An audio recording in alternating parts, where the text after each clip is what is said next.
What's up, everybody? What's up? What's up? Today is a regular routine 737, but at night operation. I explain the same thing we did today. Yesterday, short flights, back to back, and we are located at the same place we left yesterday at Chicago O'Hare. Так, всем привет, господа и дамы. Не знаю, если есть дамы на моем стриме, дайте знать. Скидывайте сисечки. В общем, да, сегодня будет line operation в этом прекрасном типе самолета 737 800 American Airlines. У нас дождик идет на улице. Представляете, как красиво заливает. Ах, ля. Кайф. Cold and dark. В такие моменты хочется просто сидеть и попердывать в сиденье под дождь. Можно даже еще открыть окно и покурить. Но, к сожалению, окно не открывается. Знаете, выйдем. О, никого нет, да? Можем здесь открыть дверь.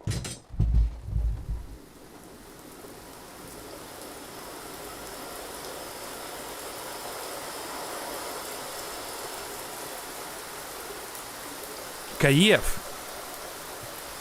Так, а почему у меня реверсерс, блядь, activated? Алло. О, гидрашка.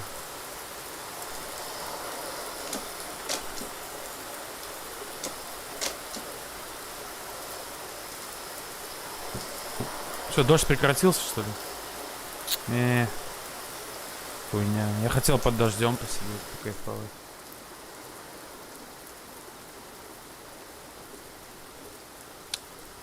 Хуйня, блядь. Как я захожу, сразу все хорошее какое-то исчезает.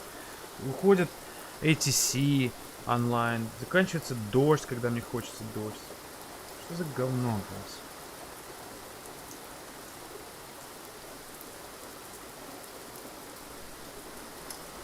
Так, ладно. Я надеюсь, что дождь опять пойдет потом скоро. Тогда мы закроем дверь, блядь, потому что звук есть, а дождя нет. Что за хрень?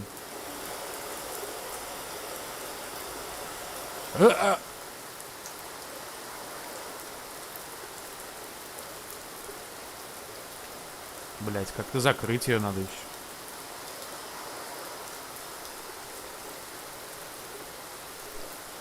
Блять. Как ее закрыть?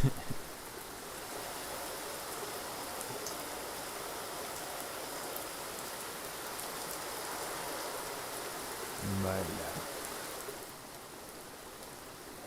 Не знаю как. Я пока закрою.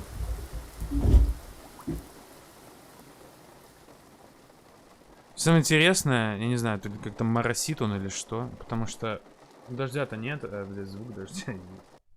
Все, закончился.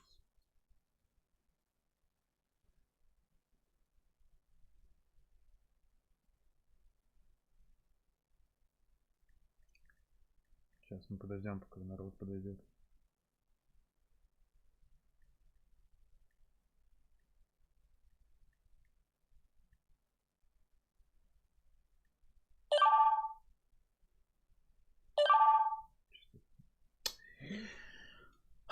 How long is the flight time? Today, we're gonna do short hops. So, mostly it's gonna be 1 hour of each flight. 1 hour, 40 minutes. Like, 40 minutes to 1 hour. 40 minutes to 1 hour and a half, maybe at the longest. And we're gonna continue moving north. So, we're in Chicago currently. We're gonna get it hooked up. Establish the ground power and do all the procedures as per real world operations. So American Airlines standard operating procedures. And looks like okay, we're gonna go a little bit east, so we're gonna go towards New York. Okay, and then probably go to Canada or something like that. So first flight. Let me see. Let me see. Yeah, the rain had passed, so no more rain for us. That's bad. I wanted some rain. Okay. All right, we're gonna.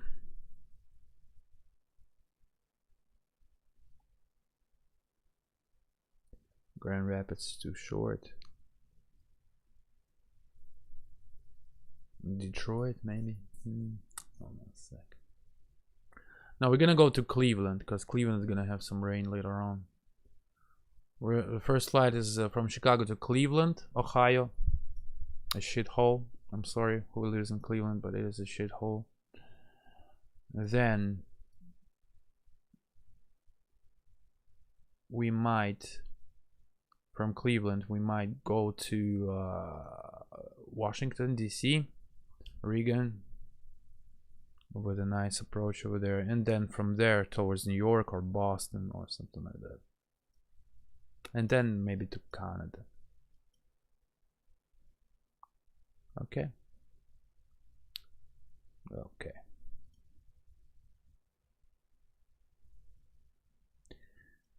Right, let me get already all my stuff.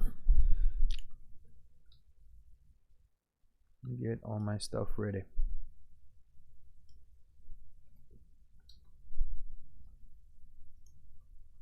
The checklist.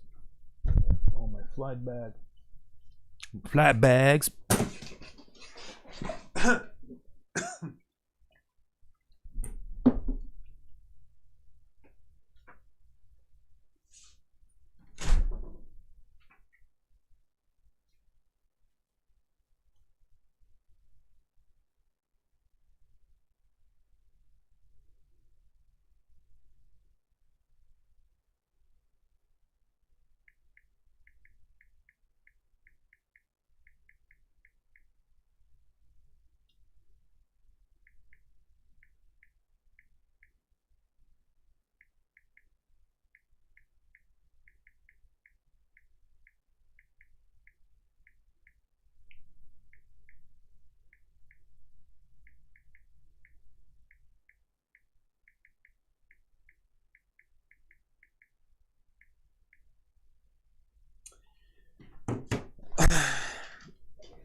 Just a little bit, couple more minutes and we can get more guests. Yep. And as usual, we will talk about aviation, about all that stuff, all the good stuff.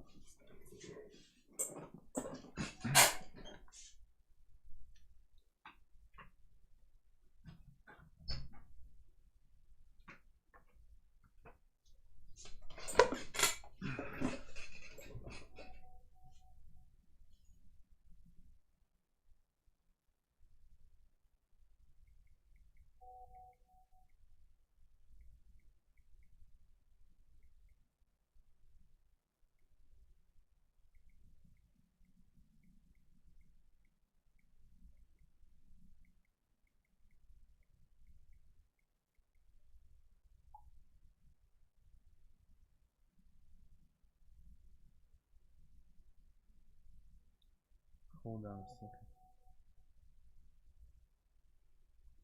Trying to get a link from my stream.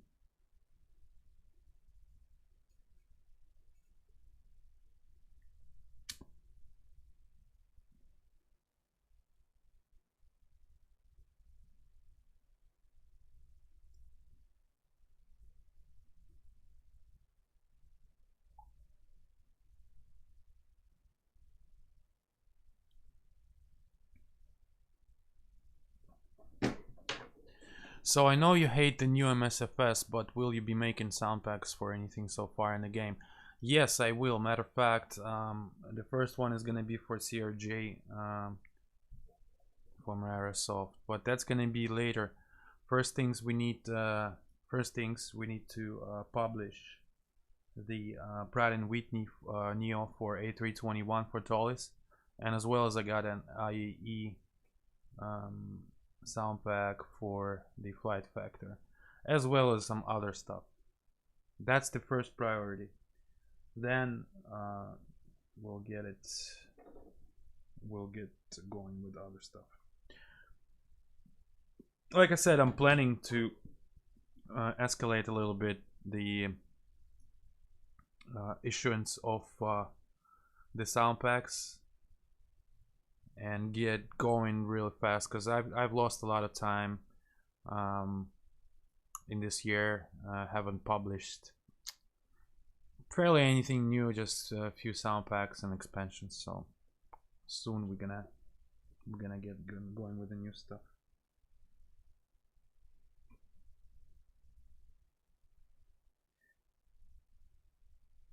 Okay. All right, guys. So all right, let's power up the aircraft. So the thing will go like this. As far as procedures, I will talk English, of course, like it's supposed to be on Boeing.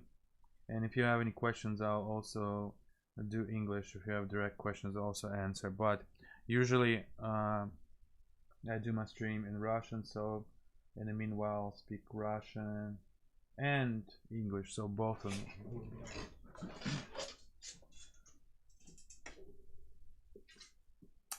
I'm hoping a new technology will allow soon for me to speak Russian and the automatic translation for the capture in the video. We still don't have that, unfortunately. It's nice. I had no idea the IE for the flight factor was coming. Yes, it's like pretty much ready.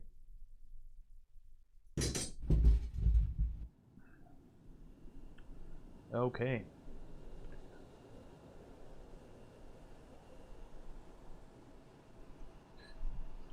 Окей, так, ну что, будем, короче, power up делать. Power up procedure делается таким образом.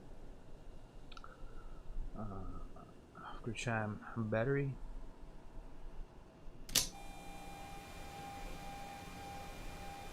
Как вы видите, самолет оживает потихонечку. Что нам нужно убедиться перед тем, как нам кидать его на ground power? Это первое, то что standby power guarded and after. То что alternate flaps is guarded and off.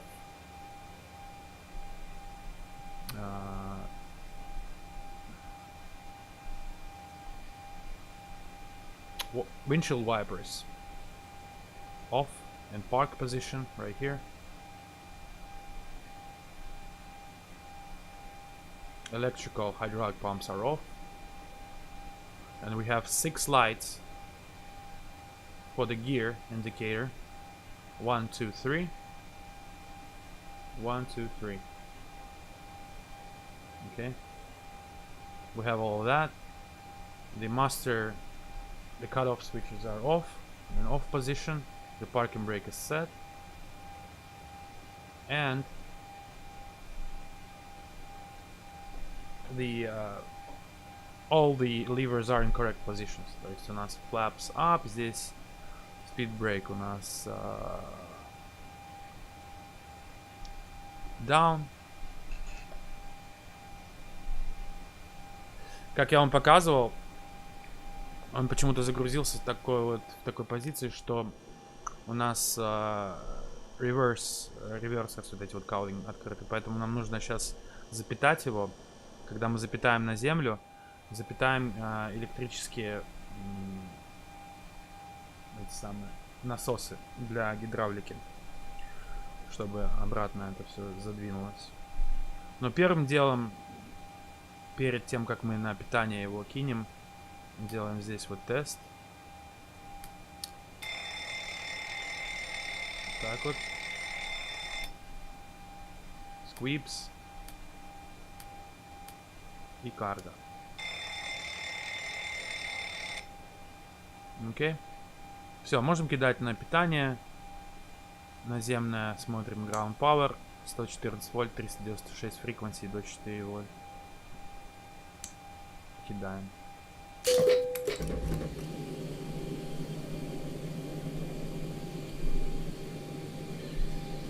Точно так же. Давайте. Наверное. Так, у нас тут Брайт. Давайте немножко дадим света в кабине. Кокпите, я бы сказал.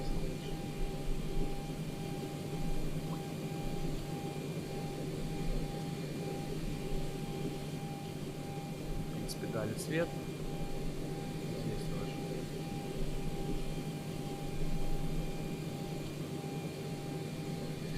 Окей. Дальше. Давайте сразу уберем то, что нужно. Перед тем, как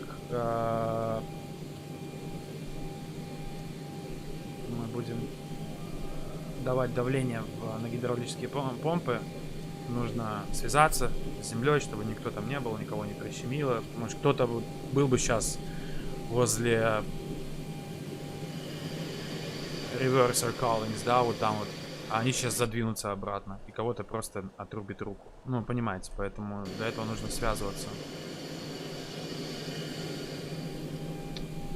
Ну, связались, типа, даем электрические. Слышим, как он дает, нагнетает, пряща. И по сути они должны задвинуться сами. Стол. Все.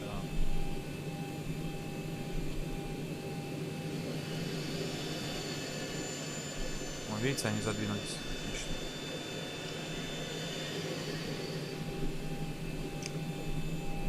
Садимся.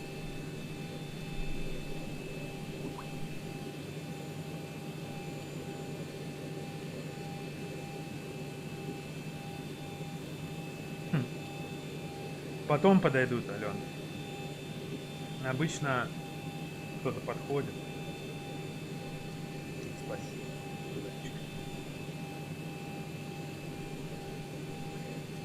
Сейчас тем более там сколько? Обычно российские, из России все смотрят.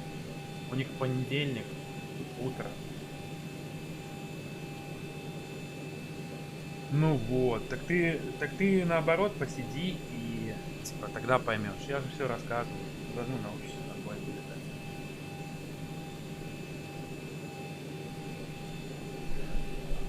Я же все доступно объясняю.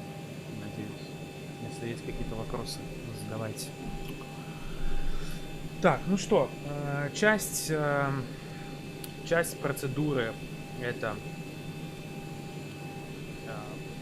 то есть у нас была процедура Power Up Procedure, то есть мы кинули на землю источник питания электрического.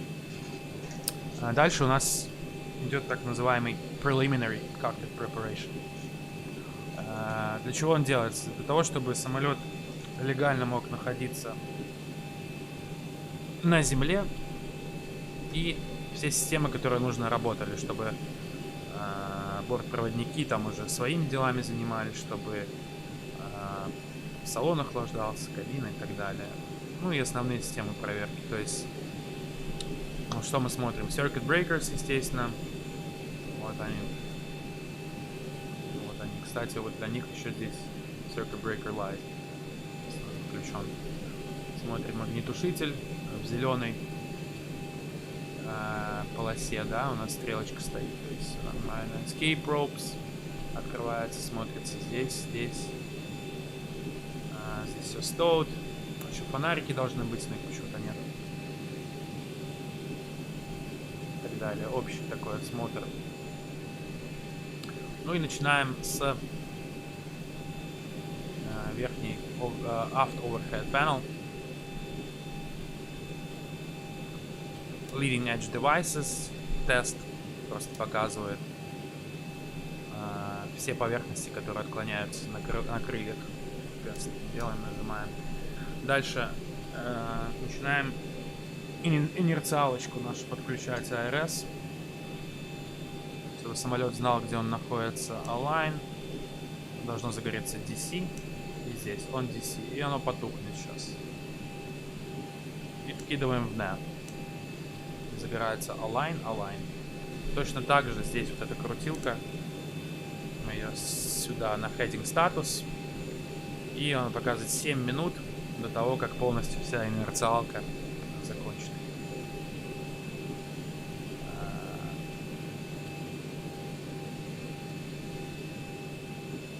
Свою работу. Ну, то есть начнет свою работу. Дальше. Flight Recorder тест. Просто открываем крышечку. Тест. Нажимаем, лампочка тухнет. Это Flight Recorder, то есть голосовой, то, что мы говорим в кокпите.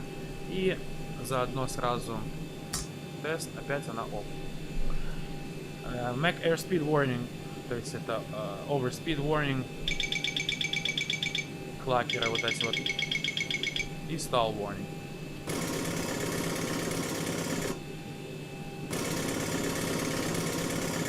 Это стик-шейкер, который находится вот здесь.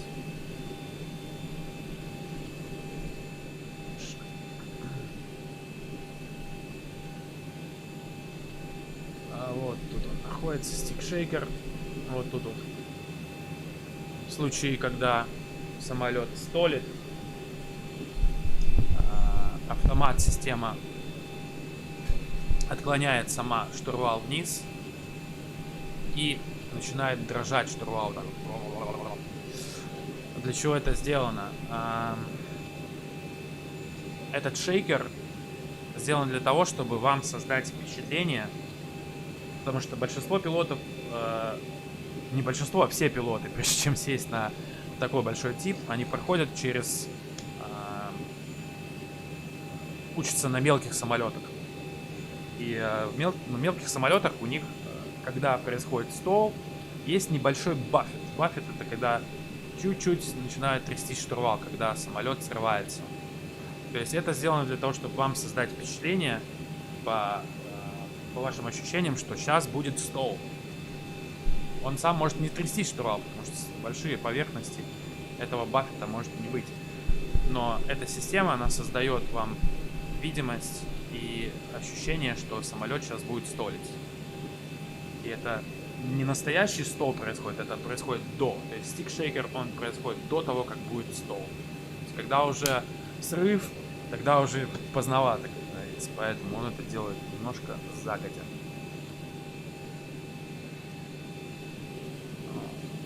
Я так сегодня ничего не объясняю, так чуть-чуть сегодня. А в основном мы быстро через все проходим. Ну и поехали дальше. Overhead panel. Сверху вниз, слева направо. Вот эти вот все панели.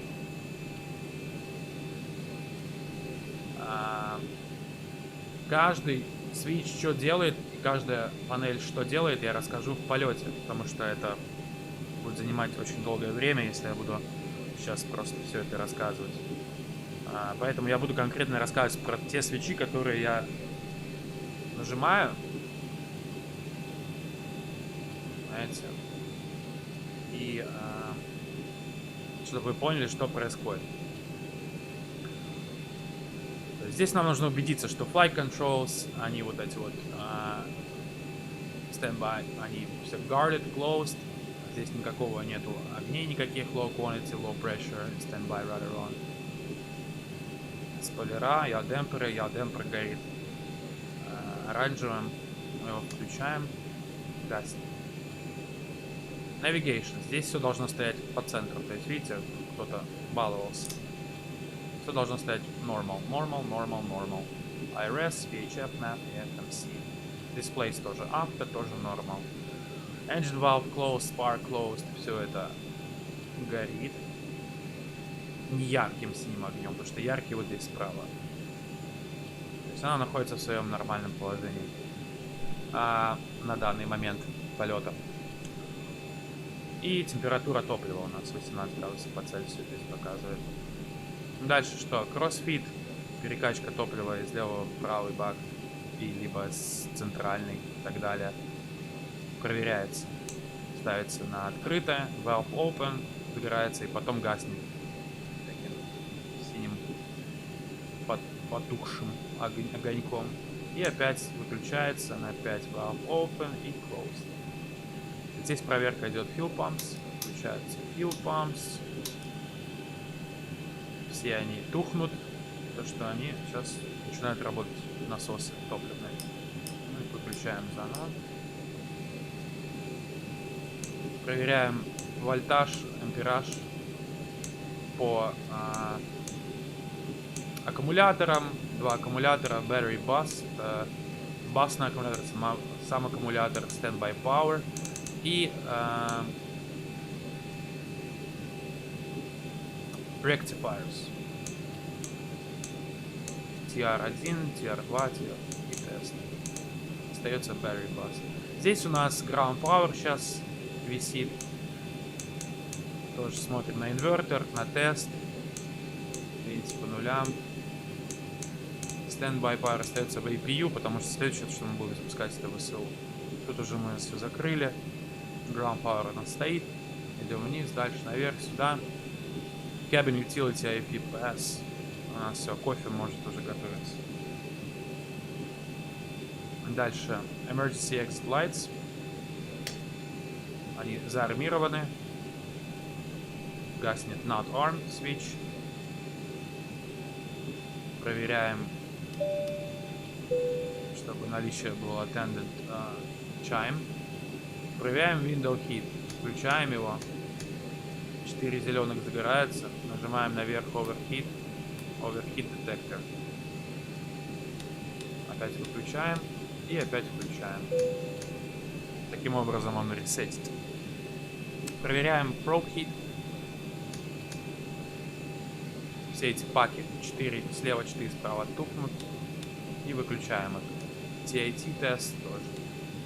Точно так же можно проверить Wing anti-ice, Engine anti-ice. Синим загорается противообледенительная система и выключается опять. В данном случае нам не нужны альфа сторона, то есть левая сторона hydraulic pumps, поэтому она выключается. Вы можете, в принципе, обычно это зависит от СОПа компании. В некоторых это делается вот так вот остается. То есть electric pumps выключаются, и вы слышите, что они прекратили свою работу по звуку, да. Есть компании, где выключается альфа-сторона вся, и engine, и electrical остается. И включается electrical и engine pumps с правой стороны. Ну, мы будем по СОПу такому, что правая сторона будет работать, альфа off.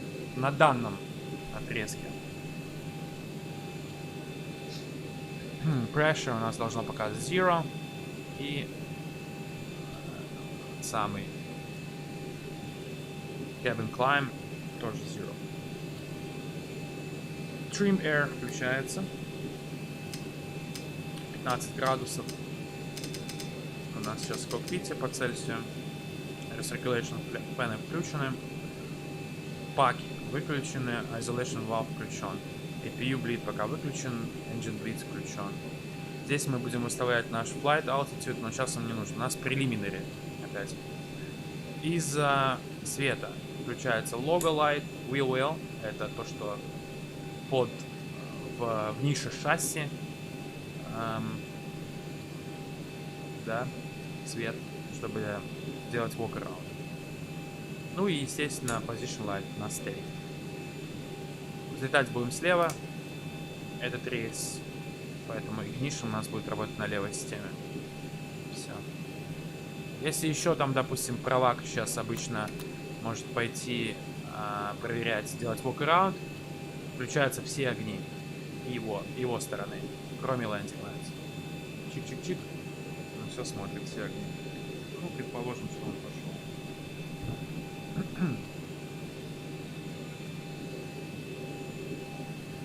Вот это preliminary. Дальше. Проверяем здесь. Take off warning. Проверяем антискид, RTO. Погасло, выключаем. Точно так же убедимся, что speed brake down, flaps are up. И hydraulic quantity, это значит количество гидравлического топлива, в смысле гидравлической жидкости в системе А и Б не меньше, чем определенное число. В данном случае нормально, потому что если было бы меньше, чем нужно, он бы горел оранжевым цветом здесь. И, видимо, у нас давление 2810 PSI горит в правом браво, потому что у нас включены помпы. Окей. Точно так же проверяем engine oil quantity, масло, количество, 17 вот здесь вот он, что oil quantity, и все по нулям, все верно. Вставляем на system. И опять нам нужно проверить уже fire warning test. Раз, два, три. Раз, два.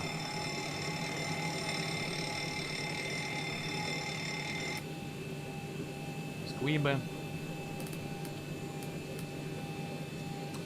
И cargo.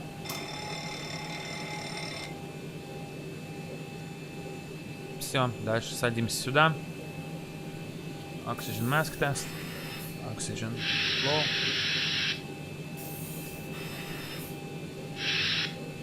Кстати, вот в авиакомпаниях не разрешено не то, чтобы вообще, блядь, чтобы вот так вот кофе открыто было, стояло, вот, блядь, без крышки.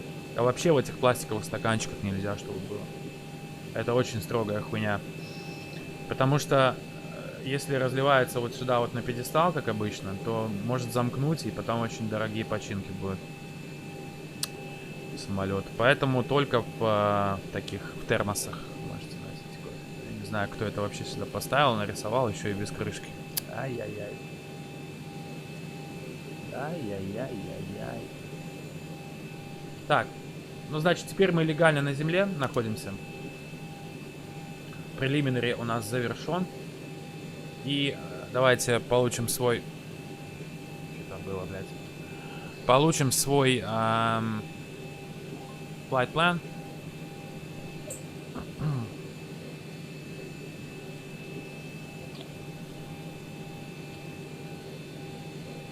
Сейчас мы летим в Кливленд. Из О'Хэр. Идем с бриф.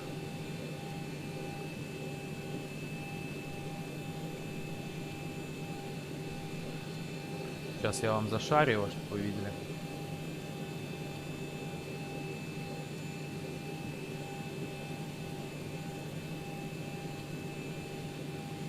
Итак, посмотрим, какие рейсы есть в реале. O'Hare KCLE. Flight Finder KCLE. Так, en route. Можем взять последний, который был час 8. Вот наш план и 37 тысяч. Возьмем 15-25, хоть у нас American Airlines. American Airlines 15-25. Identifier O'Hare CLE Cleveland. Cleveland. Наш 737-800 в фунтах. Пассажиров у нас сегодня будет 175. Карго 2,3. Altitude не авто, мы поставим здесь. Нам нужный эшелон 37 тысяч. 370 эшелон. И flight plan. Непосредственно. Окей.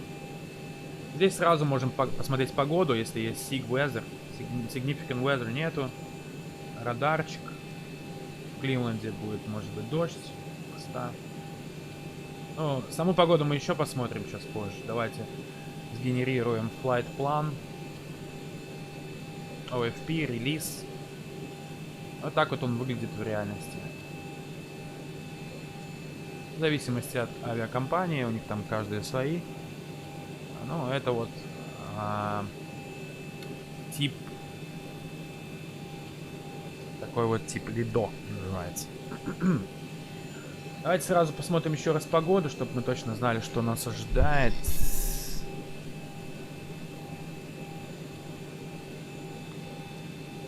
Вот непосредственно наш раут. Здесь будем проходить через небольшой кластер. И у нас здесь сегменты Outlook, да?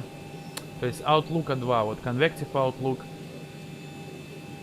И это все вот в Convective Outlook. То есть, по сути, здесь сразу же можно посмотреть TAF. И вот точно так же здесь можно посмотреть MITAR и TAF. Вот. Вот он здесь. И пишет то, что MITAR for hair 0405, 10 miles, fuel 006, scattered 070, scattered 100, temperature 14, dew point 13, altimeter 3017.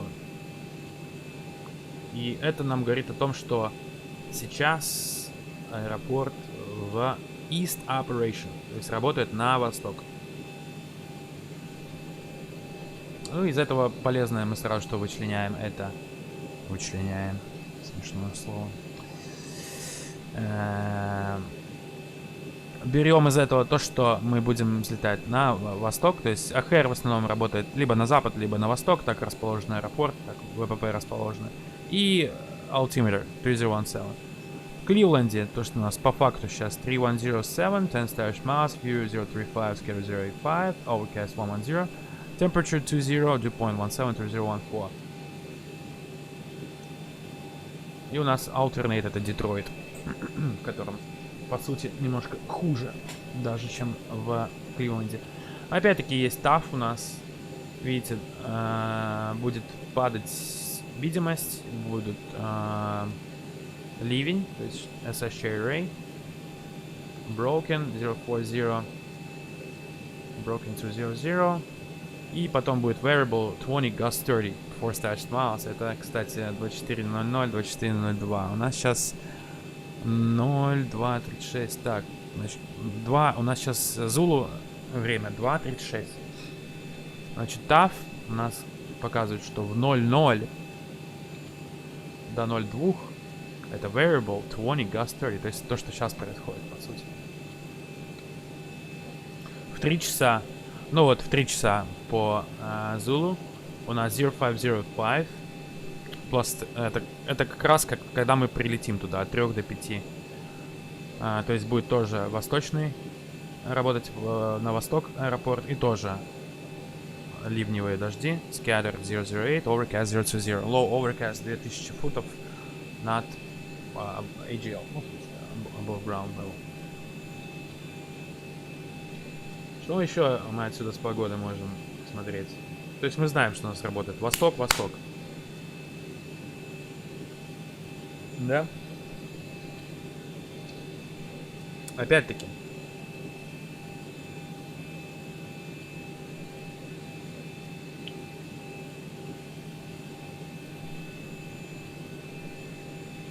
Посмотрим айсинг.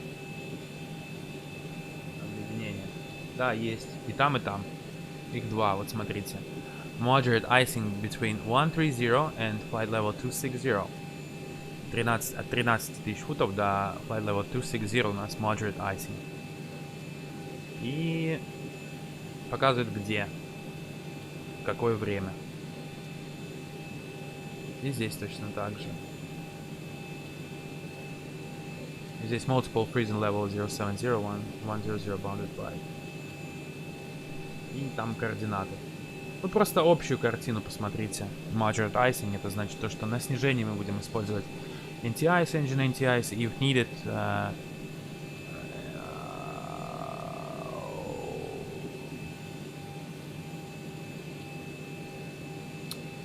Сема. Не понял нихуя. Ну ладно.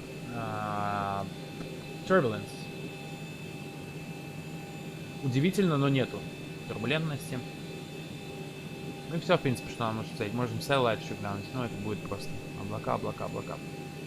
Окей, с погодой разобрались. Давайте пойдем дальше работать. В принципе, температура за бортом 14 градусов по Цельсию. Поэтому не особо нужно давать сейчас воздух. 15 градусов это стандартная температура по авиации. И 14 это стандартная, то есть это не холодно, не жарко. Это комфортная температура. Поэтому мне не надо сейчас подключать наземный источник питания воздуха, либо запускать ВСУ до определенного момента. Поэтому мы сейчас... Давайте начнем запускать пассажиров. Нет, да, пассажиров можно запускать, но поскольку мы сейчас будем добавлять топливо для рейса, вот у нас показано здесь, что будет 14, нам нужно 14 тысяч фунтов. Нельзя пока заправляется самолет, чтобы были fasten seatbelts включено, поэтому давайте его заправим.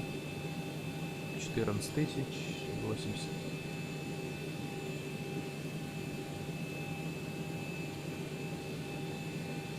Вызываем fuel truck, и он будет заправлять. До кучи. Нам нужно загрузить его пассажирами, чтобы совпадал Zero Fuel Weight TOW. Take off weight. Да? Поэтому payload у нас здесь 42,6. Заправляем 42,6. Он автоматом распределит 42,6. И сравниваем. Zero Fuel Weight у нас должен быть... еще так мало. Окей, все, понял. 133,9. Немножко разнятся здесь, видно, веса. Поэтому мы сейчас добавим... Вообще, можно сказать, веса? Вес, наверное. Добавим немного. Так, значит, что там было? Нам нужен, чтобы у нас был TOW 147,4. Поэтому 4000 фунтов сваливаем. Я предлагаю отгрузить здесь. Примерно, опять-таки, нам не нужно точно здесь быть пока что. 146 и... Ну, еще 1000 накинем, и будет 147,4. Хотя нет, давайте по Zero Fuel Weight, потому что TOW это уже с учетом использования ВСУ. 132,7, 133,9. То есть 1000... Сколько? 1000? 1200. 1200. 3200.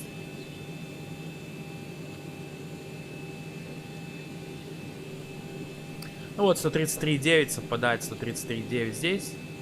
И 147,4 у нас будет взлетный вес TOW. 147,5 это с учетом то, что не используется ВСУ пока что. TOW Center Gravity, Zero Fuel Weight Center Gravity. Все в норме, все по зеленочке. Давайте начинаем запускать пассажиров.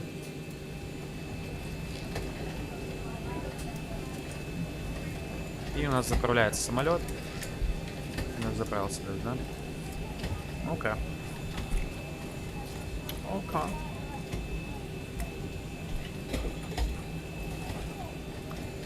Так, ну что, все как бы легально находимся, все нормально. Давайте заполнять CDU, FMS.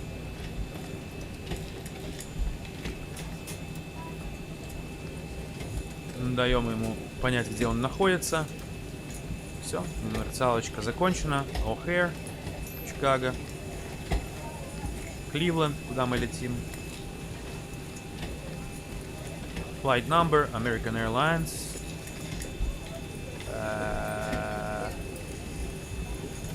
1525. 1525. Сюда. Теперь финит. Zero Fuel Weight, который у нас был по плану. И 14.1 у нас топливо должно быть на борту. Тоже сюда. Резервы 3,6. Объяснять, как работает CDU и что к чему, я тоже не буду сейчас, потому что это очень долго. Для этого нужен отдельный стрим. Cost индекс 9. И эшелон 370. Ветер на эшелоне 29336. 36 узлов. И deviation temperature plus 9 Celsius. Все, execute. Departure. Будем взлетать с... Кстати, у нас здесь тоже есть свой FP. 10-я левая полоса.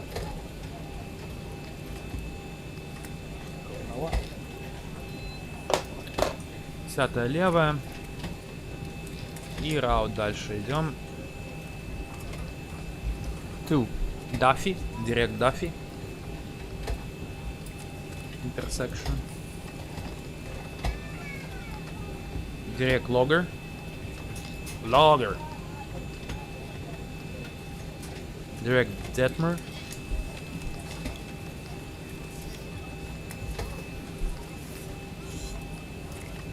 И у нас Arrival Browns 4. 6 right.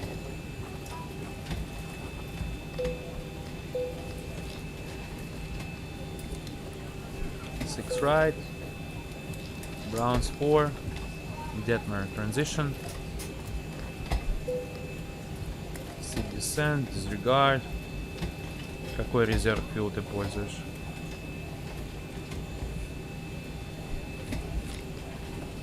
Никаких разрывов нету. Отлично. Смотрим в плане. Вот тут вот, чтобы все было порядком. Степ, степ, степ.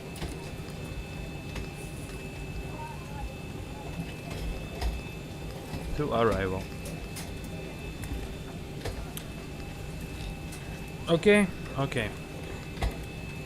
Climb у нас будет 28776, speed restriction 25010, 370. Cruise Mach 76. И descent Mach 758, speed 266. Окей. Дальше мы будем перформанс сейчас вычислять, но это уже когда нам принесут weight and balance.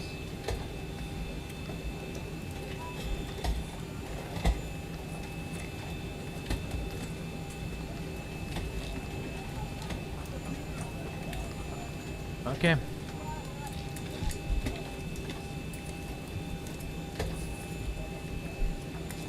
Так, теперь именно cockpit preparation непосредственно.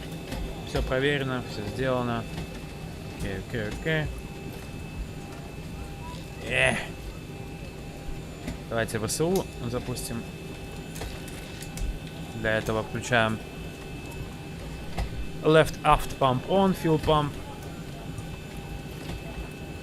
Запускаем ВСУ. Все запускается пока что. Эшелон у нас какой? Эшелон 370 сюда вкручиваем. 370 и land altitude у нас 700 пока поставим на местное.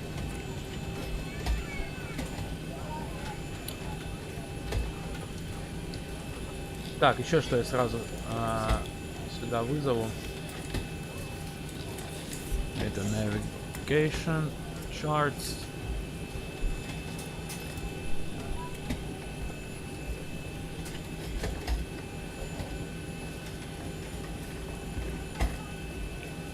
O'Hare. Мы находимся вот здесь, L Gates. Нам нужно будет до 10 левой, то есть standard taxi with hotspot 3, Alpha Circle to Alpha 12 November, full length. Ну, скорее всего, у нас будет Delta-Delta intersection 13,000 feet Delta-Delta. Okay.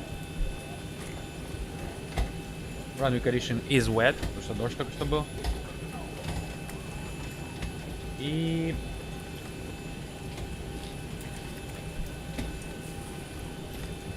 Сида здесь нету, это O'Hare 6 departure, это Vector departure.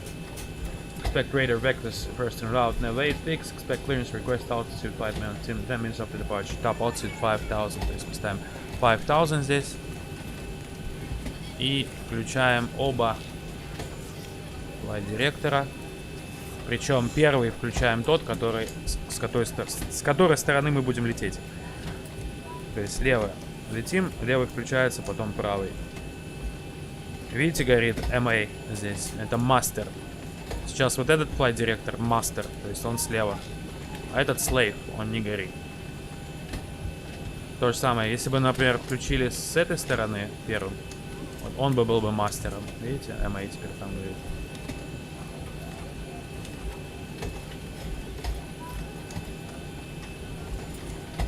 Twitch не одобряет мастеров.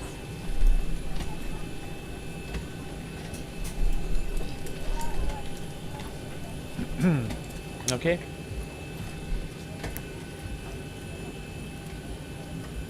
Сразу же можем выставить heading. Runway heading.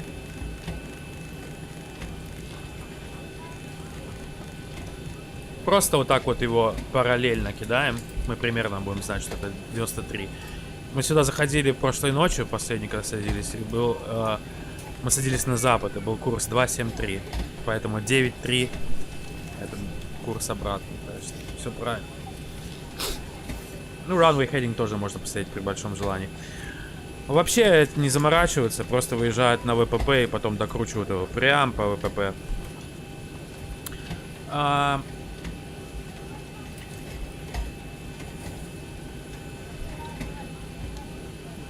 У нас будет... Так, погода. Давление 3.017. Выставляем давление 3.017. Все. Полоса Ember подошла сюда. Мы на превышении 670. Можем даже скинуть так вот. 650 здесь поставить, 670. Идем дальше. Light test check. Все лямпочки красиво горят. Проверяем наличие отсутствия.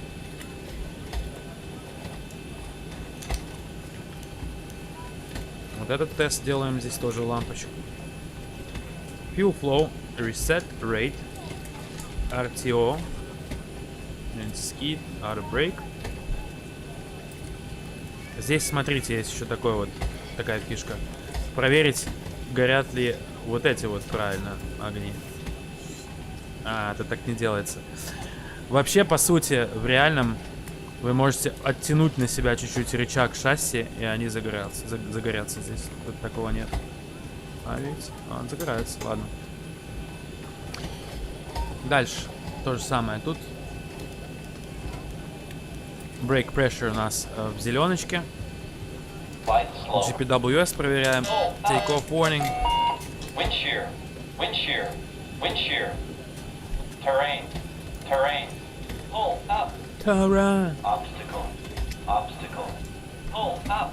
Кто-то обстыкал кого-то. Так, я пока уберу вот это вот, чтобы не мешало.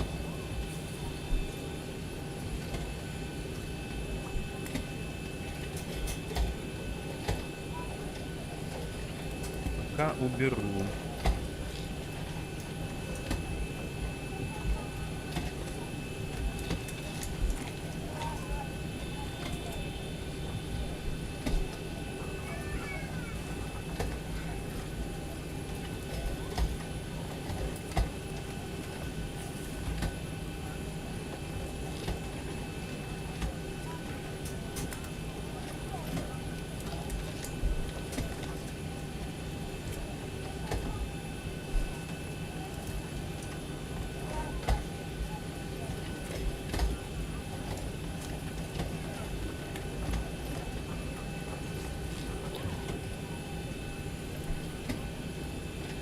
Так.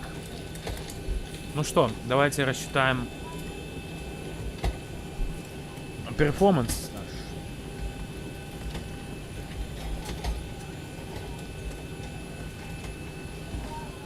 Для этого возьмем топ-кат. Опять-таки, перформанс, как рассчитывать, я не буду сейчас объяснять, чтобы время не тратить.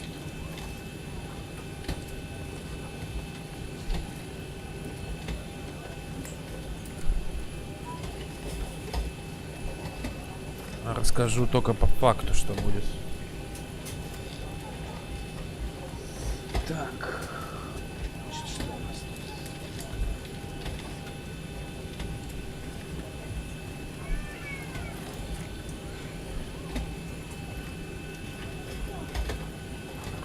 133,9 zero fuel weight, 147,4 TOW. 147,4.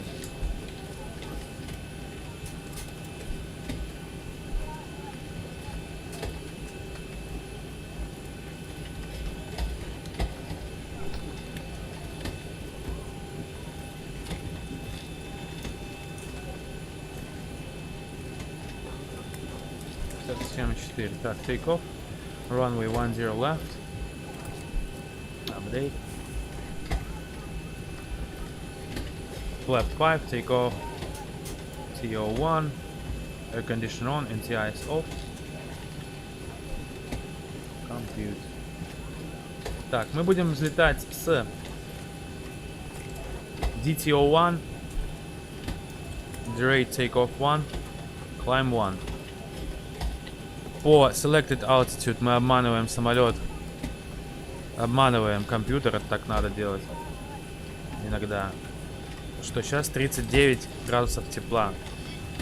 И видите, сразу тяга выставляется меньше, чтобы сохранить движкам больше жизни. Так как нам не нужно использовать полную тягу в этих кондициях, в этом аэропорте с этим весом. Длинная ВПП, всего хватает, по весу проходим, по клайм проходим, обстакл проходим, поэтому сейчас 14 градусов тепла, но мы обманываем компьютер, что сейчас около 40, да, 39 градусов. Это все рассчитывается у нас там в этом в перформансе, показывает, сколько у нас margin. Допустим, вот с этим, в этом случае, если мы прервем взлет на V1, до V1, я извиняюсь, на V1 нельзя прерывать взлет, до V1, то у нас останется 5489 футов margin полосы, чтобы остановиться.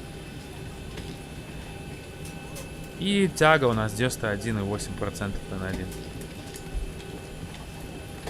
Flaps 5 мы рассчитывали.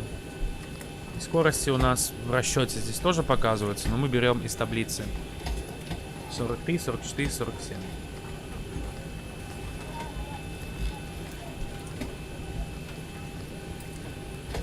44, 47. V1, скорость принятия решения VR, rotation speed и V2. 1%. Reduction acceleration мы сделаем в Чикаго noise abatement procedures 2200. 2200 это... Сейчас скажу сколько. Тут потому что в IGL показывается все.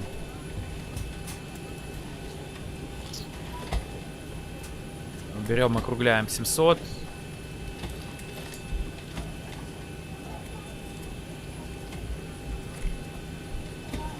$1500 IGL.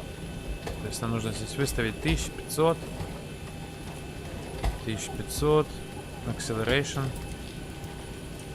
EO. И Reduction тоже 1500. Все. Это остается на Takeoff Preference Page. This legs.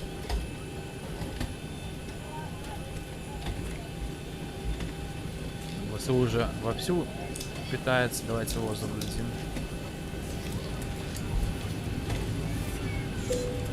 The seatbelt sign is on. Please be seated and fasten your seatbelt. Discounted binary cannot be began until turn arms are properly put away. All overhead bins are closed and all passengers are seated. Окей, достаем из широких штанин чек-лист. Ну, кстати, есть... здесь его нет, ладно. Alright. Before start checklist, voice recorder on, cockpit preparation, complete, light test, check, oxygen earphone, check, navigation display is auto normal. Fuel, pumps on. 14.5. 14.1, I'm sorry. Galley power on, emergency exit lights armed, no smoking seatbelts on and on. Window heat on, hydraulics normal, AO. Air condition, 2 packs bleeds on, pressurization, isolation switch open. Autopilots, disengage. Flight directors, on. Instruments, cross-check. Кстати, выставляем здесь 147. И армируем VNAV. Climb.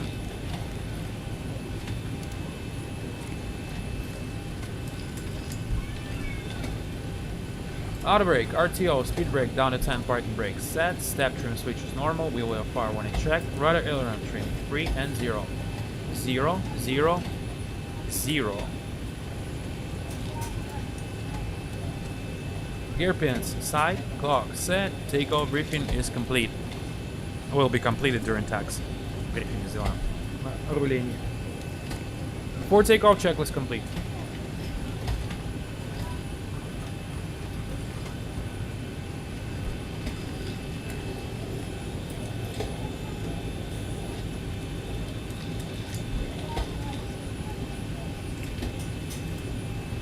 Мы будем пушиться в эту сторону. Нас будут пушить скорее, даже так.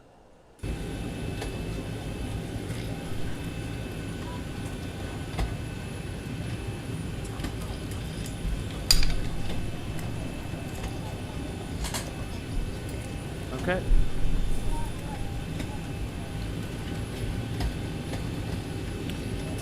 Салончик заходит.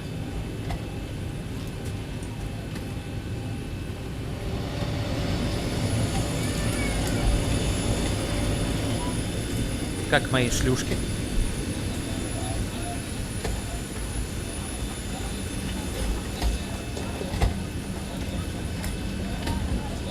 Если чувак из Fast and Furious здесь, я забыл его имя, то значит все нормально. Рейс долетит.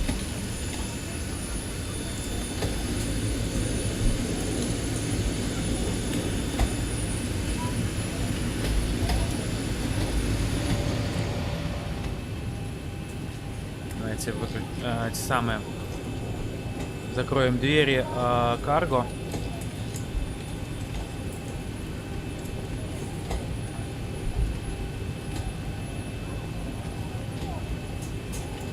Ну и окей. Давайте Captain Speech.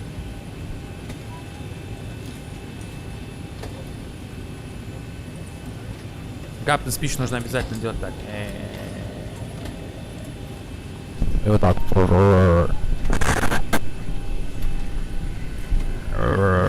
Ladies and gentlemen, good evening. Captain speaking. Welcome on this short flight from O'Hare to Cleveland, Ohio. Our flight time today is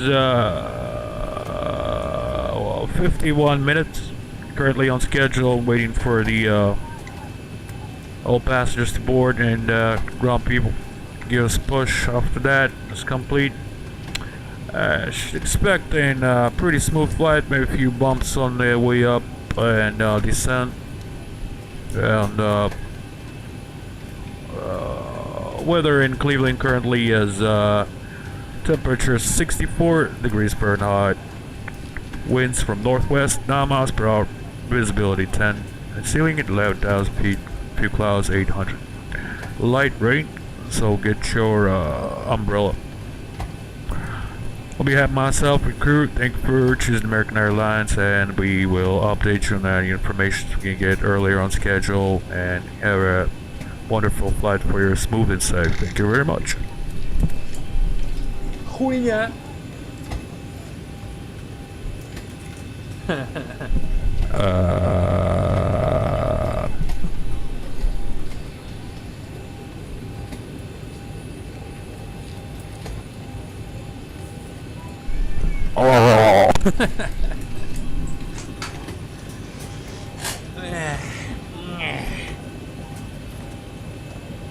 On schedule.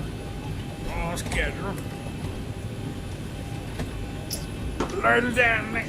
Ladies and gentlemen.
about to close the doors.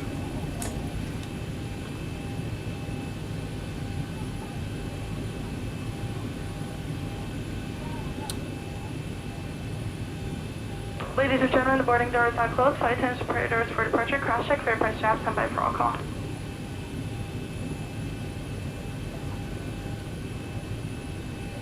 Alright, we've got everyone strapped in. Give us a ring if you need anything. Alright, bye bye.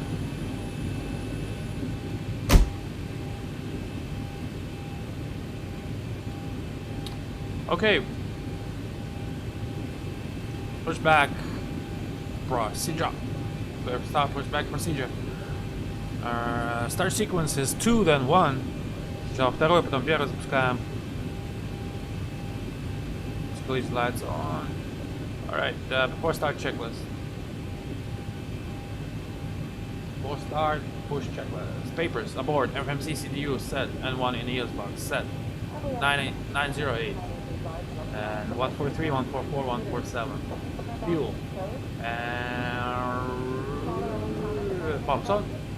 A pumps on. Doors closed. Deck windows locked. Condition backs on for now. Condition lights on. Так, что они дверь не закрыли? Сучка. Сучка.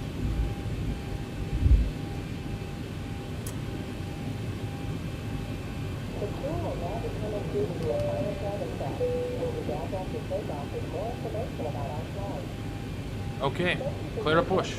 Left is clear, right is clear.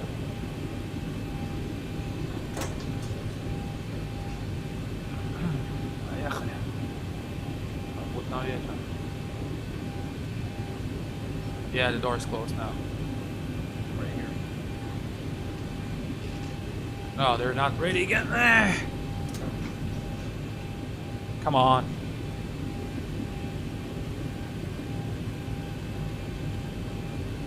They're in.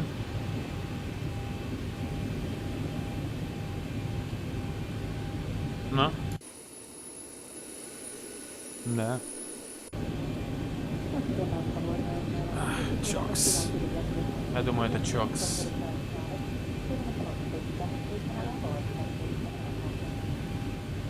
Ну давайте. Кушаемся.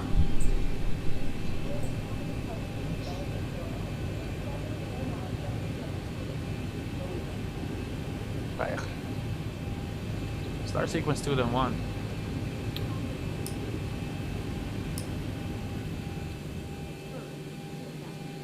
Okay, start number 2, please.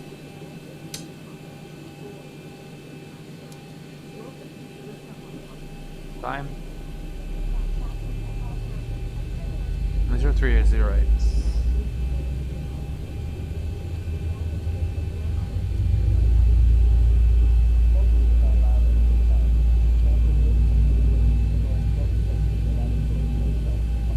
And 1.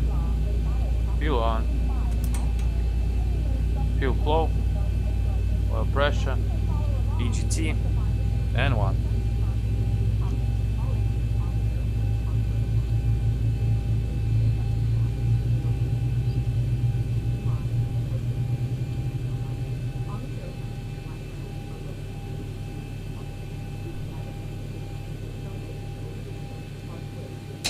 Start it out. Valve closed. Ну останови уже, куда ты меня шатаешь туда-сюда? И кто здесь запарковал эту ебаную машину? Может быть туда или нет? Parking brake is set. Green.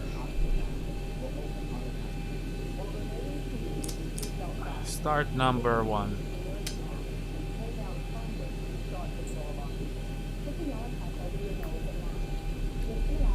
You play more, explain or prepare? I think equally. Both equally.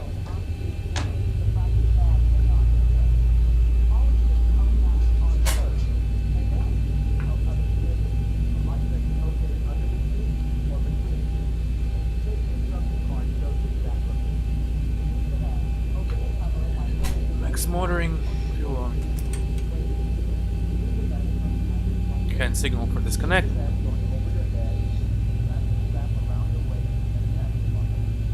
And 1. T, fuel flow, full pressure. Which 737 is better, PMDG or C? But I think PMDG.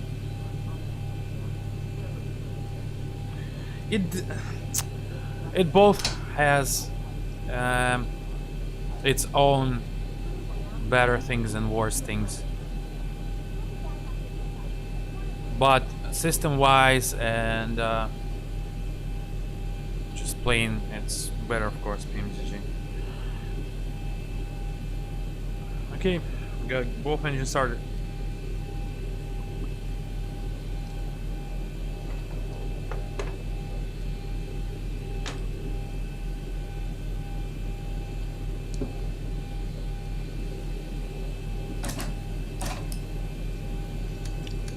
Включаем на шину.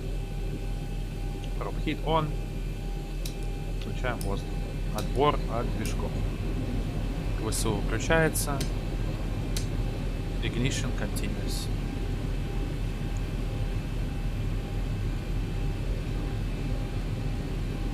Plan 5. И trim 550.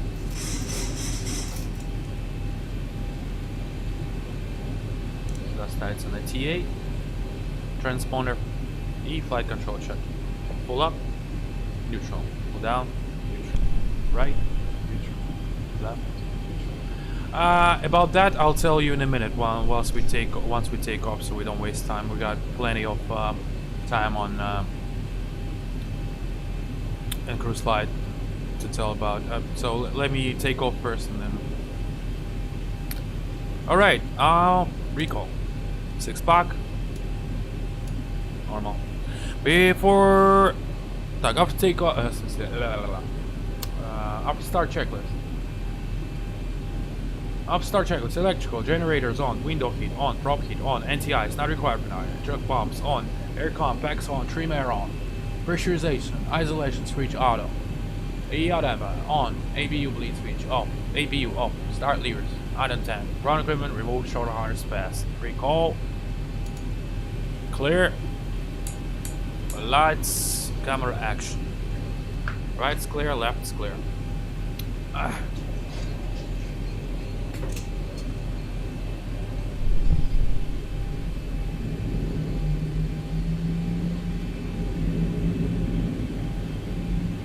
Just give it a little bit of thrust, just enough to get moving. Can't give too much thrust in around the gate environment because things start flying around.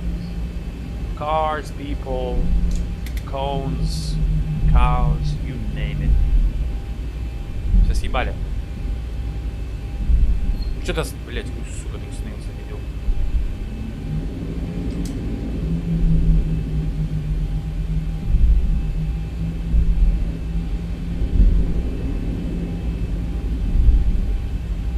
Brake check.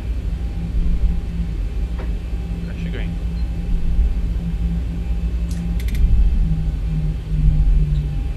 Эти самолеты свободно при нормальных условиях катятся на idle thrust, на малом газу. Okay, these planes are usually in normal conditions are taxiing on idle engines, except if there are left is clear. If there are hills, etc. And a little bit of momentum going.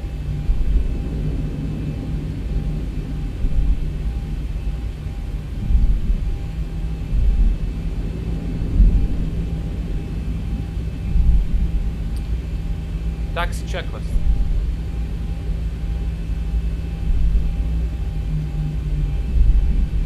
Checklist.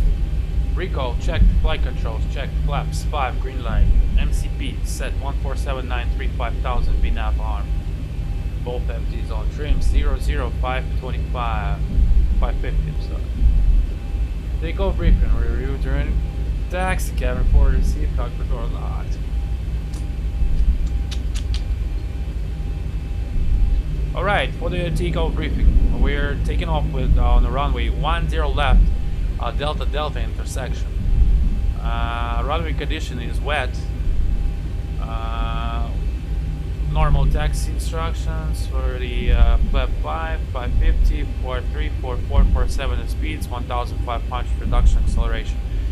Master caution, master warning below 80. We're aboard. 80 to V1. We're aboard for engine failure, engine fire, aircraft unable to fly, such as flight control failure. At V1, continue takeoff and ECAM actions, safe altitude, arcades 3000 feet. If we do have to stop, a call aboard. Retard throttles, verify the speed brakes up, use reverse thrust if available, and apply brakes as needed or use RTO as per effectiveness. And we have 5,300 feet of margin for stoppage, long runway. Ooh, I found the checklist, nice. How do you hide it? Hold on. Okay, nice. Прикольно. Но у меня свой. Okay.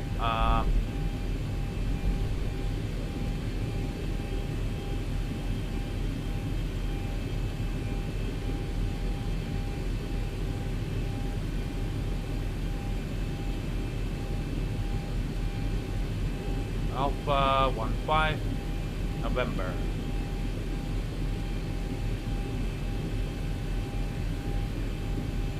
Yeah, I didn't know either.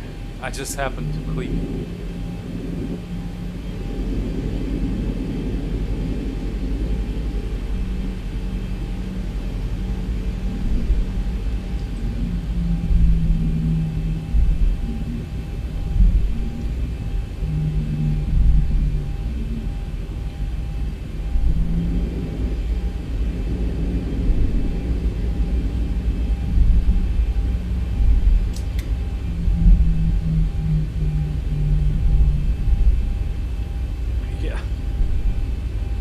But I doubt that this checklist is kind of normal. It's looks like more like a procedure description. Look, I mean.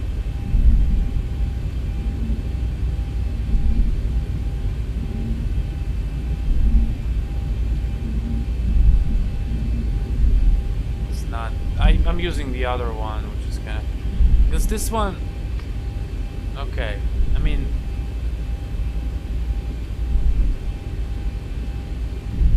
Normally checklists are not too many items like that, and it's missing a few. So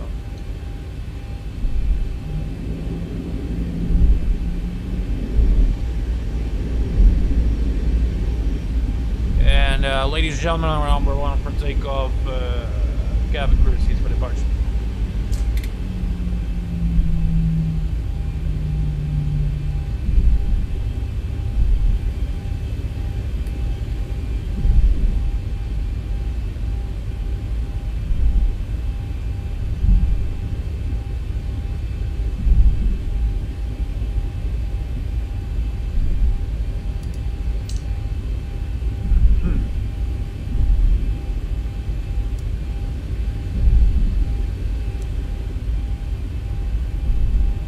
Forgot to deep throat your mic for the announcement.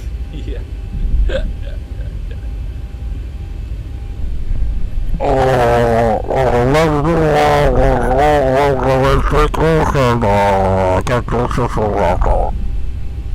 How about that? How about that? How about that? How about that?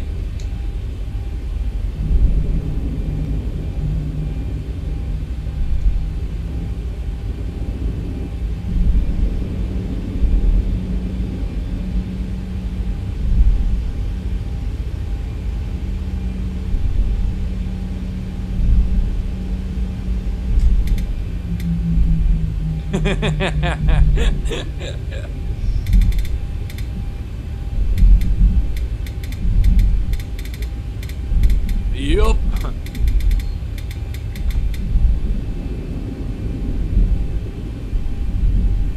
New York Subway announcements. Do they even exist?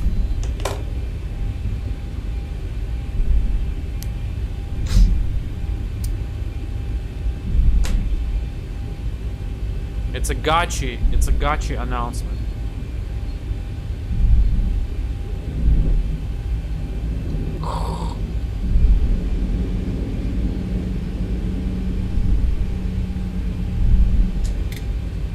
I love the way it's doing this. Alright, damn it. Recall.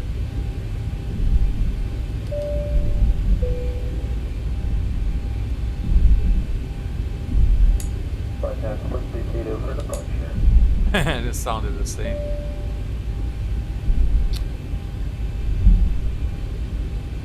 Okay, the cabin is secured. Have a good flight. I haven't been in New York for a long time. The last time I was in New York was like not long after 9/11 happened. I mean, they still had the like all the like the pit and all that stuff. They're just like laying in there. Maybe like a half a year after 9/11 happened or something. Or maybe a little bit more even. Maybe like 7 months. Dealt. Okay, let's just do all full length. Come on, call. Yeah, that's a real while.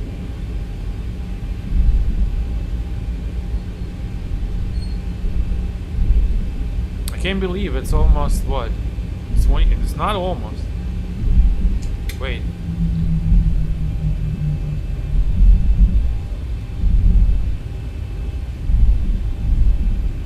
What was that? 2001? It's like fucking 20 years already? Oh my god. I'm that old? Jeez.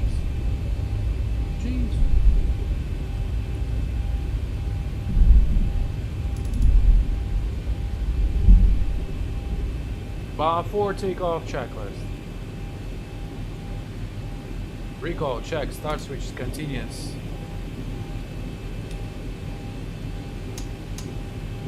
Taxi lights off. Lights on. Throttle on. Position lights. Strobe steady. Transponder on. TRA. For takeoff checklist complete. Не забываем, что нам нужно будет сделать этот. NTIs climb. NTIs climb. Age just a number in some scenarios. Yeah, it is. I enjoy. I'm fucking 38. I enjoy it. I think I enjoy it even more than I was enjoying it when I was like 20. Cause it's more. You get more money. You get more like life. Position, I mean, as far as you know how things go. And for the health, I feel myself in just the way as I did for the 60.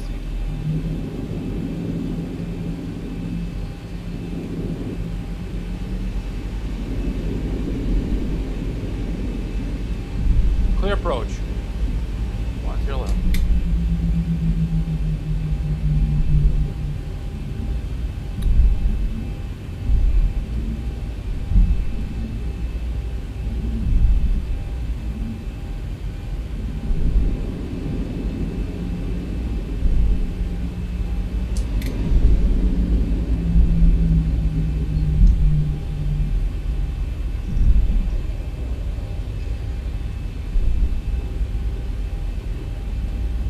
Long runway.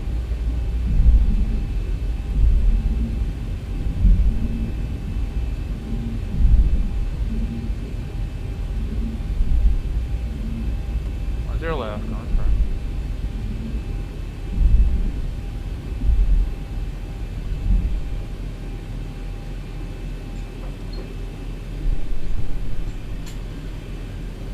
Take off. You guys ready?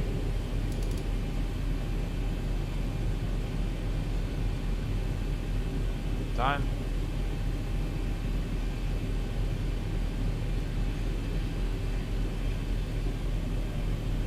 impressive. Only 19, only being a technical adult for 2 years, almost 3 at the end of next month. Oh, you got all life in front of you. Just all I can say from the perspective of my age, just don't make stupid mistakes, that's all. That's all you gotta do, and just enjoy the ride. Alright, let's go.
Check.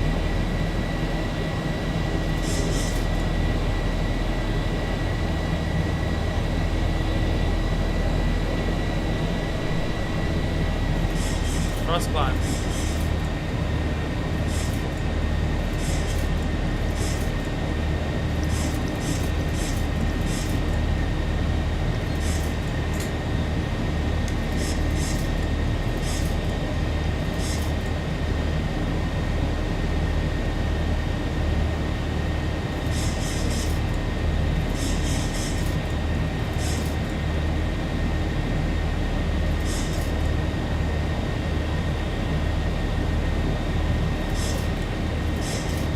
Left one, speed check.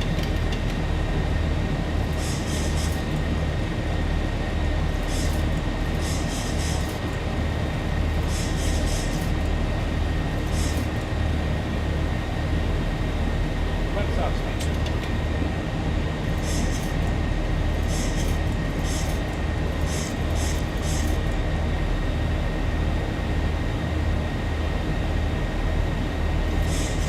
Come on in.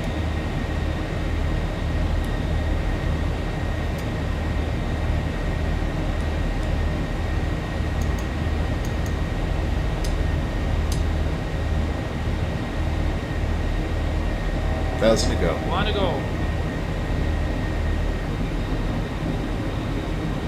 Goodbye, Chicago.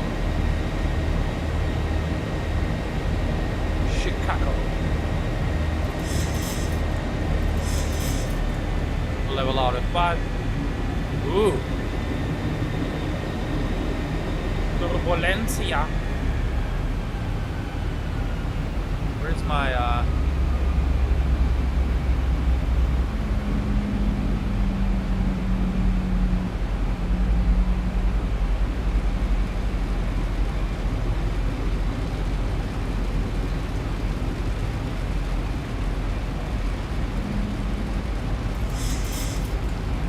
Alright, direct to Duffy.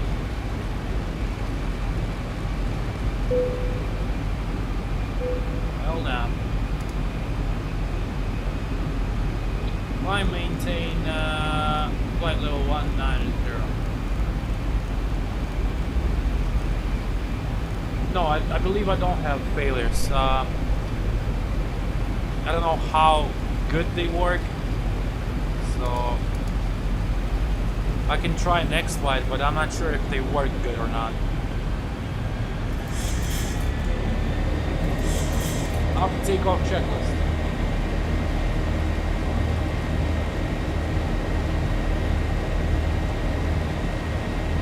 Takeoff, lights off, air condition pressure, check descent, star switches off, landing gear up and off, flaps up, no light.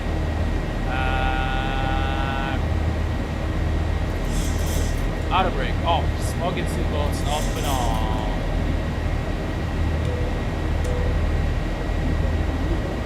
1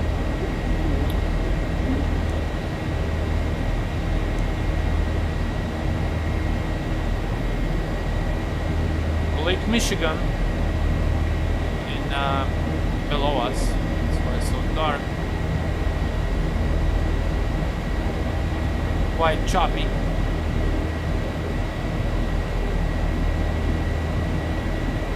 They're okay. Okay. I mean, are they gonna be active like? You mean here or in a sim? In a sim, I tried. It's giving me like failures every flight, so I don't want to. Here, I basically thought that, or maybe like realism. I don't know where they at. Did you stop using Spiralistic? I'm only using Enviro, and it's not compatible with Experialistic, so 10,000 feet lights off.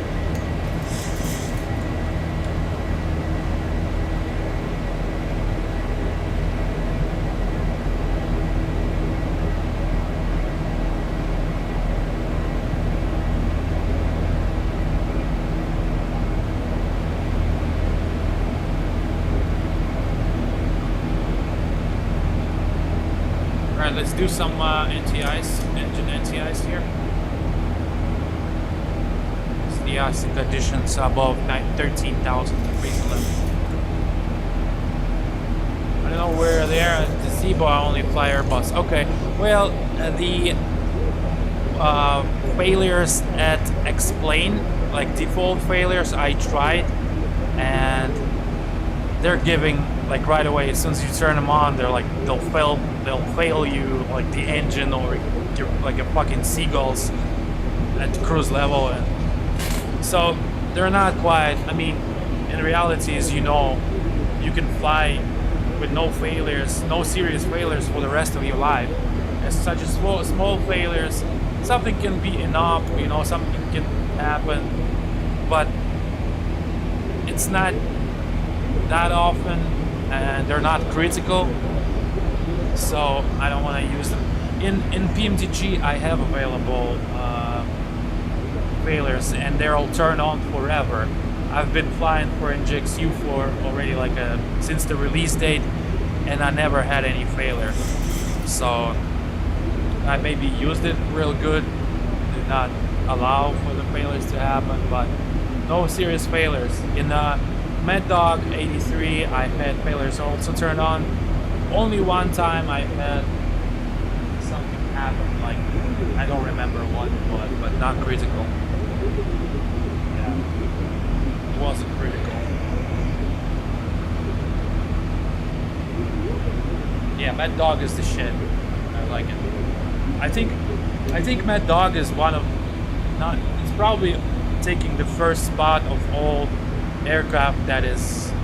I mean, the systems are impressive. There are more sophisticated. I mean, there are more.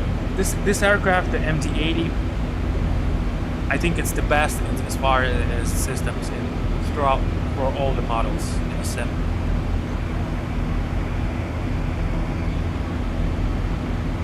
I wish the Leonardo, whoever made the MD-80, would make other models as well. They would totally sell. I mean, I would put my money on it right away.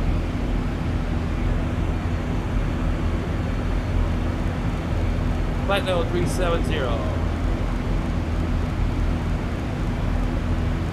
Set.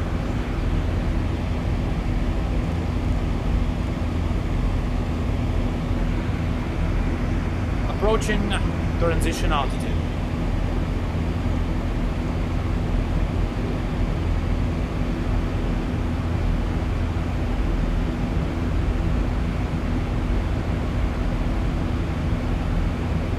Transition altitude. Standard. Wing lights off. Logo lights off. Yeah, that would be amazing because I have no idea how to fly the Mad Dog. Oh, it's really easy. If you're familiar with one type of aircraft, I mean like real familiar, as far as like proficient, you'll have no problem flying it. It's The systems are all the same, pretty much all aircraft. It's just the location of switches. Some stuff is automatic, some stuff is not automatic. I sometimes fly MD-80 on the stream. I can fly one, you know, soon, sometime, and I can show. It's really easy. Also, what you can do is search online on the real flight operations. There's a beautiful documentary flying in cockpit of MD-80 for like 2 hours in some Europe airline. I forgot what channel, but I can find it for you. Or you can try the A320's electric bus. Really easy because it's all the systems are automatic. A lot of stuff is automatic. 737 is easy.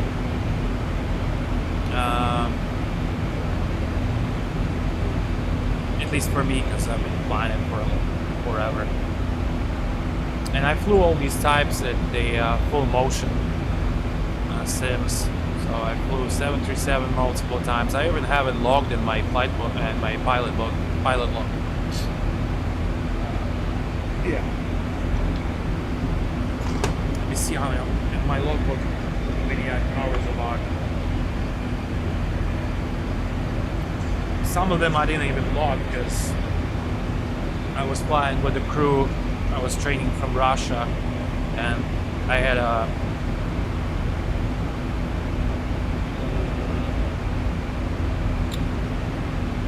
badge, like a card, so I could go into the Boeing Center with them. And so I went there every day with them.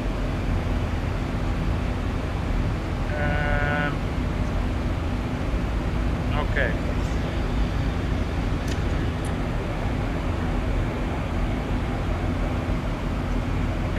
So log, I have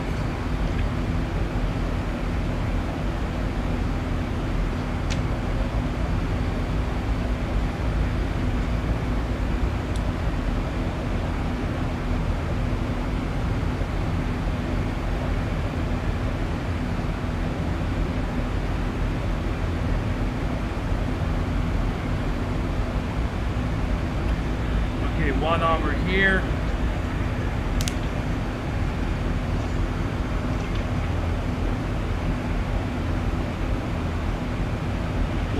Here, 2 hours.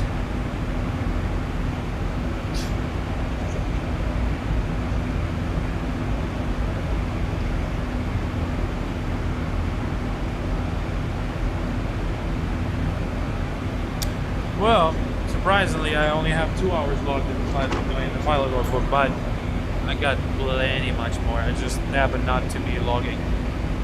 Also, the 777. I flew, logged maybe 2 hours in it, 2 hours in MD-80, and shit tons of hours of an A320. After you fly the full motion, you would not want to go to stationary sim, and so awesome. All right, we're looking good, smooth right now, so let's turn off the turbos.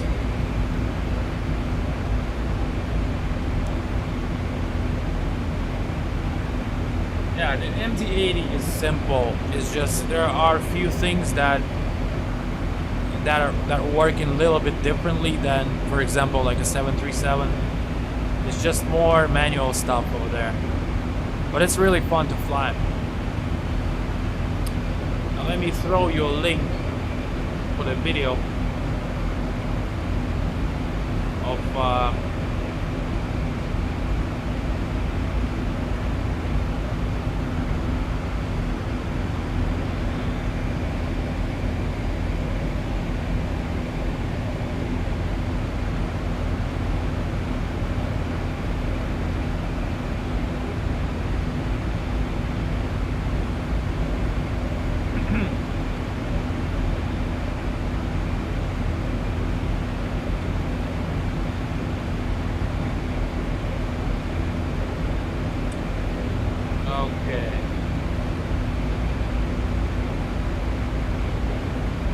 and it's a good channel. if you don't know about this channel, I highly recommend it. A lot of useful stuff. Take a look through it.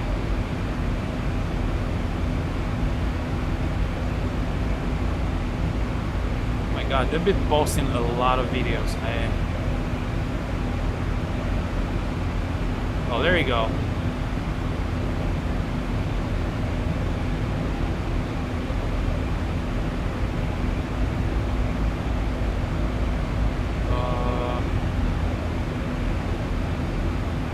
Hold on, I can't find it. There's so many videos.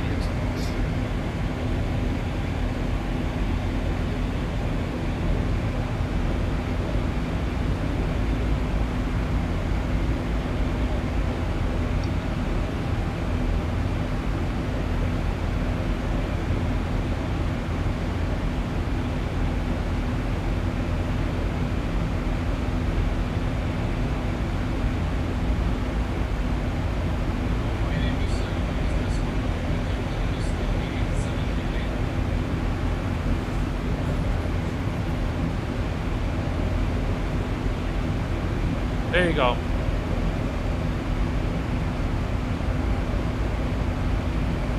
Check this one out.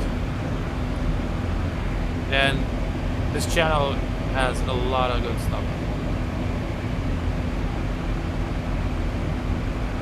And also, to be like more technical, well, let's see. Maybe let's do this. Maybe if you stick around for long enough, in the end of the stream, I'll fly like a circuit on the MT-80 and I'll show how to operate it real quick. Just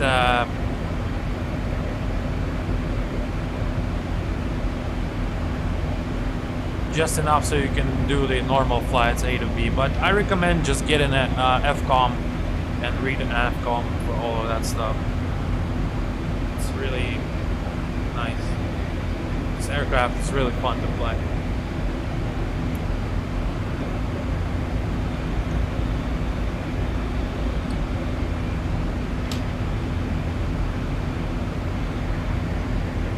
Yeah. So let's do this. I'll fly 11:40. I'll fly 3 flights on this one. So this is the first one. 2 more flights on this one, and then we'll do a circuit on MT-80. So we got 50 minutes of flight. So we currently let's see. We are 18 minutes already in the flight. So we got 40 minutes to go. 30 minutes to go. You know. Top of the sun already, so I can see the top of the sun.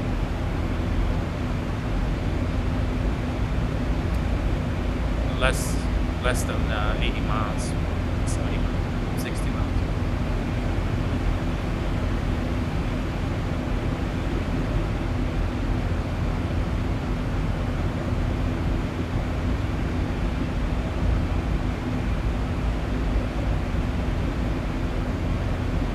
We are still. Oh, we already passed the. I was gonna say it's so dark below. Must be Lake Michigan, but we already passed it. It's just overcast below us so much. They're overcast that you can't see shit.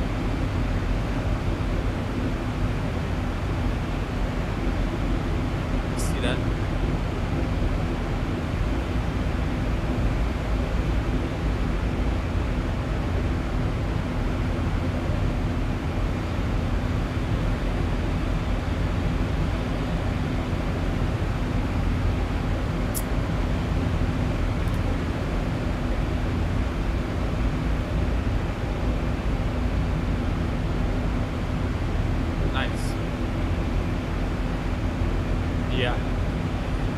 I love flying at night.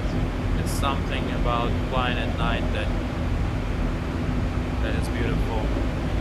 Especially one thing I love in the real world, when I fly from night till morning. Like when you show up at the airport and it's still dark, You pre-flight the aircraft, and you sit in it, and once you take off, it starts to get light outside. You see the sunrise.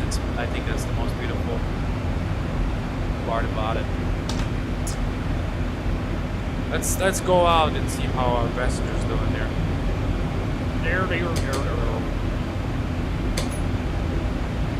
Oh,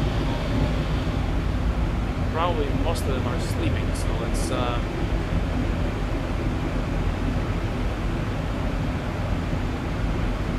do a cruise.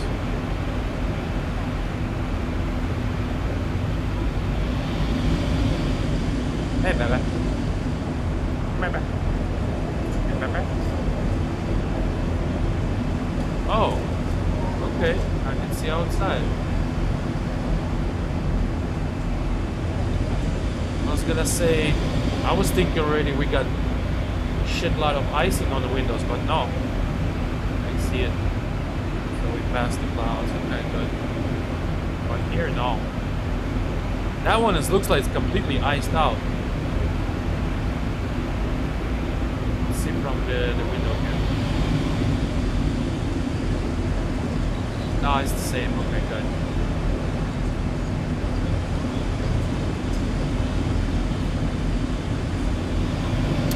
Let's try this.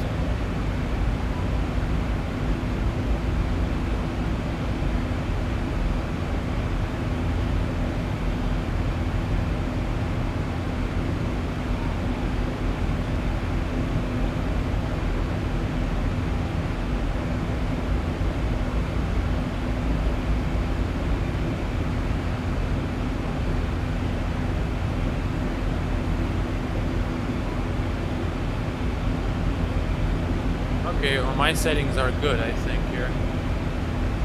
There's nothing more you can do to make it better. Heart attack. So if somebody came out and like look at the window. No, what I usually do when the pilots come to the restroom is they put a card over here. In the US at least, they put a card to block it.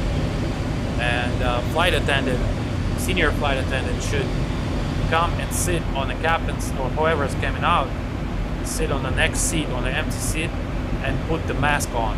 That's the regulations for FAA. So, in case why they all of them have to don the mask. So if somebody comes out of the cockpit in a restroom, the senior flight attendant comes in, sits in, and puts the mask on. Not the COVID mask, but the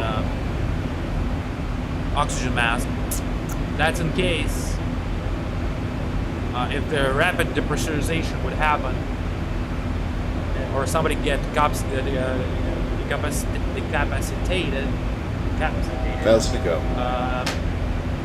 You have another member of crew who's sitting over there.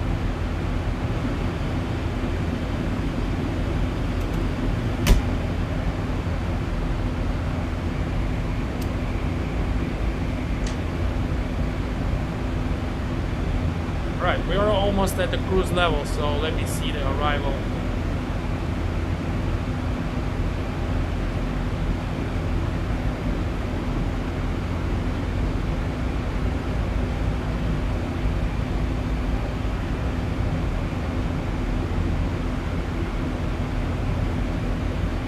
Alright, so we are transitioning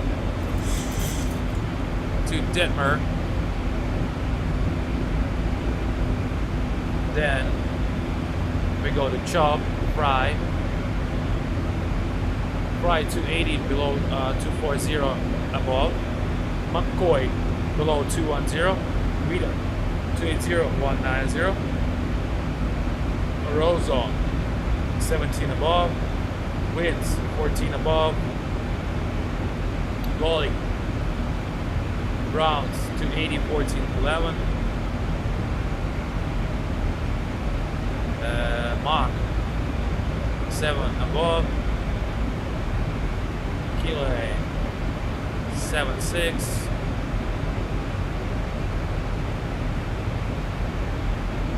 Jim 65, and Hicker at 5,000, 210 knots. and then on to arrival. So here we go. Let's we just brief the start. I've got MSA 3100 all around.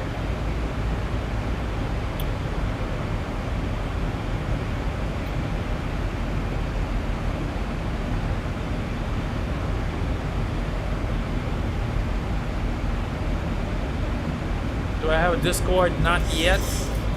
I will work on that.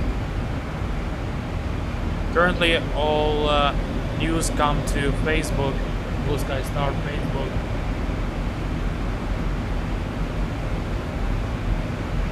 If you don't know, I'll throw a link, but I'll throw a link regardless.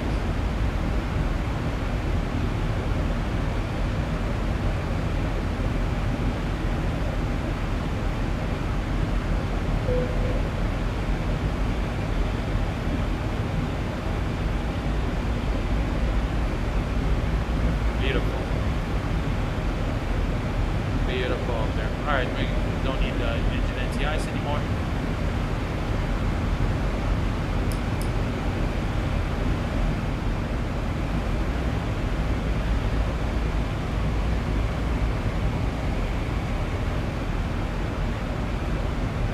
And we're descending.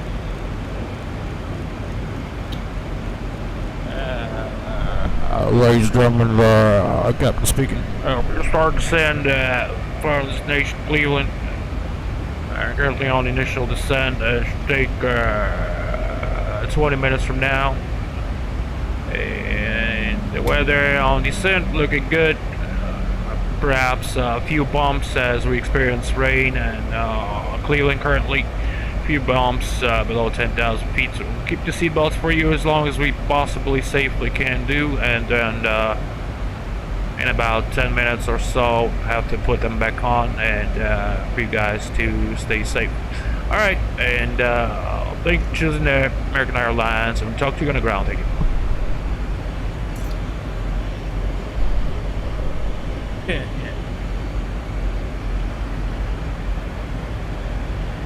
Yeah, Discord, I'm just so conservative in as far as what I do. Like, if I go to specific restaurants, I always order the same shit. I mean, not that I go like only one restaurant or two or three, but if I happen to like something, I'll use it every time. So I'm kind of stuck into that. So that's the same with the with programs. So it's hard for me to transfer, but once I transfer, I'll be good. 825 is the elevation. 100.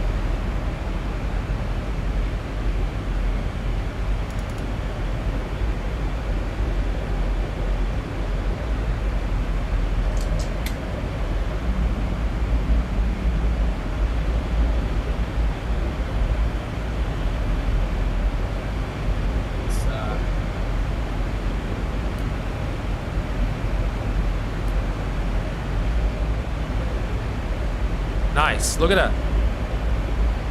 Look at the clouds. Look at it. Look at it. Pretty nice.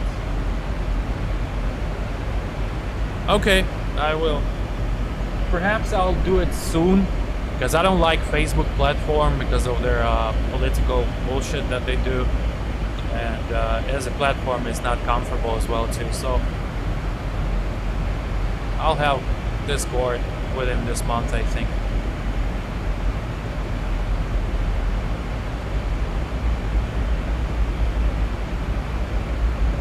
Can help you if you need it. Thank you. Well, I got the my friend with who we're gonna make actually some add-ons for Microsoft 2020, such as planes, and he has a nice group as well there, so he can show me around how to do it.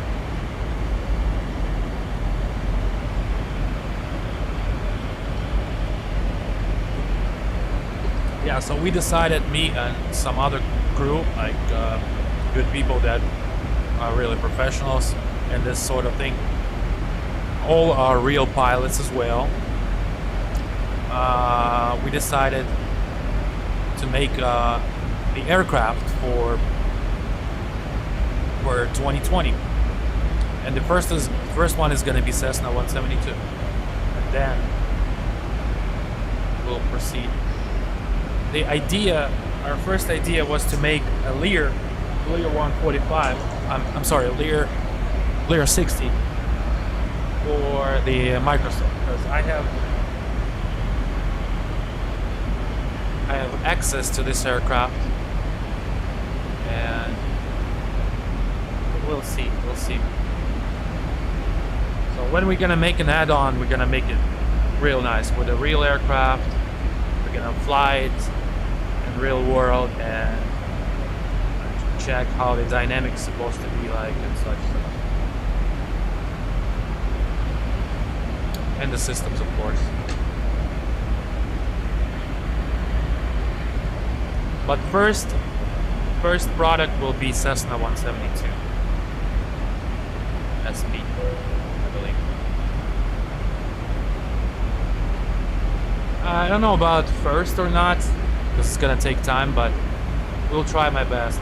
Because I don't want to kill my reputation, because I think I have a good reputation in sim world as far as products, the sounds. I mean, I don't post, crap.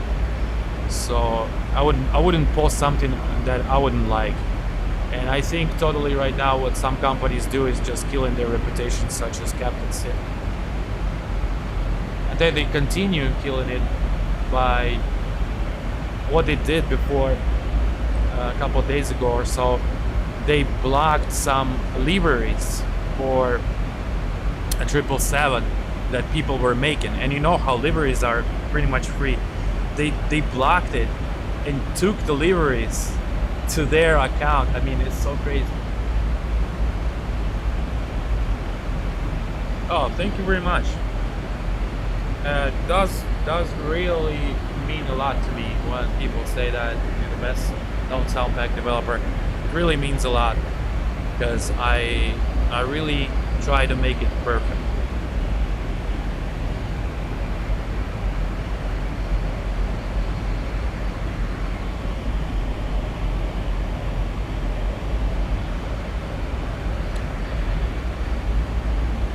I'm kind of perfectionist in this field, so I perfect and perfect and perfect. So as far as the updates for the known sound packs, always, especially if I'm interested in aircraft or interested in model, I'll be making updates forever. Make some of the coolest shit for the sim, and it's beyond everyone's expectation when it's released. Oh, thank you. That's how we want for it to be, pretty much.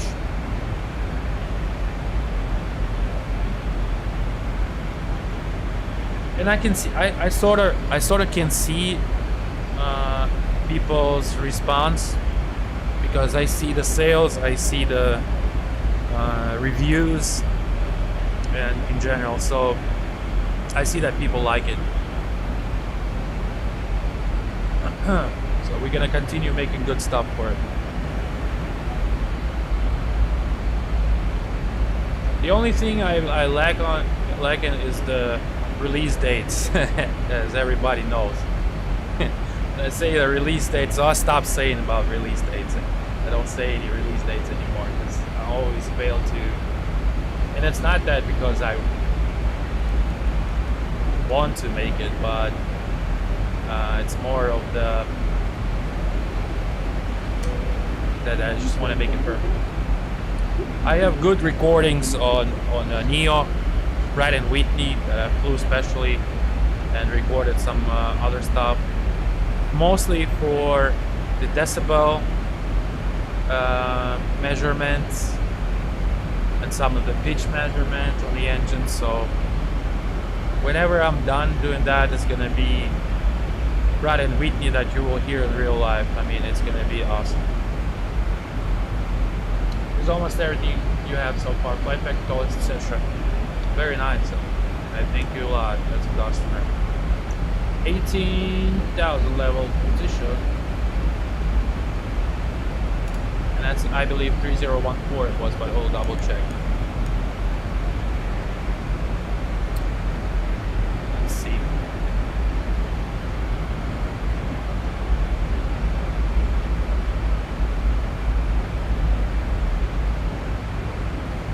Cleveland.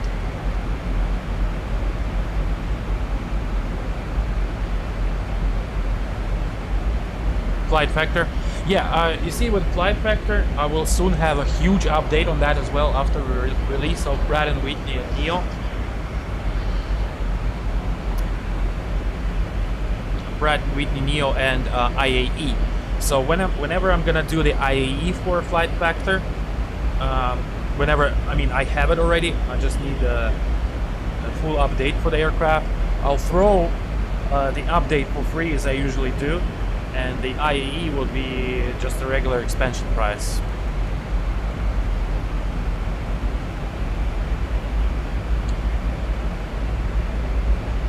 Alright, let's take a look. 350 at 1-2. 350 at 1-2. That's gonna be a little crosswind. Direct crosswind, let's say 10 miles. Light rain, overcast 004. 1615. Dew point is close to the temperature, that means a lot of fog. 317. 3017. That's the altimeter here.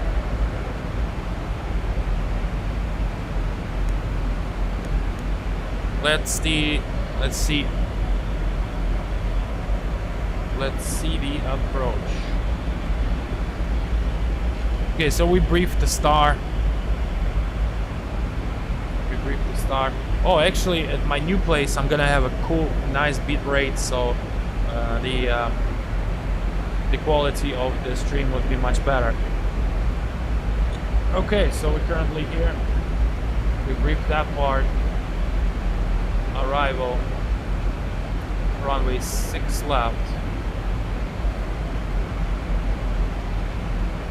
6 right, I'm sorry.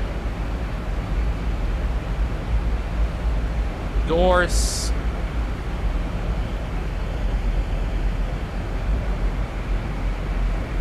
Post. 2,500 above 2,000 Dylan. And then after arrival, upon approach fixes Dylan. Light system LSR 5P. Missed approach, climb to 1,600, climbing right, turn to 3,100, bound on CXR VR, radio 265, Neil intersection and hold. Let's check that. Neil, right, good. 3,100 MSA, 1119er, 058.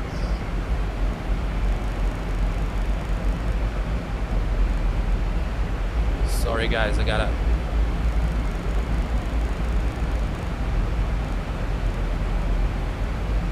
do this real quick. Niner. 1,000 to go. One to go.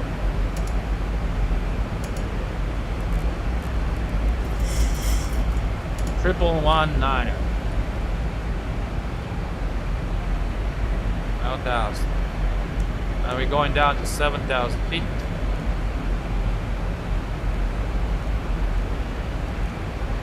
7,006.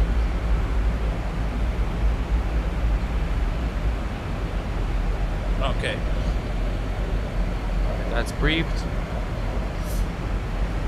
Alright, let's get a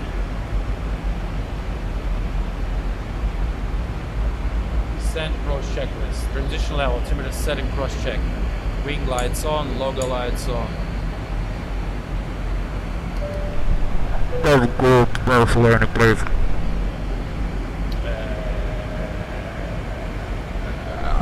Podcast all out. Lights on. Seatbelts on.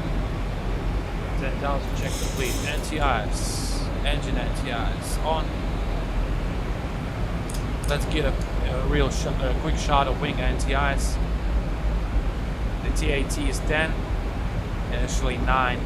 So that's 10 Celsius and below is use of engine NTIs in cloudy conditions and moist with visible moisture, and as well as give it a shot for the wing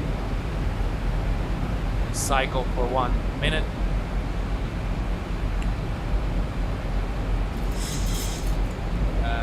TIs as required, con pressure set, start switches off for now. Recall, check. N1 EOS box will be set. Here. That's the message for that engine NTIs is above 10, let's just equal 10. And 12 is direct crosswind, so no need to add anything, just add 1. Okay. Auto brake 2. Approach briefing is complete. Descent check was complete.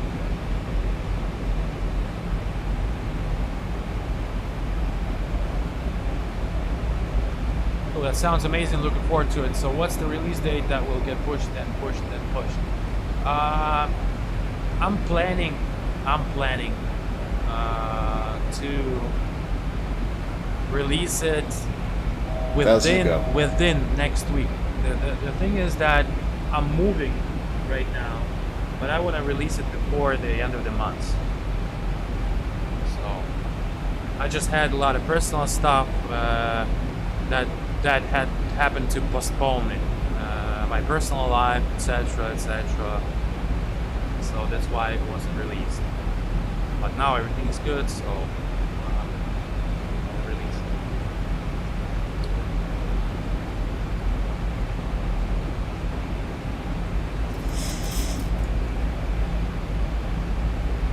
What's the main thing I do for a living is the sound packs.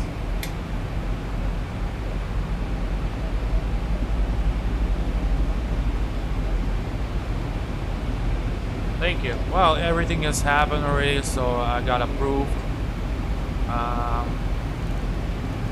Because in Miami you have to get approved for like shit, association and different buildings, and they check your credit history and all that stuff. So yeah, but I will try my best to release it before I move.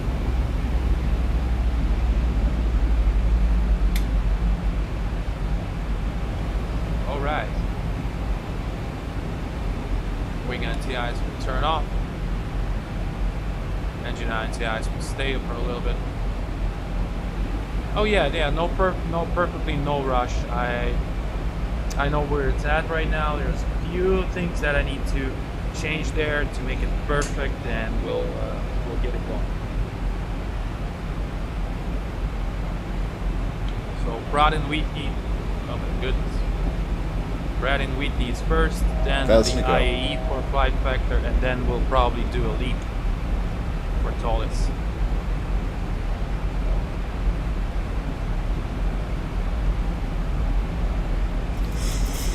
Okay. What does it say? $2,000. 2,500 below. Okay.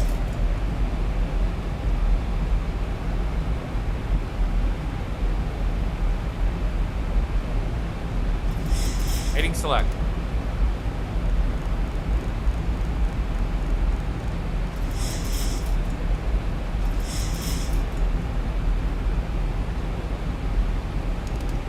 Left 1, speed check.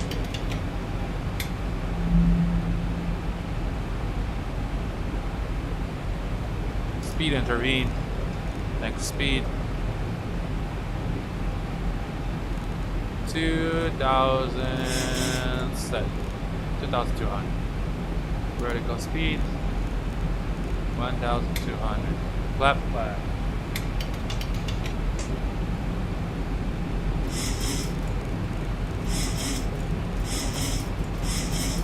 Next speed.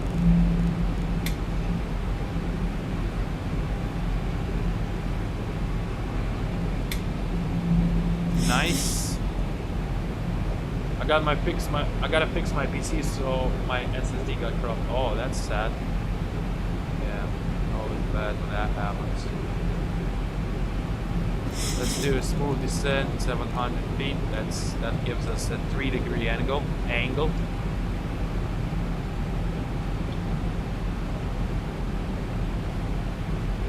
And we can go direct post.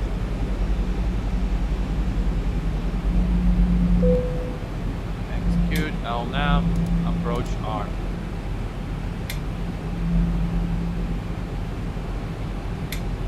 Matter of fact, let's do heading select still because it's gonna give us.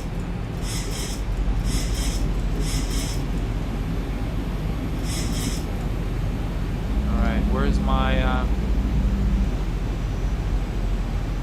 1190, 58, 1190. Right, approach arm.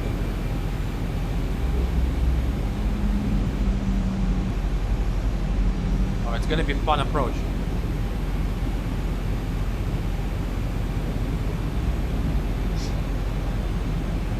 Fun. A lot of turbulence, a lot of wind.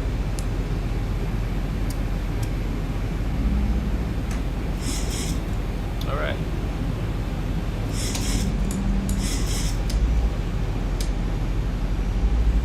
Plus 16, no need for anti-ice usage anymore. 2500. And we're capturing the localizer, missed approach altitude set.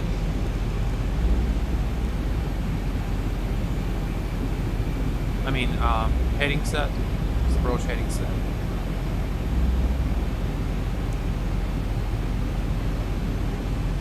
Thousand to go. One to go.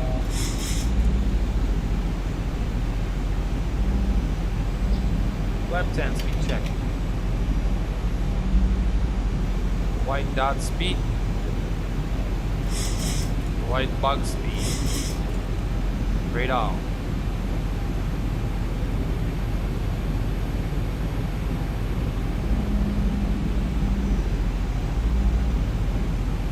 We're approaching 2,000 feet. Whichever comes first, either 2,000 feet or 2 miles prior to final approach fix, is geared down. Alright, and so it's another gear down.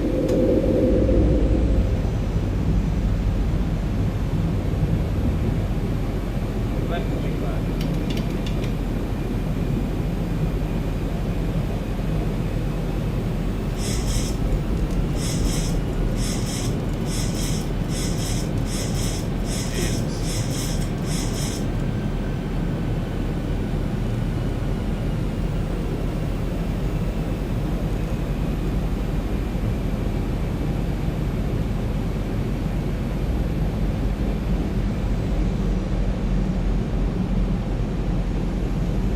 Web 30, speed check. Landing checklist.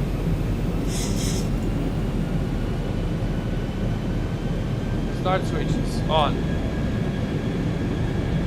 Recall, check, speed brakes, arm, reload. Oh!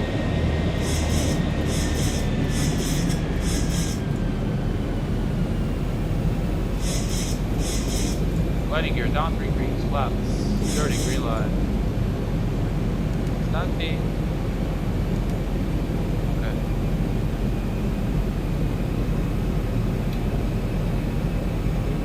Landing check was complete.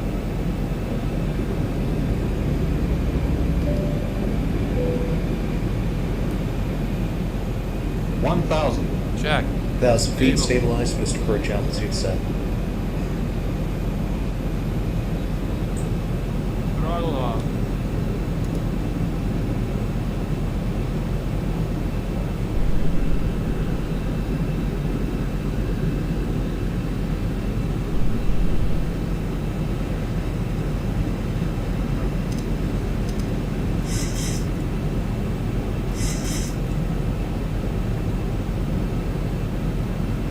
First lights inside.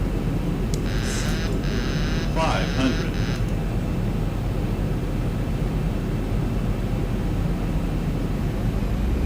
400. Ooh. 300. 200.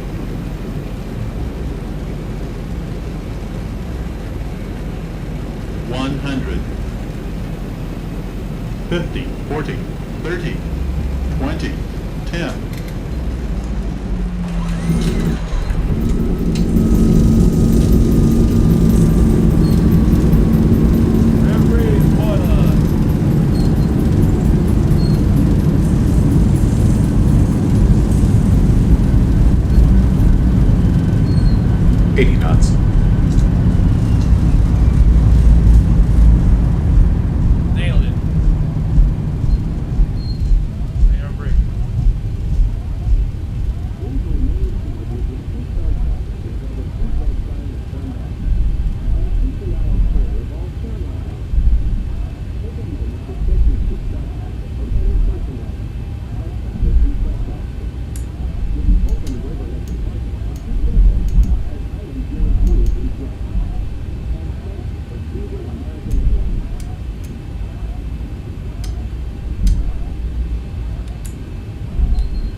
The engine sounds in this one though.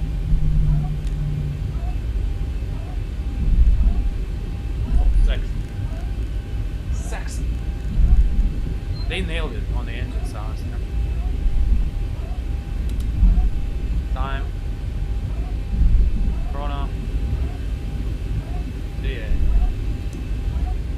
And radar on.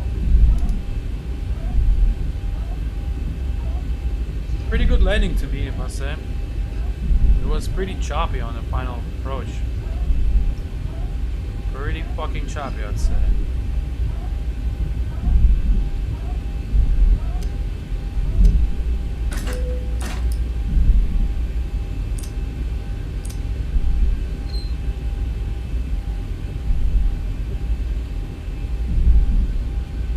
What the fuck is KLM doing here?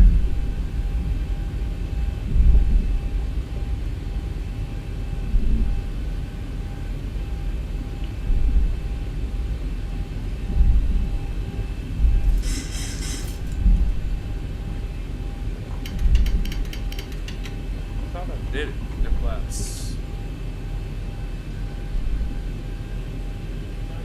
The flaps.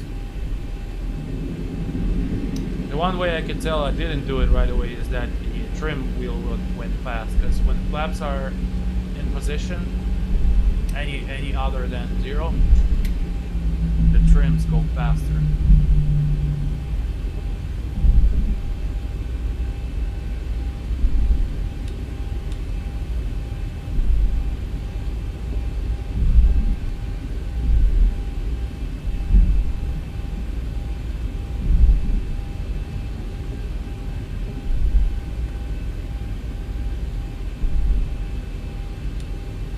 I don't understand why 2020 cannot make the floodlights for the airports like it here. This is default airport, guys.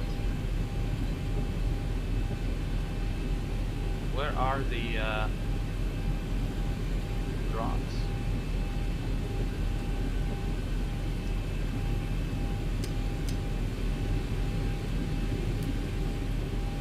Park brake set. Shut down.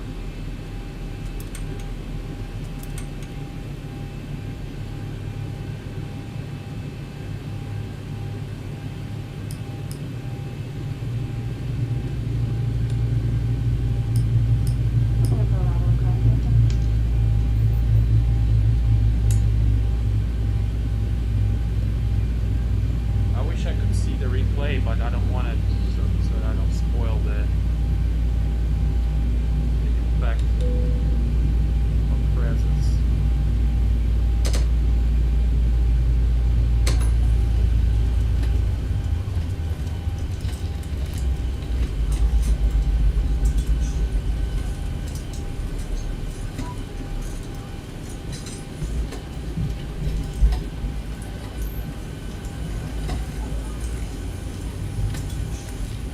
Shutdown check.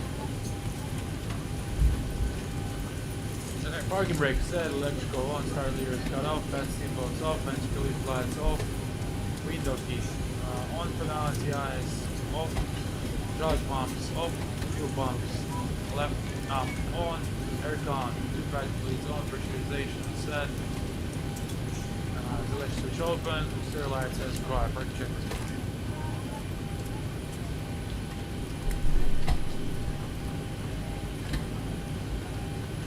Absolutely perfect landing, thank you very much. In these conditions, yeah. Had to. Wind and rain just hit you out of the fucking nowhere, yeah. Yeah, I know. If you want, guys, I can try to look for a replay. I hope it's not gonna spoil the flight. With like open doors or some shit. Let's see, let's try, okay? Because I want to see that landing too.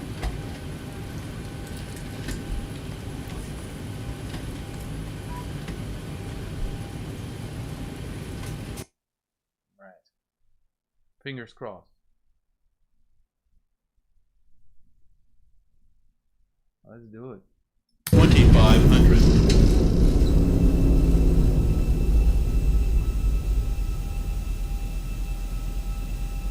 500.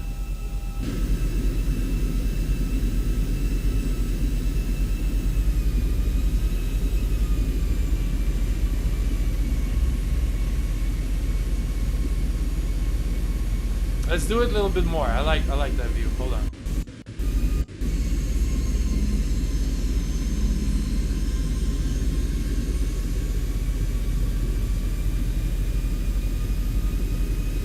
Yeah, everything was smooth until we got about like 500 AGL or something. That was starting to get rough.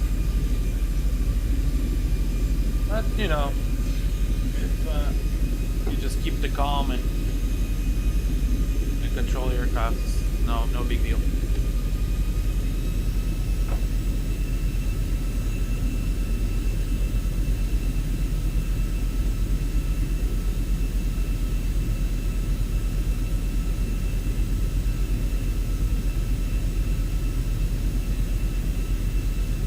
That's where it started to get rough, like right here, right below the cloud level.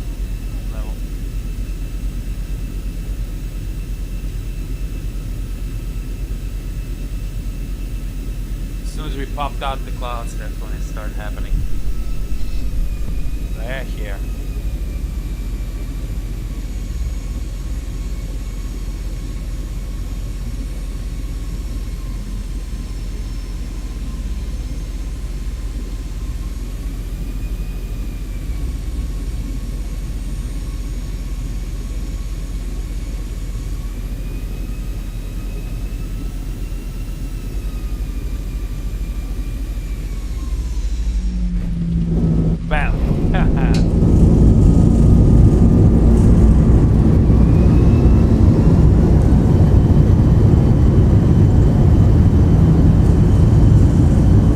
Popped it right in, like a positive touch.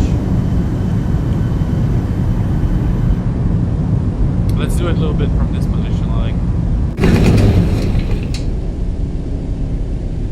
where you can see the ailerons moving.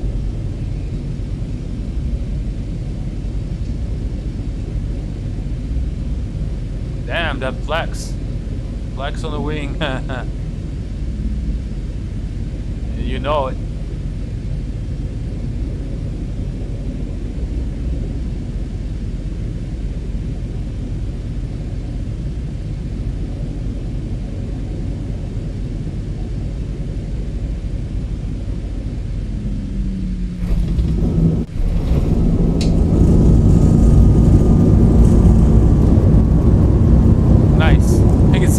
The flaps are shaking. Oh, yeah.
try this.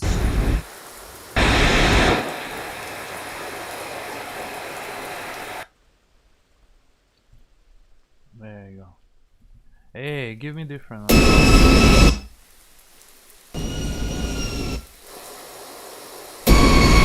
Where's the 500. Where's the guy? Oh, there you go.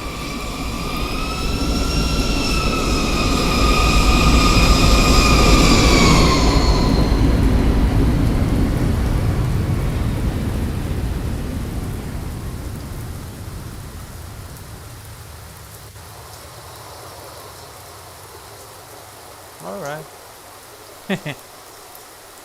Fun, fun, fun. Let's do it like maybe here.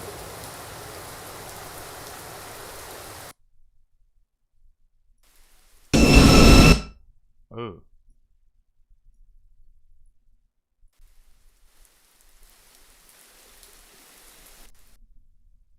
Let's do it from here.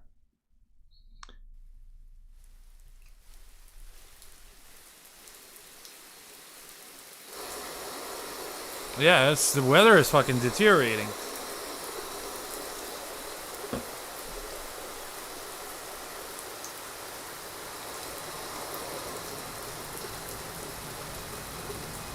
Displays threshold over here.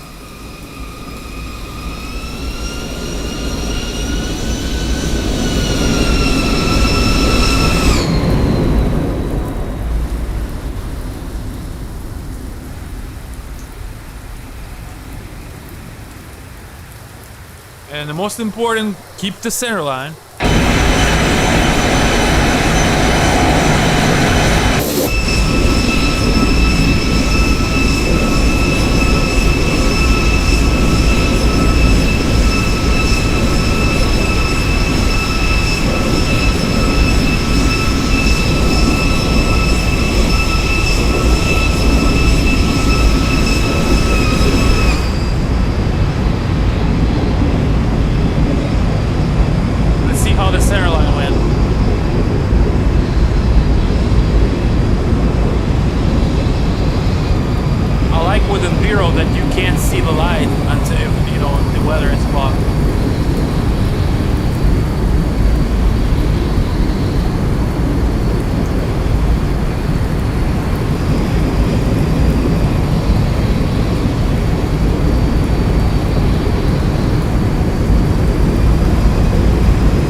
Yeah, you see, that's what I'm saying. Hopefully it's gonna be in the same position as I left it. Yeah, looks like.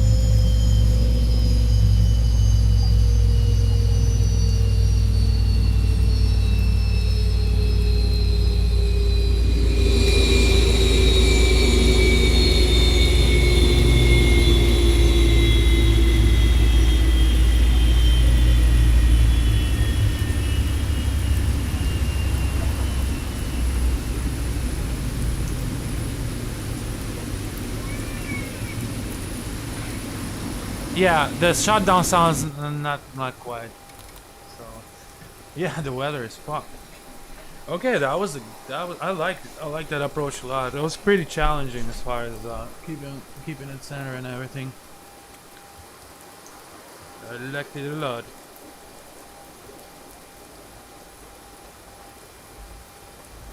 Where's the ground power? Yo.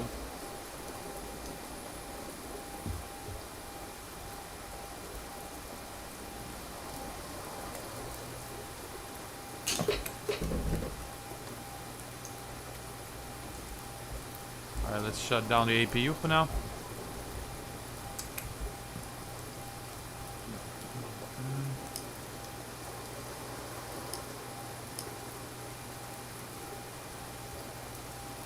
I believe, I don't know if the sounds are correct right now.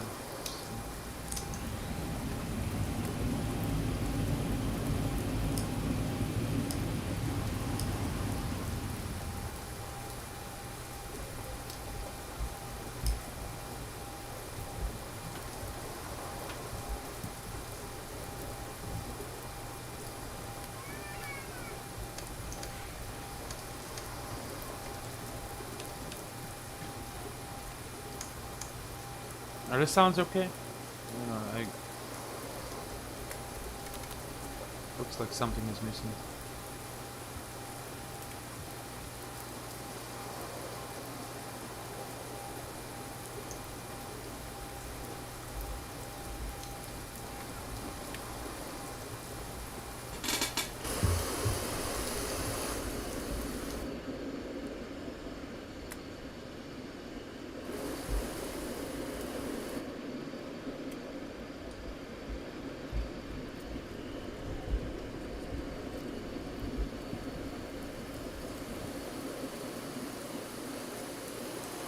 Discord, not right now. I don't have a Discord right now at this moment.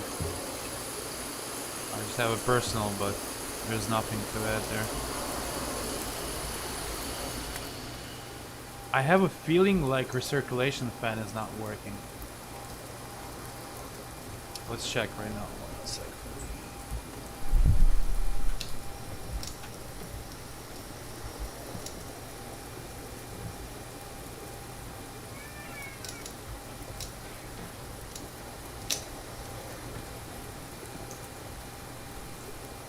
Let's APU shut down for a sec.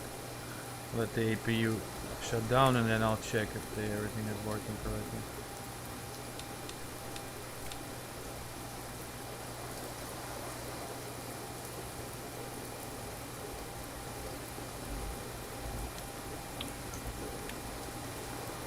It's cool down cycle for the APU. There you go. Let's shut down. Let's check real quick.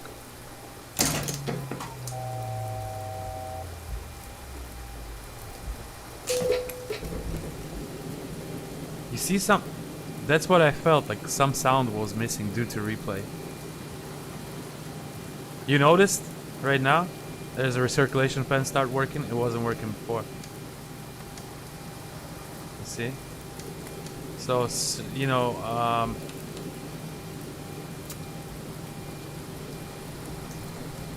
the replay sometimes spoils the stuff, like the sounds. That's how I can feel it right away. Like right at the moment I hear it, I know this what's missing. Okay. Let's try another sound here, like this.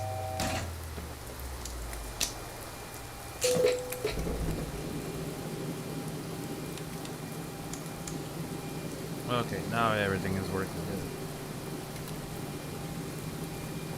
We'll have to realign.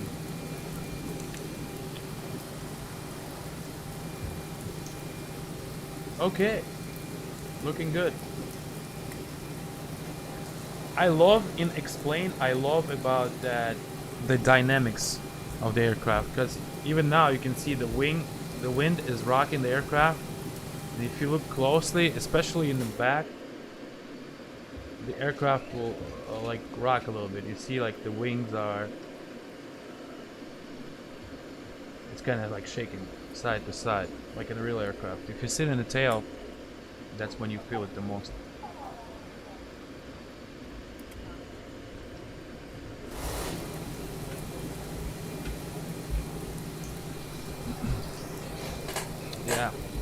Yeah, it could easily crash the desktop as well.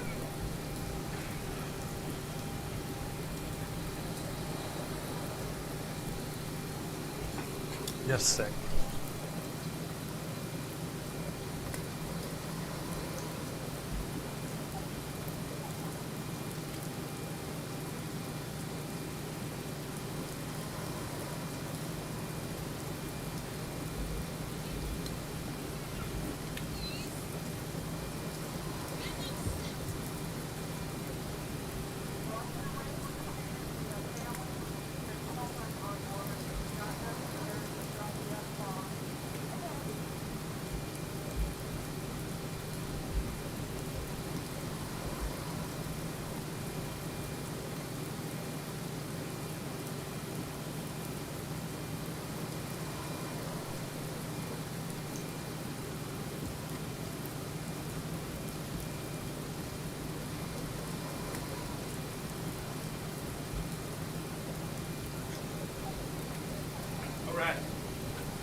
Good landing, good everything. Oh yeah, the 320 removes sounds that I can do nothing about.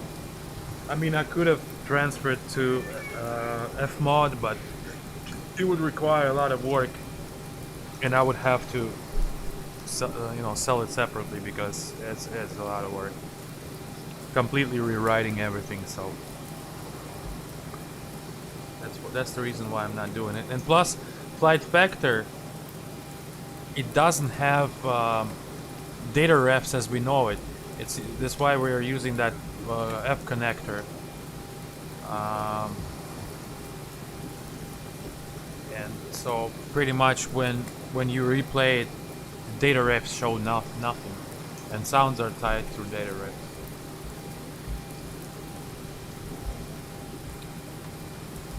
$7 million scenario.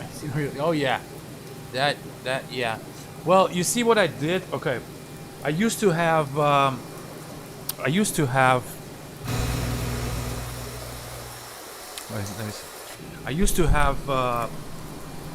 external hard drive where I would store all United States orthos. And a while ago, I made orthos for all major cities and surroundings. So pretty much every place I go and explain, I would have an ortho. But things with ortho is that at nighttime they're limiting the lights, the city lights. Can't show it here, but if you have like if there would be no clouds, you're gonna see lights that are distant, and they're looking good as we saw it. With orthos, you can't do that. As well as orthos, I don't think they work good with XM0 as far as lights and seasons and etc. etc. So I decided not to use them at all. And with XM0, it's pretty much normal. I mean, it's looking good. It's looking good. Not bad at all. So currently I'm not using any orthos or anything. So just the sceneries for the airport, and sometimes not. Like this time. Old airport, which I find not so bad comparing to 2020 sceneries that are fucking looks like crap. You know, I mean, this is like a dark building, generic with no floodlights, no nothing. Here at least, I mean, how is it so hard to make if you're making generic buildings? I mean, this generic building as well. Just stick a pole like they did. Stick a pole with lights on it. I don't see how it's this hard. I have feeling sometimes that these guys from Asobo, some of them who are making this, they never been to airport or never been on aircraft, or it could be the case.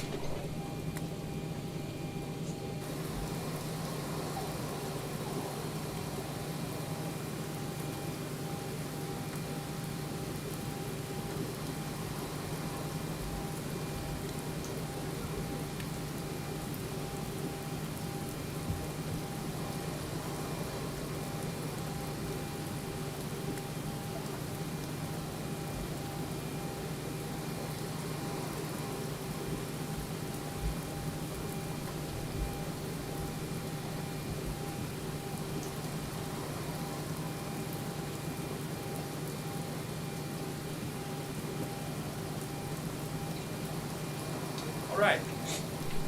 Next, where we going? We should take a look.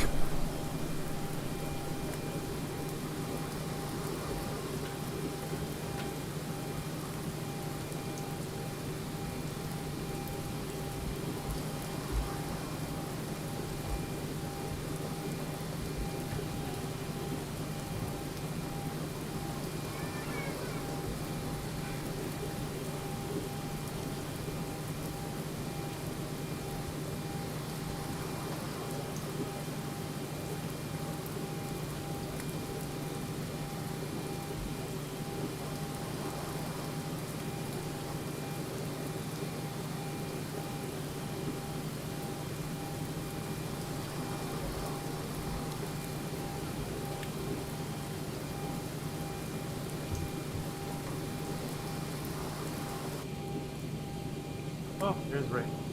Please have sex with me. I'm sorry, my heart is taken. By a beautiful lady. She's a pilot too, so you have no chance.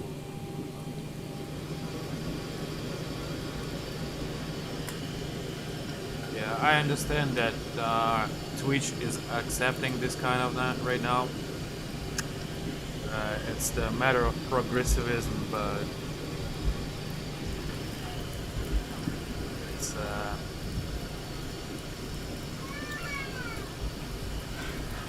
whoa, what is that?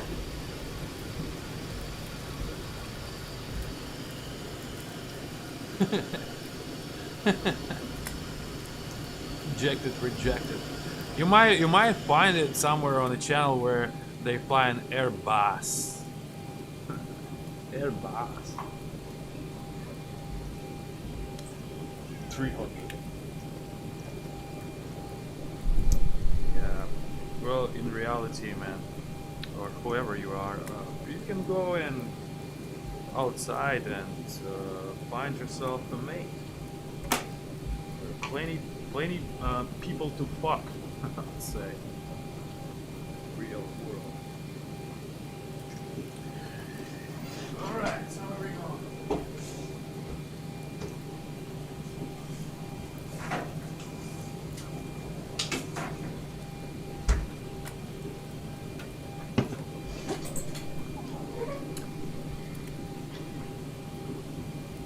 Even if you would be a girl and you were sending some tits, you would have to be real. No, there's no chance.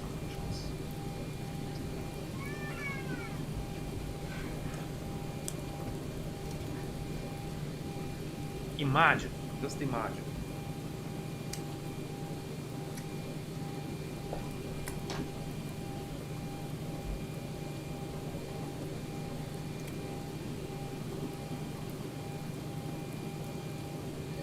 Okay.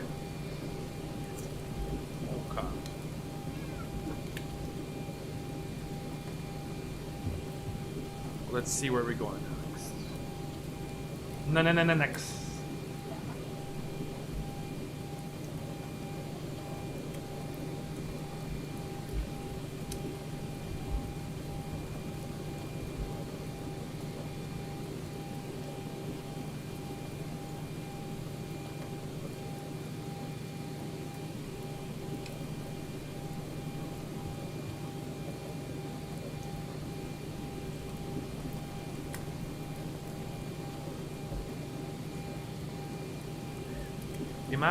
Imagination.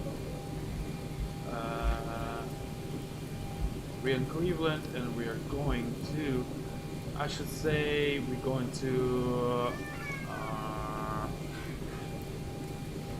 DC. I don't know, somebody's making fun. Somebody's making fun. I hope it's not my girlfriend. Oh, she's probably sleeping already.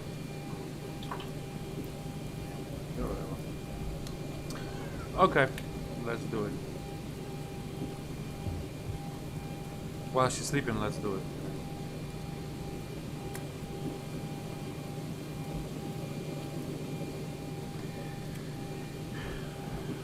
Alright, that's how long should it take flying from Cleveland to DCA?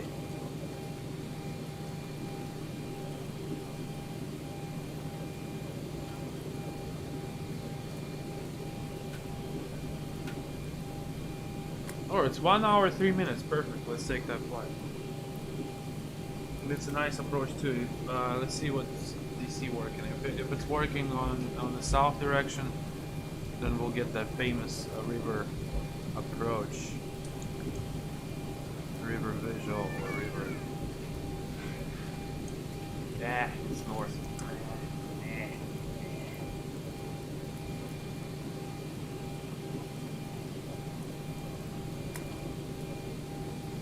Pulls out cold power Christ. And I think he went away to look for his love.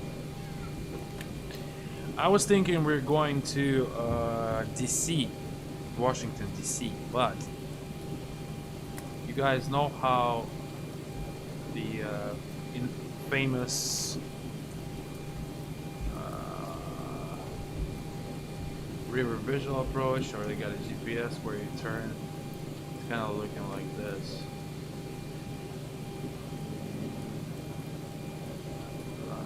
There you go.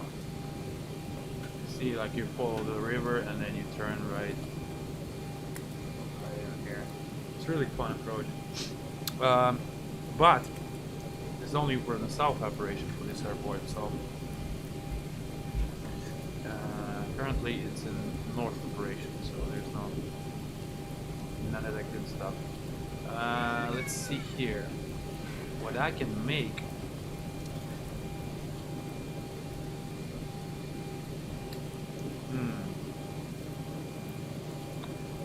What I can make is circle to land, which is also nice. It's just that runway circle to land is real short, so it's not quite suitable for 737s. If we would have like a regional jet, it would perfectly make so. I did it in real world. I mean, I had one in real world where they made an approach for runway 1, circle to land runway 33.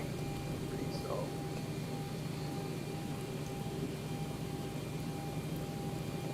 But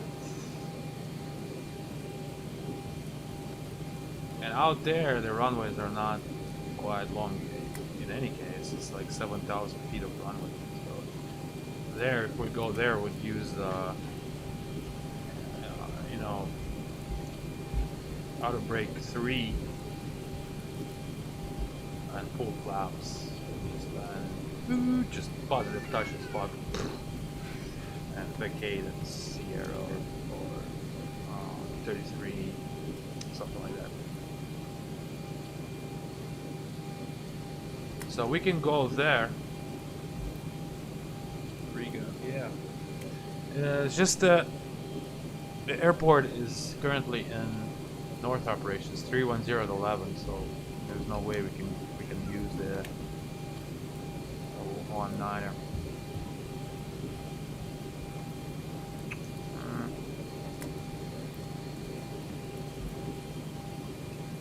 Well, perhaps it's gonna change. Let's see the top. 3106.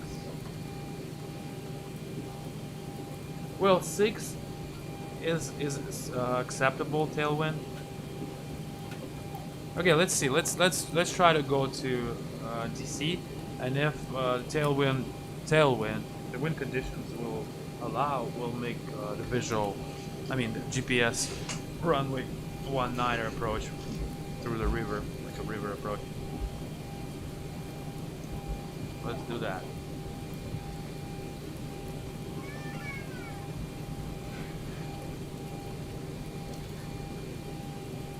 Let's terminate this flight first.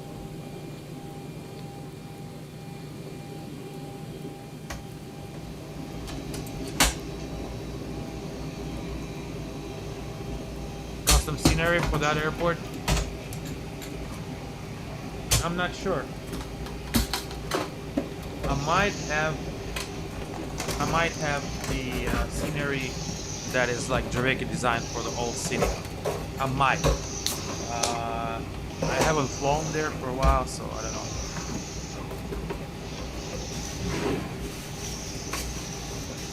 Some kind of thing. All right, let's.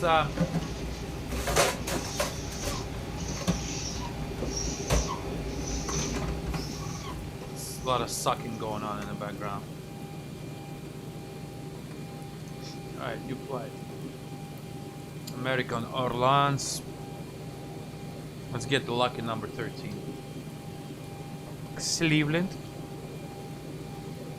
DC.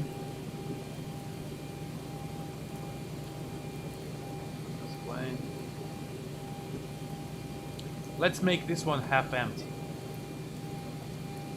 So we have total of 184. Let's make 90 people on board, huh? You know, one thing about aircraft is that it's harder to approach and land the airliner when it's half empty than when it's full. When the aircraft is light, it's much harder.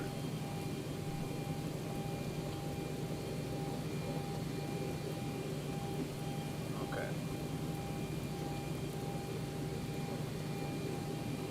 So we'll make that.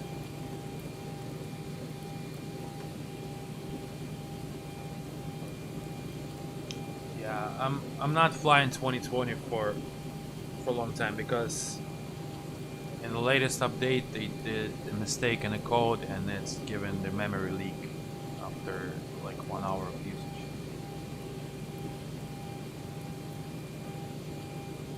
Until they fix that, it's broken sim.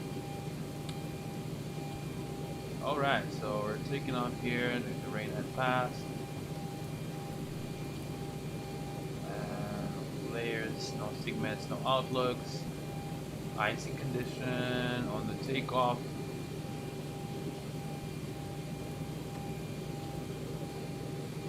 Turbulence, no turbulence. Okay.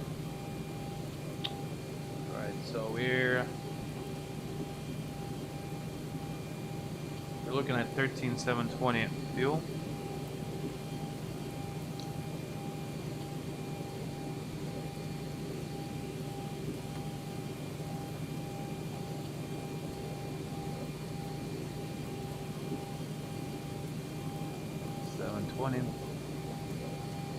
This time we'll make it much faster because I'm not going to explain a lot of stuff that I explained on a pre-flight.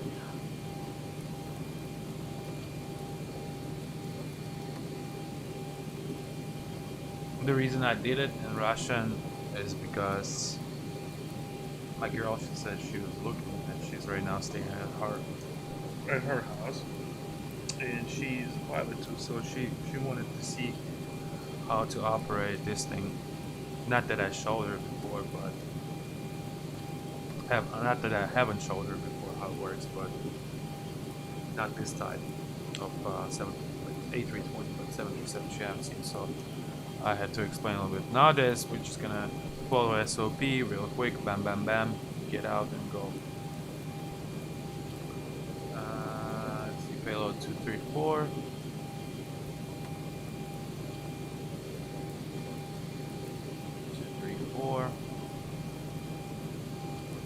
114.7.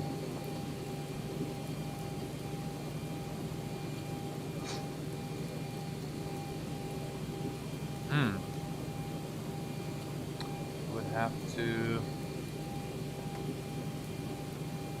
kind of 95.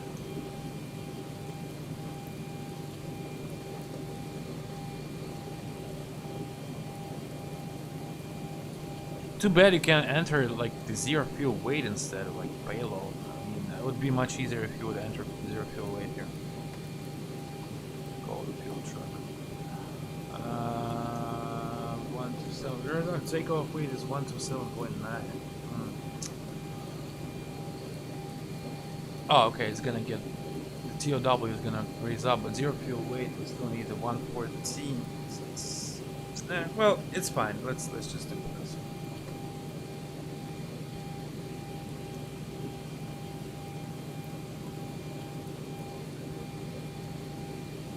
Yeah, can't help him with that task. Okay, let's. All right, so this is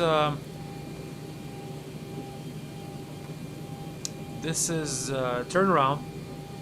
So in that case, it's real quick. We don't have to do a lot of other shit. Just align this real quick. We don't have to do on the turnaround the airspeed warning, stall warning, none of that good stuff. Just do a quick preliminary. I mean, drop your prep.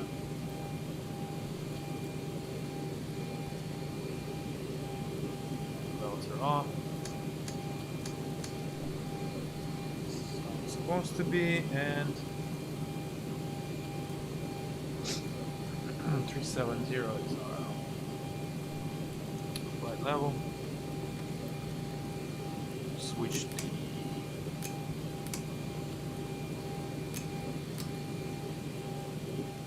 ignition here.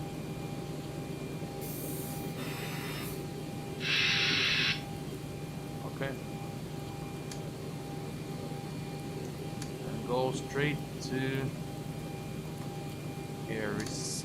Reset. Used RTO. This one and fly test.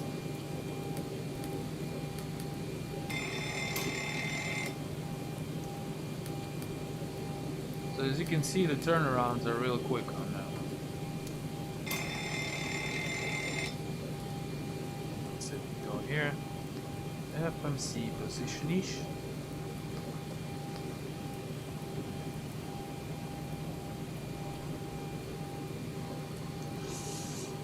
Routes Cleveland.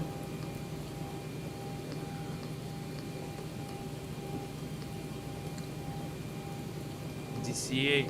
Alright, such as we're gonna get up and go real fast, so I'm gonna start boarding right away and start APU.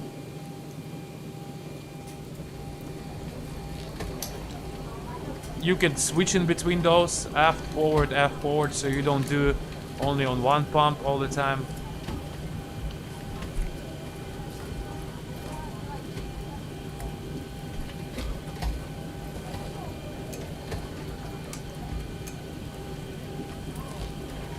Also, I've heard a thing that the forward pump is kind of weaker than the aft pump. So if you really want the company to struggle, just use the forward pump for all your APU tasks, I should say.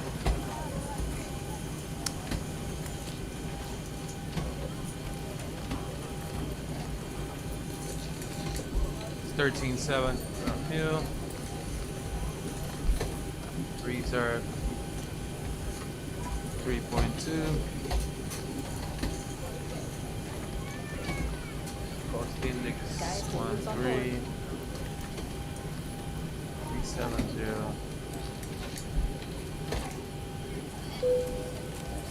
Wind 31438.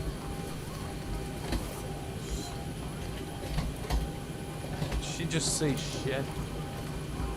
7 Celsius. Departure.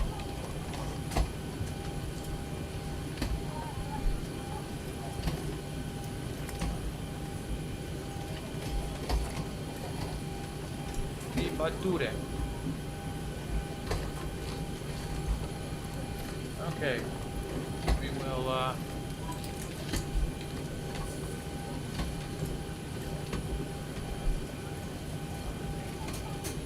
I mean, 6 right is our takeoff runway.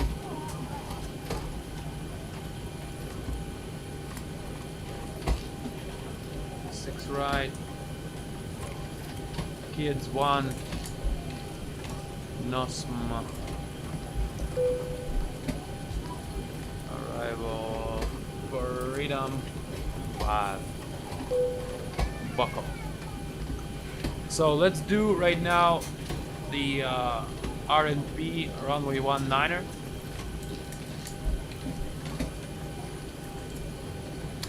And if everything's gonna be good, if the tailwind is will allow us, we'll do it. The river visual. If not, get this guns out of the way. No problem with that. Yeah, flap 5. Take off.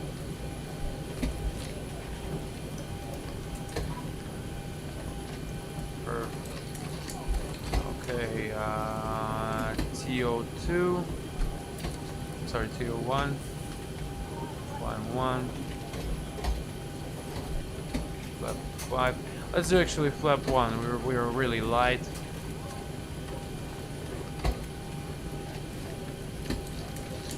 Okay.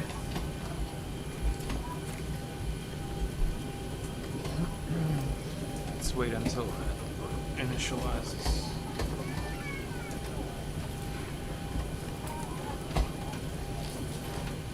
Back at 15. Yeah, well, by that time we'll already start pushing.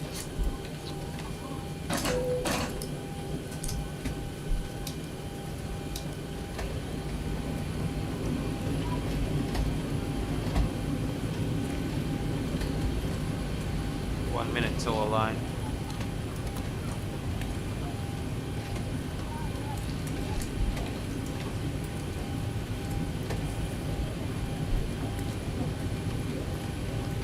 Let's get the weather in.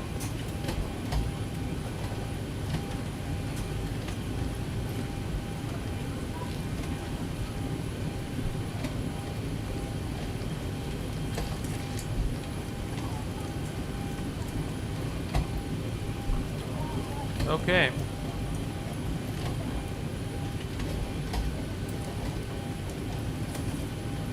Let's do a short brief.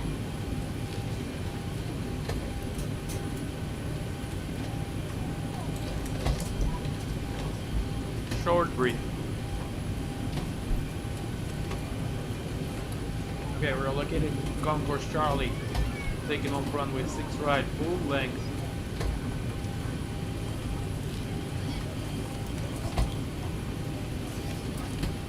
Elevation 776, 9,953 wet.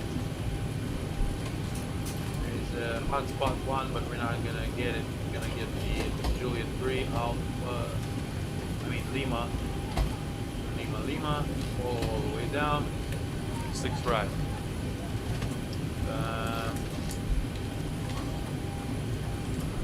Kids 1, departure. 6 right, climb, heading 058, set, intercept course 085 to Josh, then track 142 to cross Kyla, turbo 6,000. Yeah, Josh, Kyla. Then on track 124 to cross Upman and are above 7,000, and track 170 cross Kids are above 9,000, yep. Top altitude is 14,000 feet.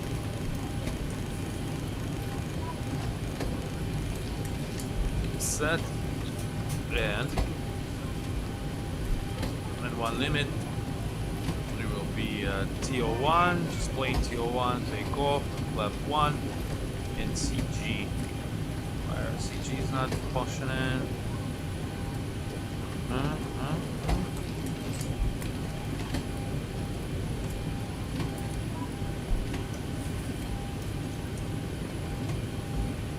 It's supposed to. 016 is dropping.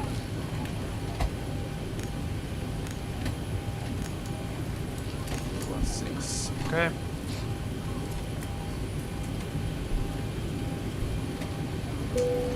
The seatbelt sign is on.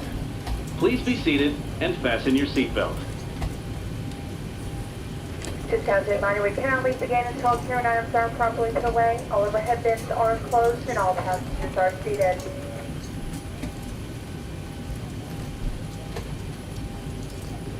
Strange.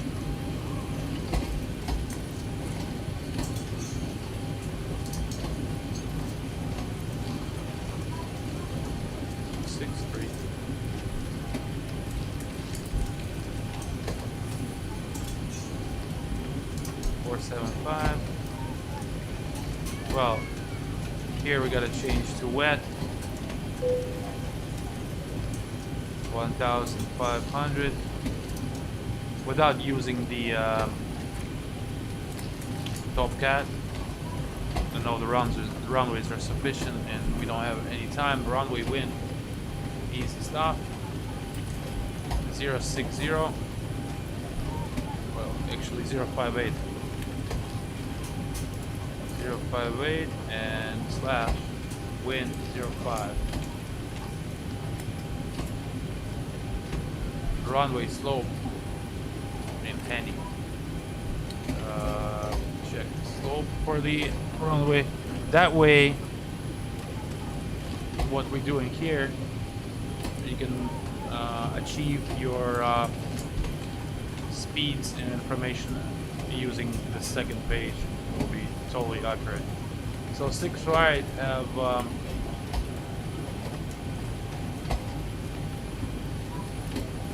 let's see what we've got. Slope information.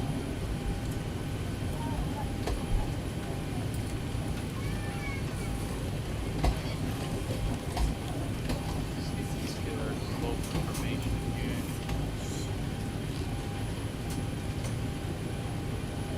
Usually it's published here, but it's not.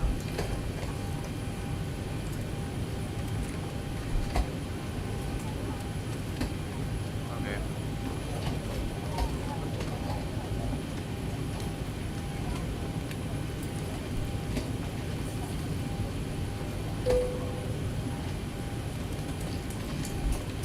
Valid.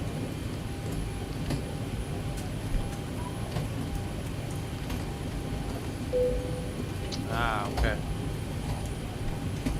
Well, I don't know then. Anyways, 2946.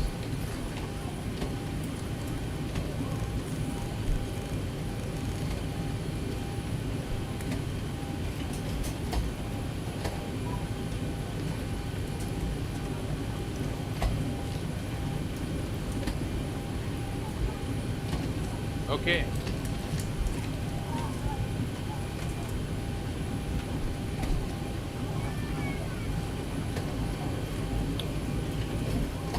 Let's close the cargo doors.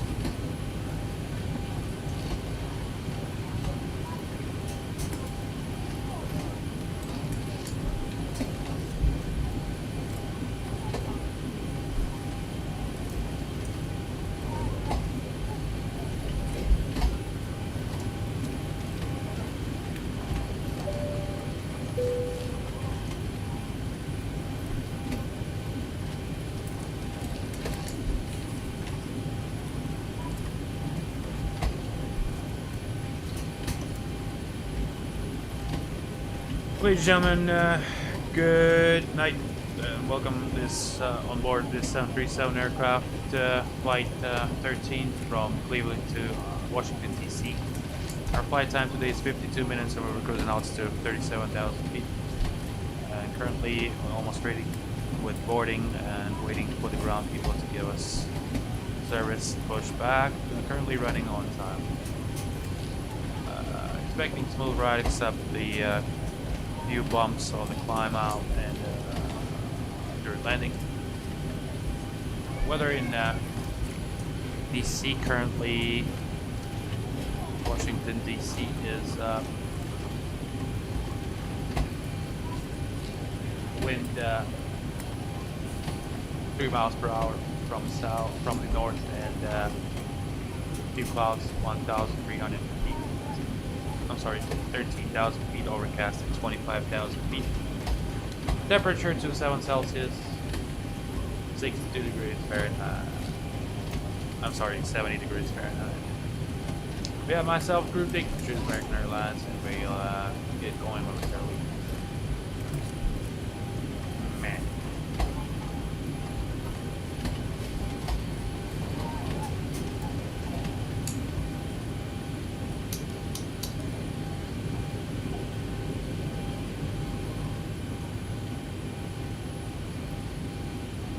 Ladies and gentlemen, the boarding doors are closed. Flight attendants prepare doors for departure. Cross check, fare price jab, stand by for all call. 3.5 all now. Arm. All right, we've got everyone strapped in. Give us a ring if you need anything. Yep. Bye bye.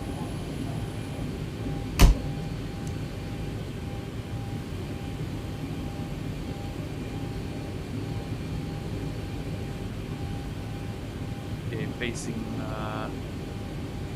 north.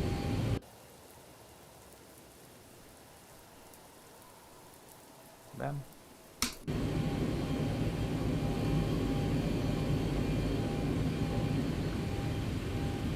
Start and push back check.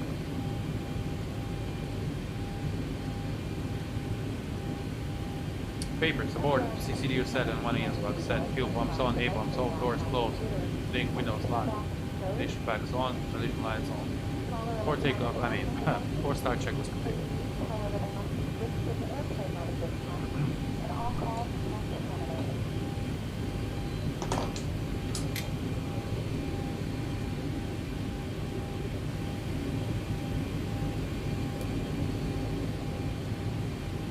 Alright.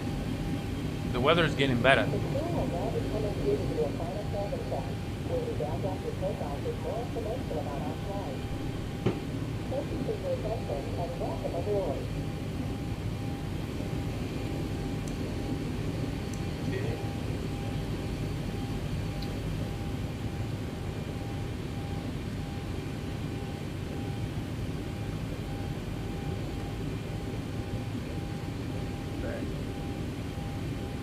Departure 135875.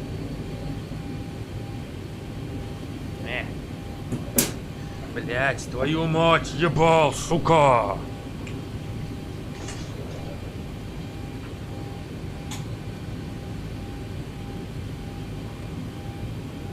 Spillage.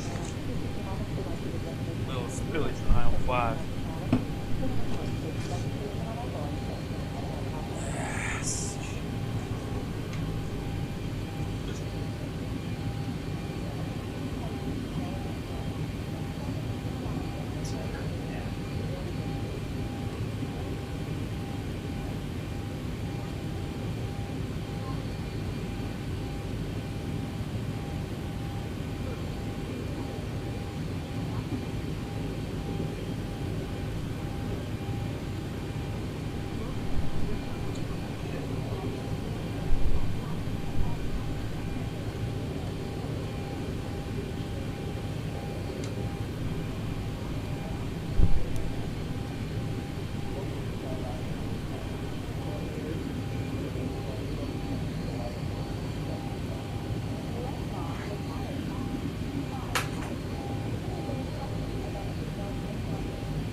Make something here real quick.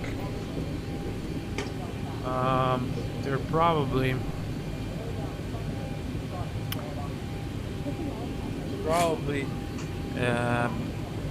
binding for the toga buttons and AT disconnect.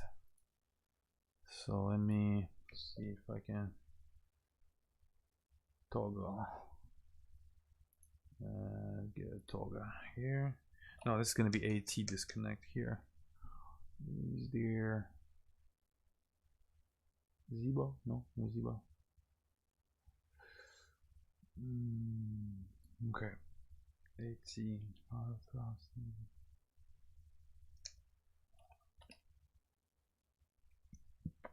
Crap.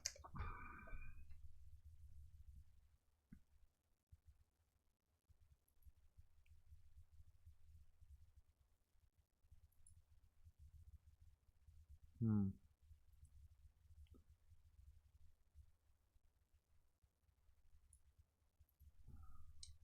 about this? No. To throttle on. There's no. Okay, that's crappy. All right, well, let's make it for Toga then.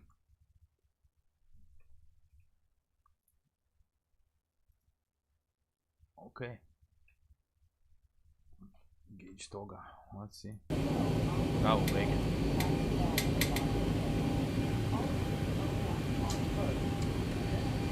All right, time to push.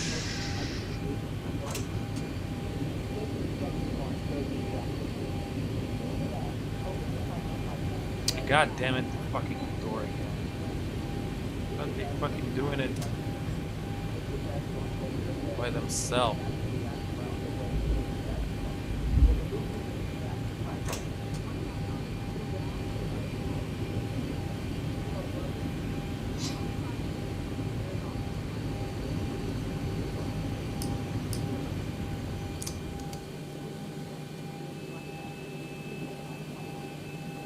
Start number 2.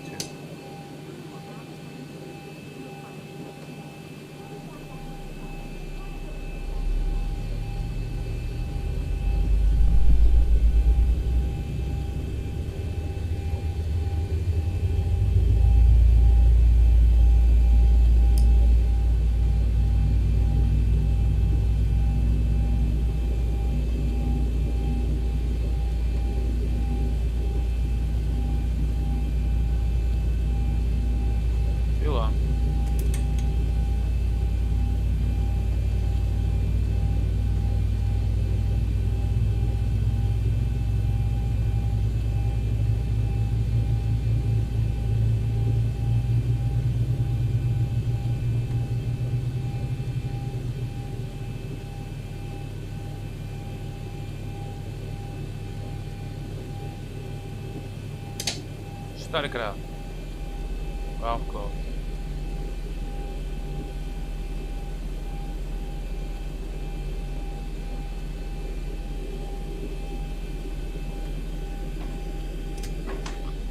Brake set. Number 1.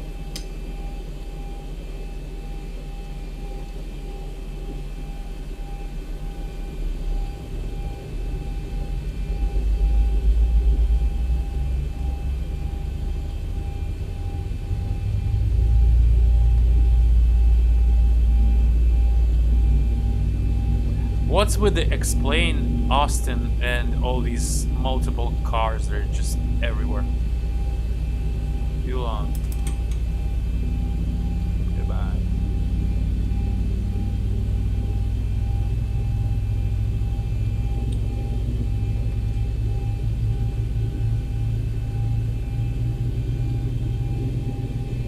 Release this guy, huh?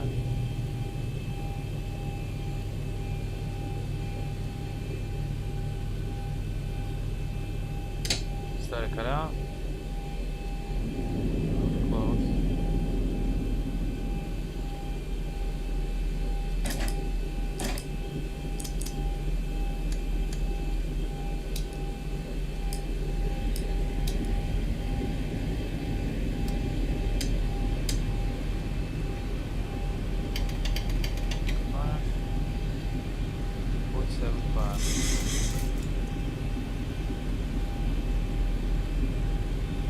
They disconnect. Oh, okay, it's showing a pin. All right, bye bye.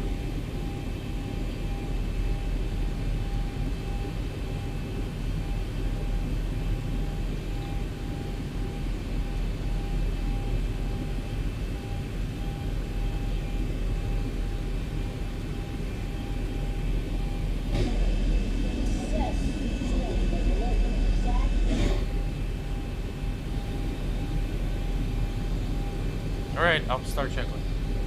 Electrical on, window kit on, prop kit on, NTI, not required, drag pumps on, air complex on, trim air on, pressurization, isolation switch auto, yaw damper on, APU bleed on, APU off, ground equipment remove, shoulder harness pass, recall, six pack, working good. Right's clear, left's clear.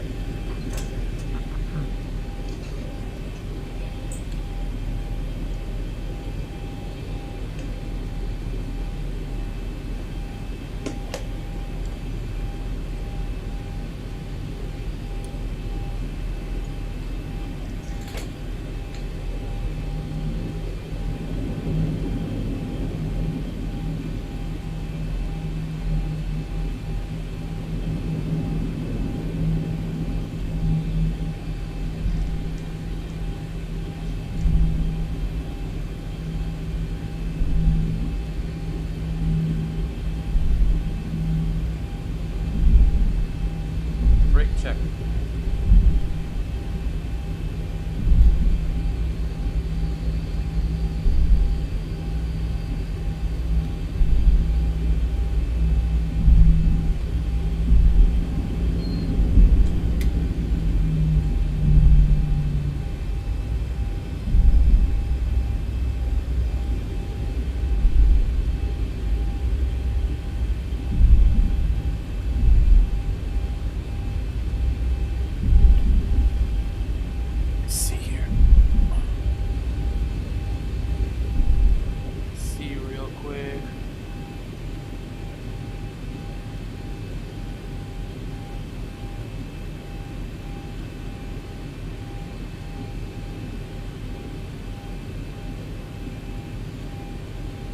Okay, it's Juliet 4, Lima R.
Taxiing like Southwest. Speedy Gonzales. We do taxi pretty fast. Around 25 knots on a straight taxiways.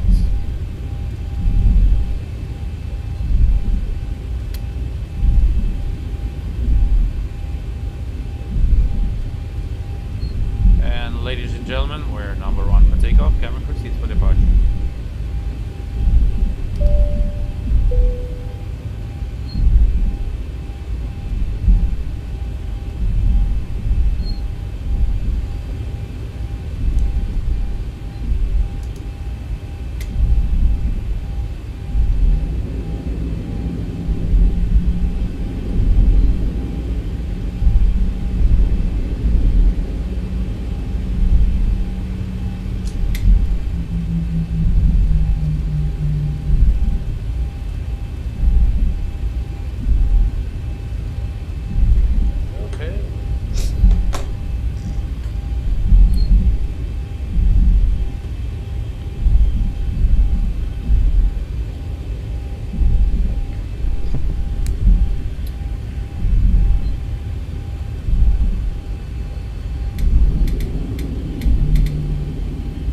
Just in time, yep.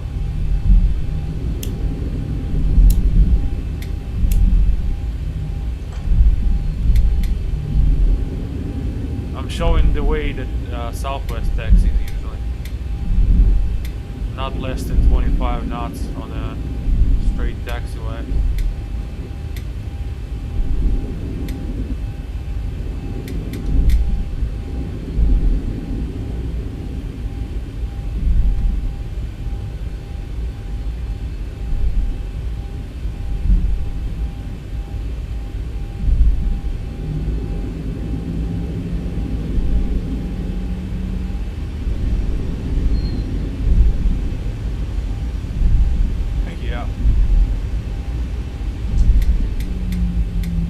Well, here I'm cosplaying the Southwest pilot that went and started working for American Airlines.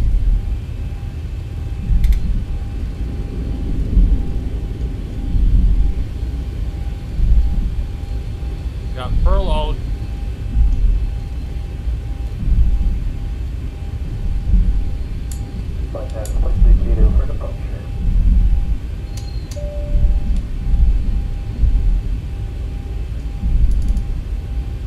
Okay, the cabin is secured. Have a good flight.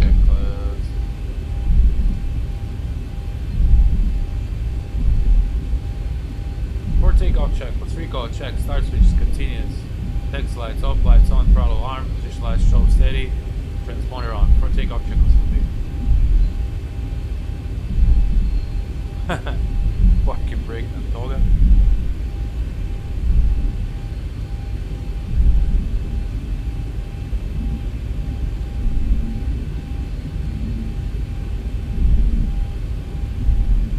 Ride confirmed.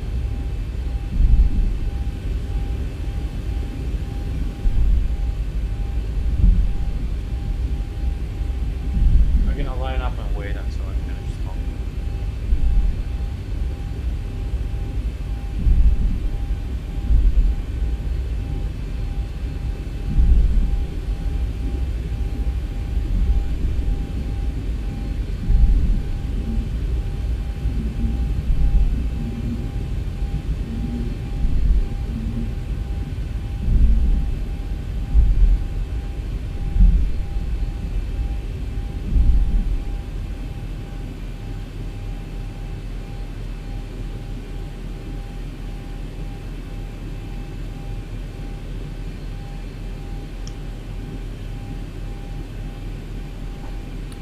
Okay. Fun, fun, fun.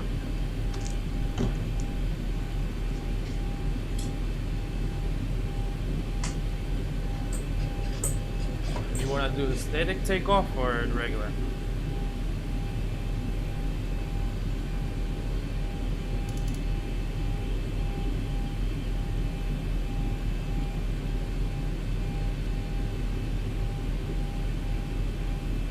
Static takeoff procedure is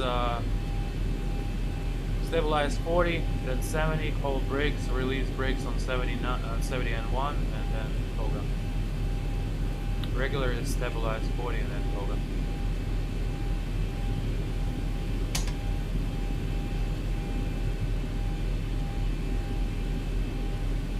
Alright, regular it is.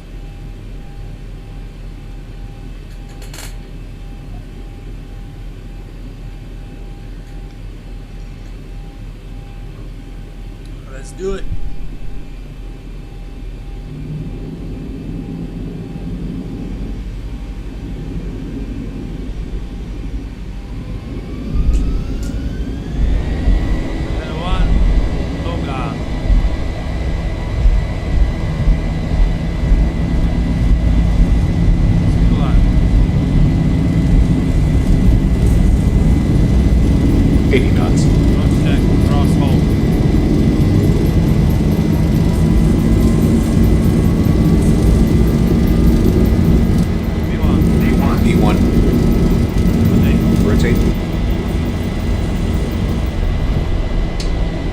Positive grade.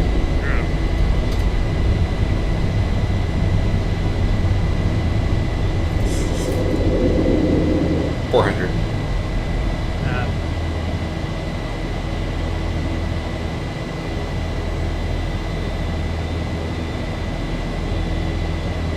1,000.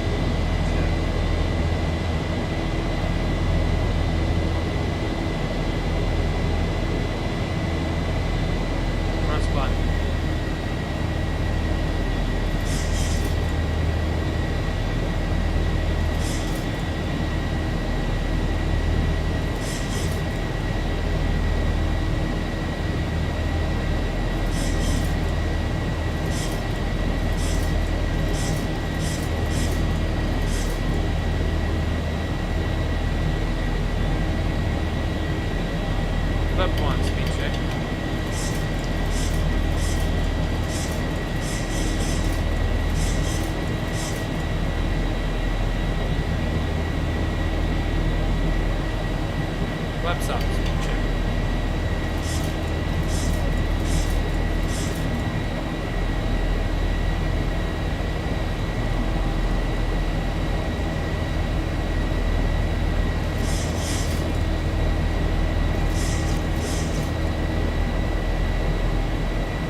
1,000 to go.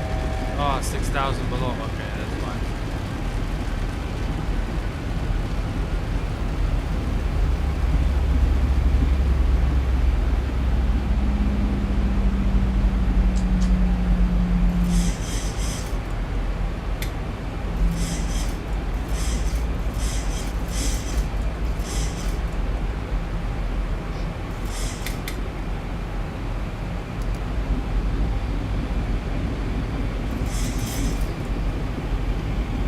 There's a restriction on the altitude here.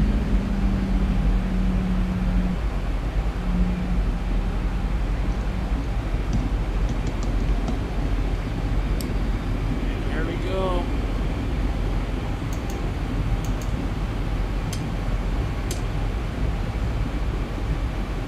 After takeoff checklist.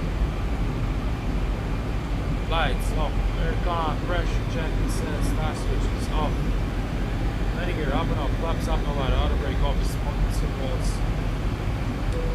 Recycle. Take off checklist, okay.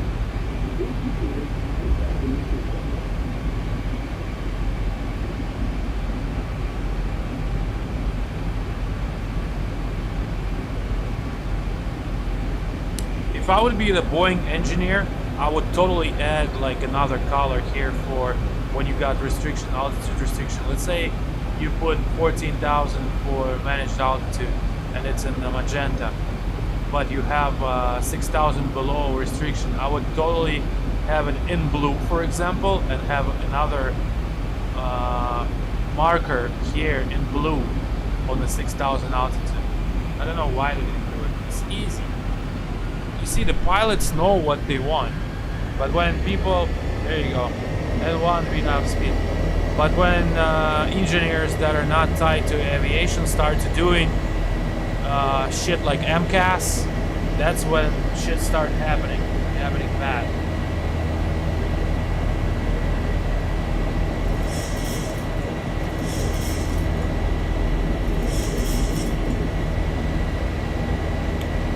What plugins?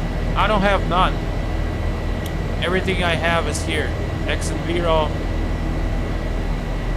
That's it. Fly with Lua I just use for the Xperia Realistic, which is like a shaking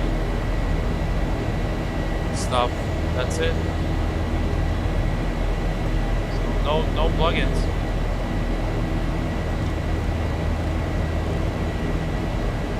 Beautiful.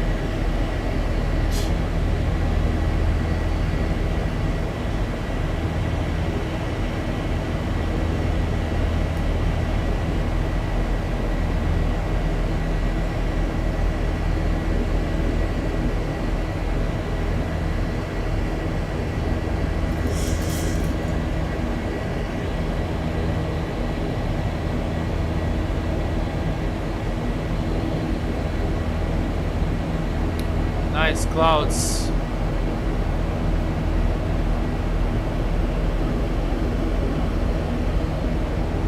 Like a low clouds, and you can see the lights through them. It's pretty nice. No, I haven't touched the XP2 yet. I don't know if I really should, because it suits me right now. I mean, what's new with it? I mean, I know the Xperia Realistic, they try to make some generic sounds for all aircraft, which I don't recommend.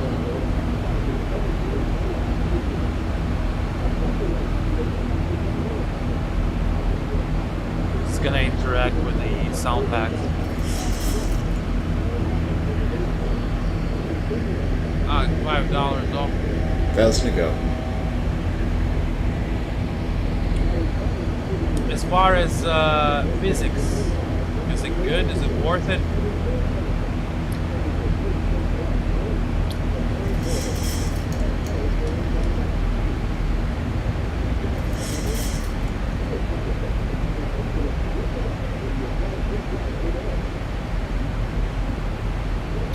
Helicopters, I don't fly that much.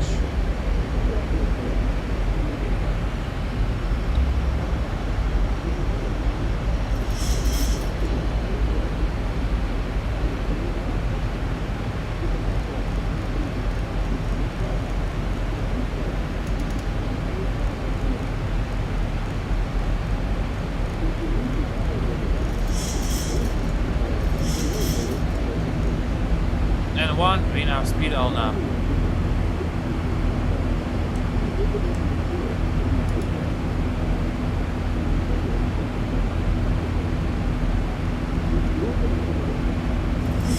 Touchdown sound animations. Interesting. Well, if you recommend, I might try it next time.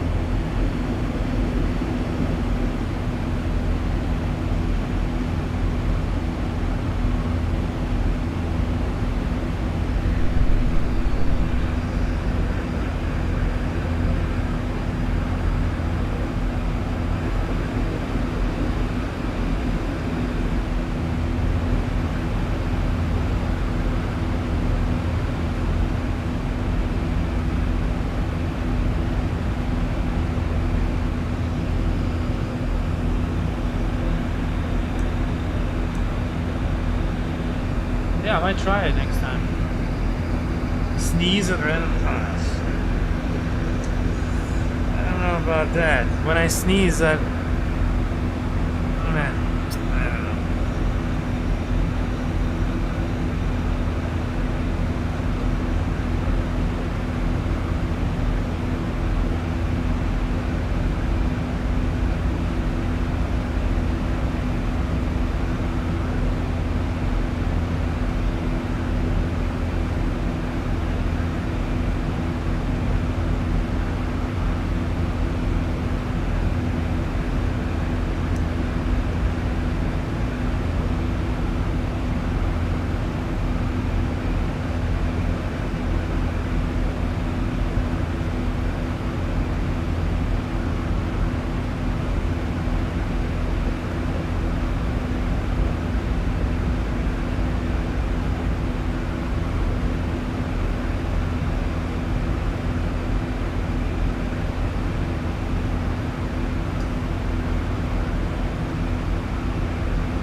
Change G-force effects and your screen starts to go black, simulating passing out.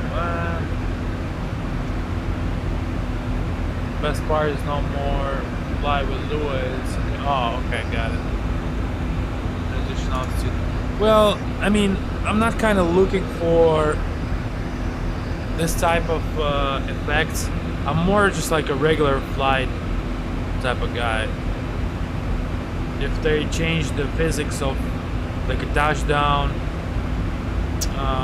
you know, when you first initially touch and then the suspension gets compressed,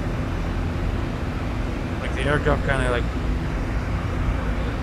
gets, I don't know, kind of like pushed towards the ground. That is something you can feel. But I don't know how. Well, I guess I'll just have to see.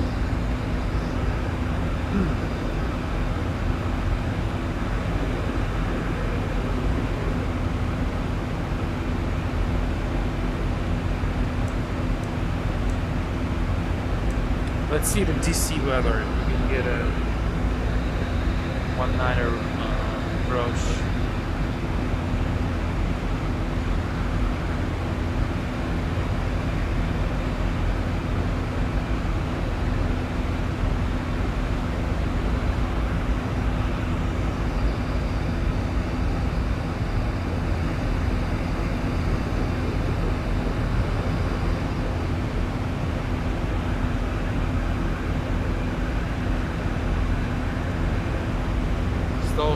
Well, I mostly fly airliners, so no need to stall for me.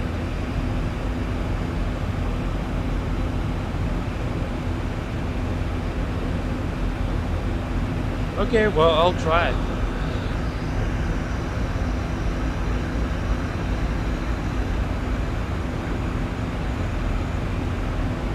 The props and small planes I can fly in the real world, so I'm quite interested in what they got as far as effects for the small planes. But the Airlines, yeah.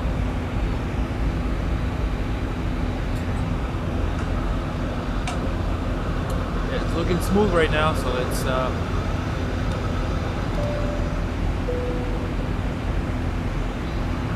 unbuckle.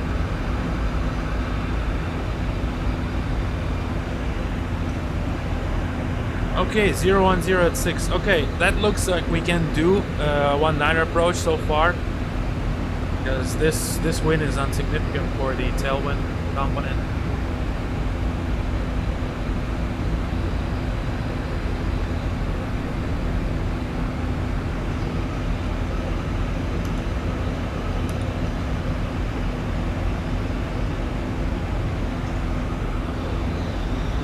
Because the maximum tailwind is 10 knots, so if it's 6, we're good.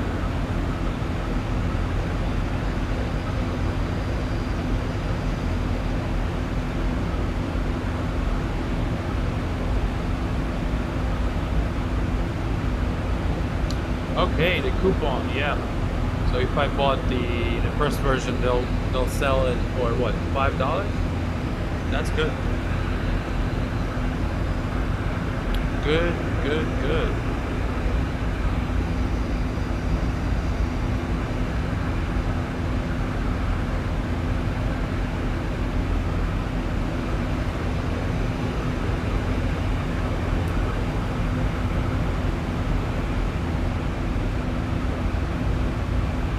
All right, let's because the top of the descent is real soon, so let's brief the approach, make sure all the data is correct.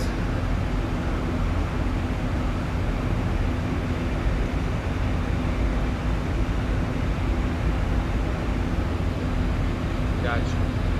Let's make sure everything is correct here.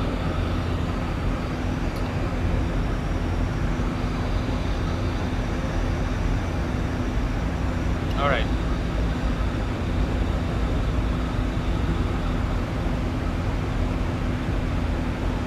Okay, so we're transition buckle 310, drawn 310270, honor 280 to 280 240. Yep. Step. Bravery 260220, courage 280 pledge 17 and 15 280, we will 14, never. You see that shit? Honor, bravery, courage, pledge, we will never forget. That's about 9/11. Pledge, we will never 12 forget 25011.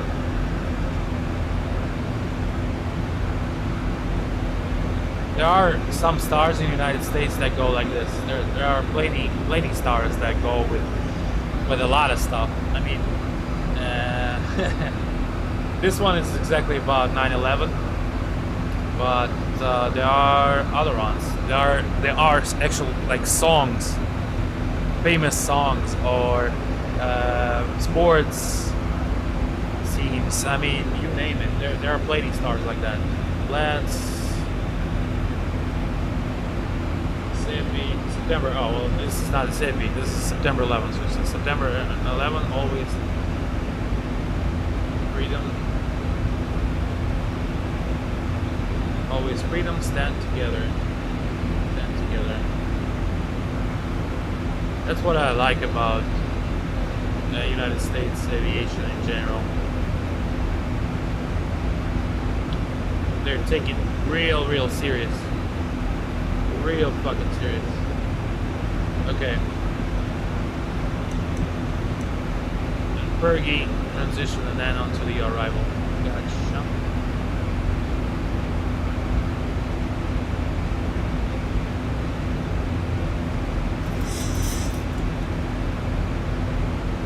Right, so that's freedom and approach. Runway 9 or now.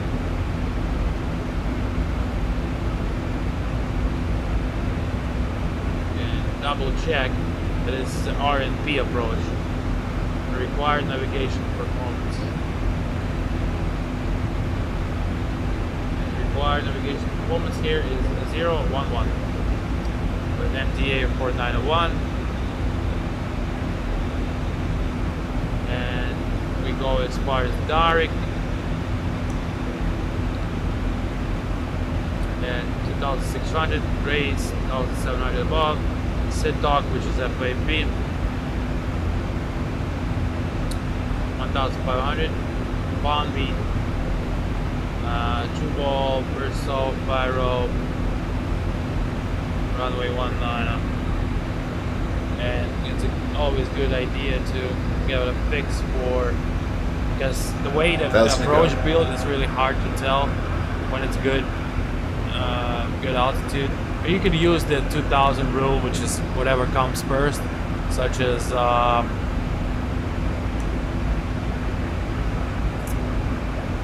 you know, the rule pretty much in big boys is either it's 2000 on rate alt or 2 miles out prior to final approach fix.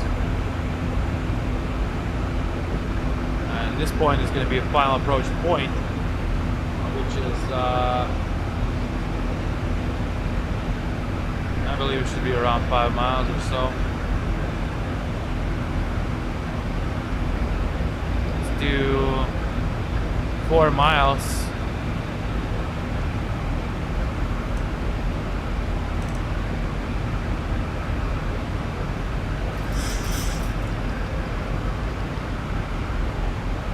Yeah, that's 4 miles.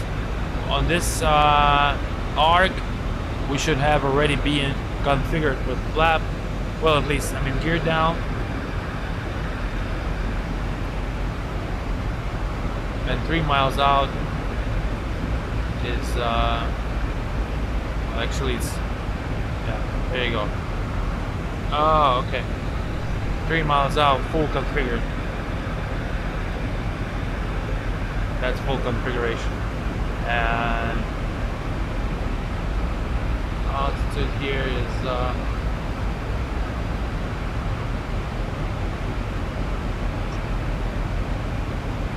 elevation, I mean.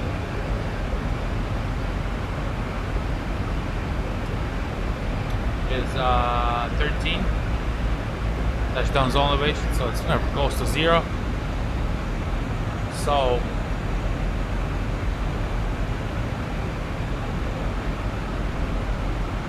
out here 2 miles out, talking about grades, so 5 miles. That's when we're looking for gear down.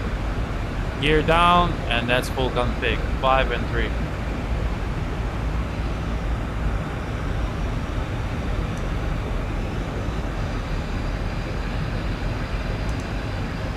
Miles.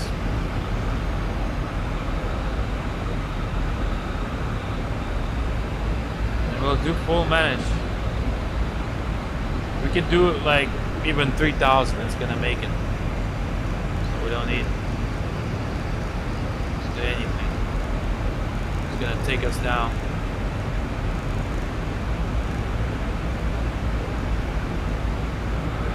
Okay.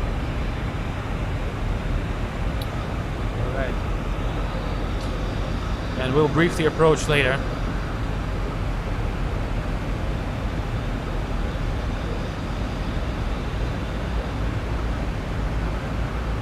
Second fact of the day, number 20, the more you know. So much has changed over the years of flight simulation. What is the fact of the day, 20?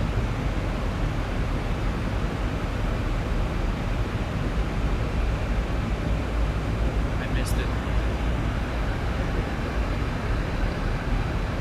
Another fact of the day, prior to top of descent, to make a smooth descent, first do the vertical speed, then 1000, like this. That's for passengers comfort. 5 miles prior, 1000 feet vertical speed. start descending right away, and then it gets the profile. We'll see how smooth it's gonna be. Oh, the star? Yeah.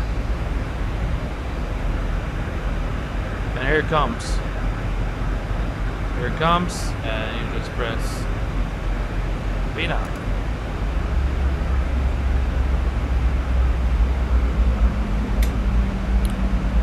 That's for gradual pressure and comfortable feeling of descent. So when you do this, the people won't even notice you start descending.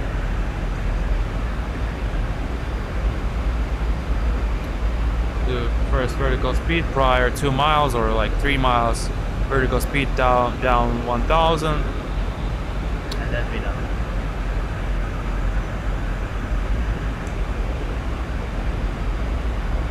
Yeah, sometimes I surprise myself how much shit I know about aviation.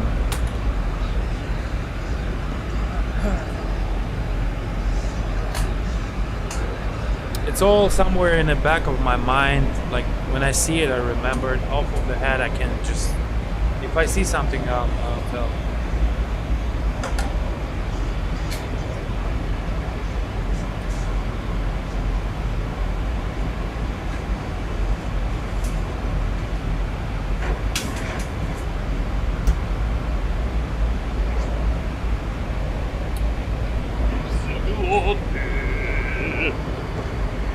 Самолет.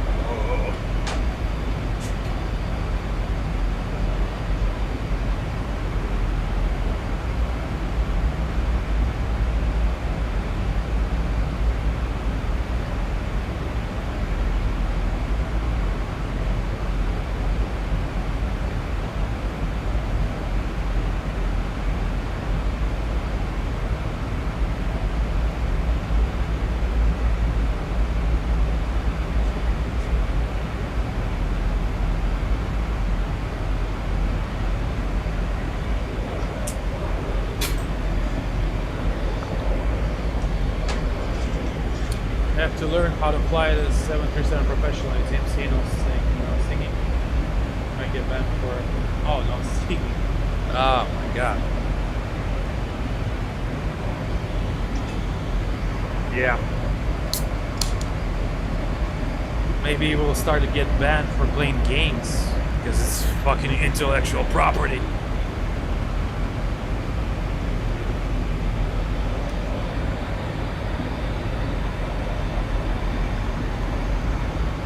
Yeah.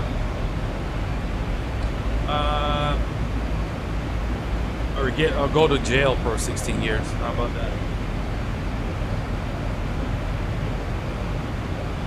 How about that? How about that? 737 is really easy to fly. AFCOM, get an AFCOM. They're actually okay. I don't support piracy or anything like that, but there are sites with torrents that have CBT, I'm sorry, which is computer-based training.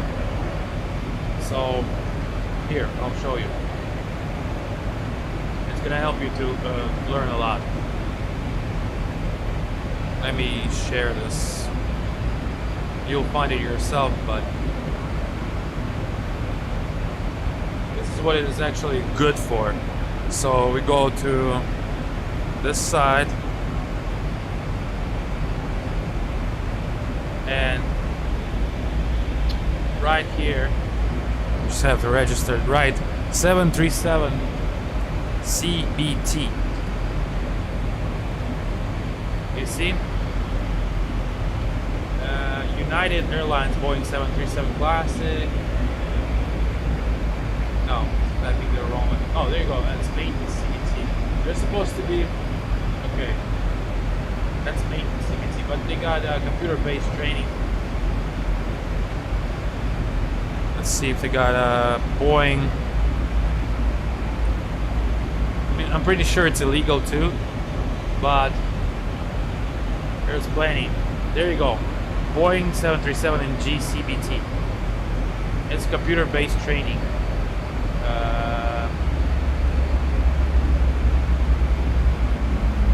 So here you'll actually will be training yourself as real pilots do. So this is like from some airline, probably United or something like that, or whatever airline. It will let you train CBT, as computer-based training. It's more interactive way of learning.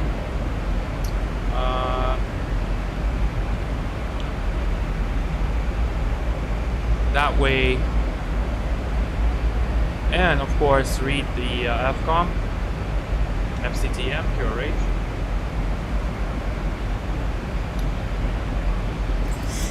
It's sort of different. Not much fine chill time, none. It's just for your. I don't think they're already using these CBTs anymore. These are probably old from like 90s or, but it still has the same data. The aircraft hasn't been changed. So use them, abuse them.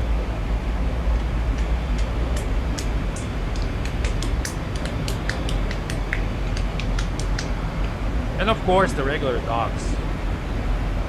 On the same side you can find the full documentation. FCOM, FCTM, QRH.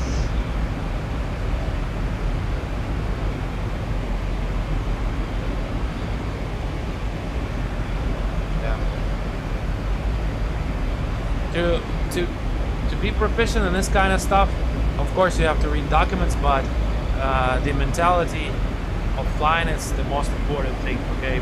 Because the standard operating procedures varies from company to company. I mean, it could be different in other companies on what they do and how they do it, but it's all pretty much the same and based on FCTM and FCOM. So the one key thing about it, that you should divide phases of flight in your head that way that in certain portions of the flight you make first the flow, the correct flow for the time being, and then checklist. Flow, checklist, flow, checklist. And it's easy as that. The rest of it, I mean, that's as far as how pushing buttons and switches. CDU is really easy too. The rest of it, you can watch my streams and I'll note some stuff. For example, we're gonna do the RNAV approach, which is LTV. I'm sorry, RNP to be It's an RNAV RNP, so required navigation performance approach. So you can see here is RNP 10 A and B, actual navigation performance and required navigation performance. For this phase, required navigation performance is 1, because we're at cruise altitude. The A and B is actual navigation performance is 002. Once we get down to the approach, it's going to change to required navigation performance. So RNP is going to be 011. And A and B, if it's more than 011, for example, it's 012, then you have no right to make this, to continue this approach. Or actually not even continue, but the start approach. So this is very RNP, like required navigation performance, really exact approach.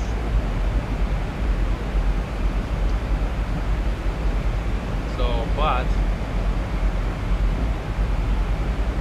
let's say, oh, okay.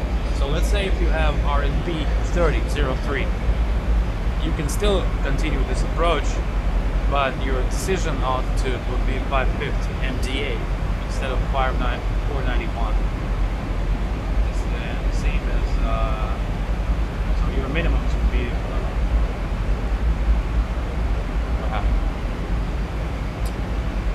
height. Okay.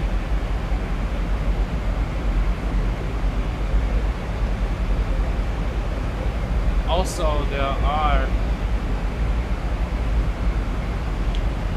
a good website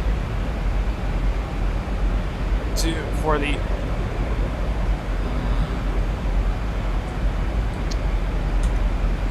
this is a good website to know stuff about 737s, Boeing 737 technical sites.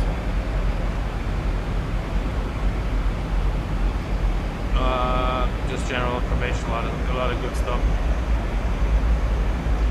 A lot of good stuff.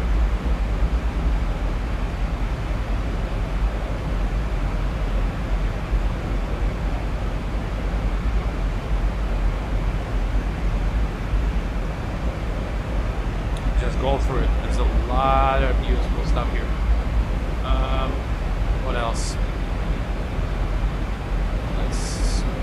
Seatbelts on here. Okay, so here I'll give an example for divided flows, depending on the company, but here's a good example of flow. In United States, when approaching 18,000 feet, transition level, what? Transition level, yeah, 18,000 feet. What do? You do the flow first. So sort of you kind of make all your actions at one point instead of doing them 1 minute prior, 1 minute later, when you want, when you don't want. So let's say we're going down to 18,000 feet, okay, transition level. We know that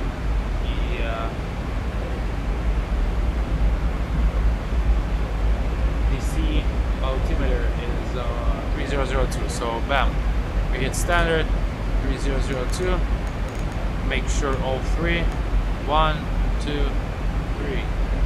Then you choose the anti-skid, which is standard 2 for now, and we go down to this one. Oh, good. Of course, the wing lights. I forgot to turn off. Yeah. Anyway, the logo and wing lights they should come on at this altitude. I just forgot to turn them on. But that depending on the airline. Runway 19. Elevation is right here, 62. On down 50. So that's your 18,000 feet. That's your flow pretty much for that. Auto brake. I mean first barrel, auto brake, lights.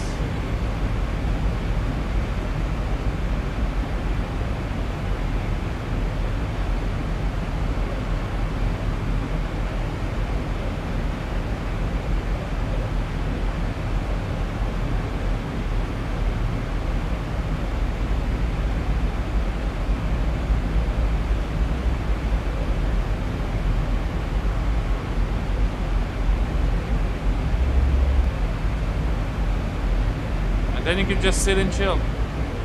You can do the recall. But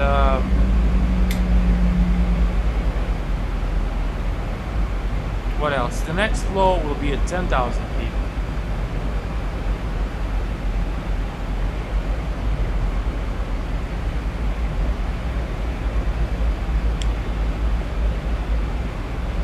And guess what? What's the 10,000 feet? Lighting lights. Lighting lights, then attendant call for prepare the cabin for landing. And they get seated for landing depending on the weather, but usually it's prior to gear down. I think a minute prior to gear down. So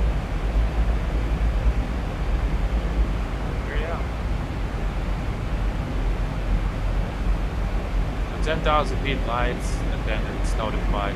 Then once you get cleared for the approach, they can tell you expect RFB, GPS, whatever. Expect the RNAV runway 19 or RFB approach. When they expect it, when you say expect it, you brief it. But once they clear you, then you brief it. They can change. brief it only after the clearance. I mean, briefing you do before the clearance when you say expected, but approach checklist is only after the clearance for the approach. Piece of shit.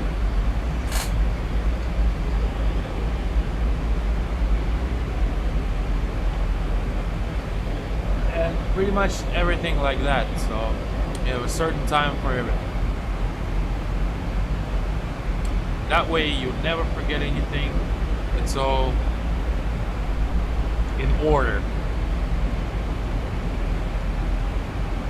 based on timing, altitude, stuff.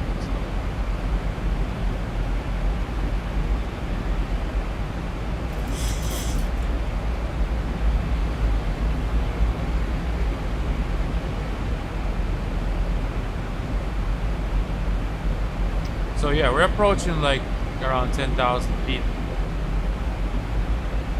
You can be like, okay, well, let's do the actual 10,000.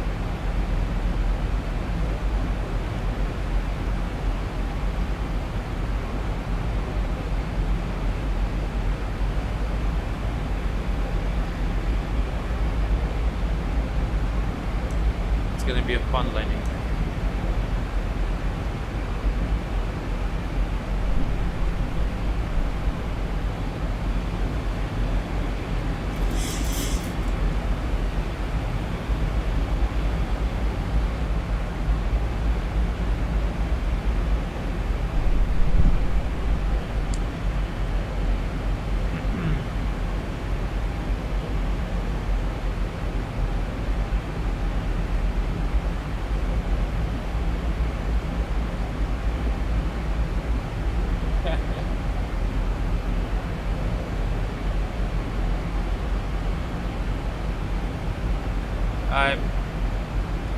I can only teach something in a sim. I don't have required type rating or licenses to teach anything. I can even see a fine. I can get it wrong. Okay, we're approaching 10,000 feet. Okay, so 10,000 feet. Fixed lights coming on. These two. You call cabin crew, prepare for landing. Prepare for landing as they go around and take trash. Usually turn on the lights at that point. Inside, they come around, take the trash.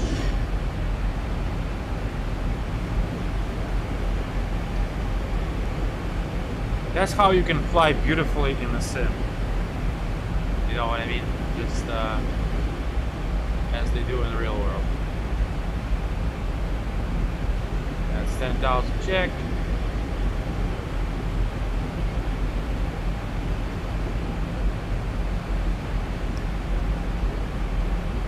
It varies on the companies. Some companies do the logo light below 10,000 feet. Some do below 18,000 feet, as well as wing lights. Some of them use wing lights with logo lights just to get better scene at night. Shakes. Okay, let's say we are clear for that approach. So let's get a approach. Once we clear it, we quickly brief it. Okay, so all right, we expect an RNAV.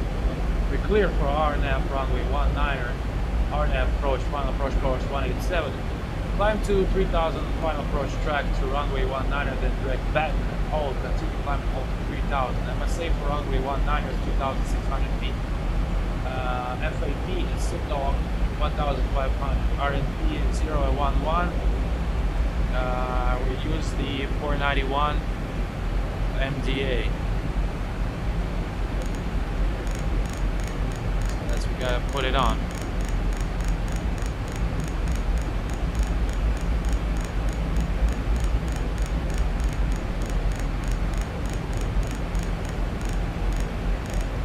$491. There you go.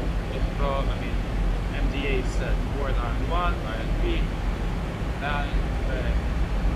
Light system brief on MLS. Bossy from both sides. 3000. Approach, please approach altitude 3000. See, the cabin is ready. Let's leave beeping.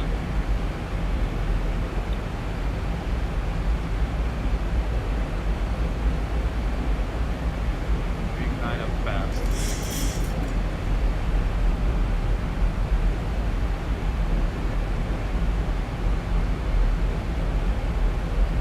We do pretty much 2,600 VNAV, LNAV, so that. And let's get a approach checklist. Set approach checklist, NTI, start recording, come on, press, set, start switches. Off for now. Recall, check, N1 ES box. That should be set, forgot that part. So we'll do a flap 40 and +5 correction. Recall check, N1 ES box set, auto brake set. We'll actually use 3. First briefing completed. Send approach checklist completed.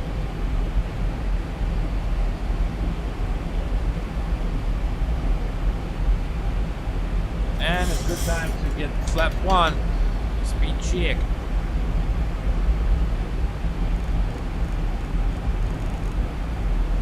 Flap 1 is good for straight-in approaches when you see distance 20. I'm sorry.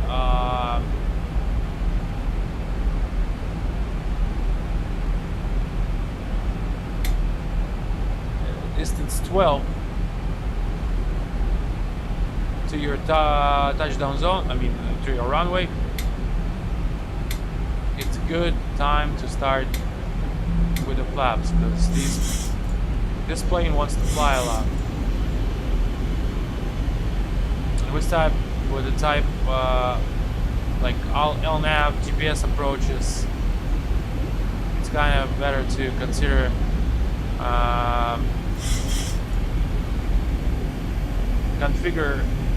it's better to configure earlier a little bit as far as flaps. Because most of the time it's going to be step descent. And step descent will require for you to sometimes level out and this, so.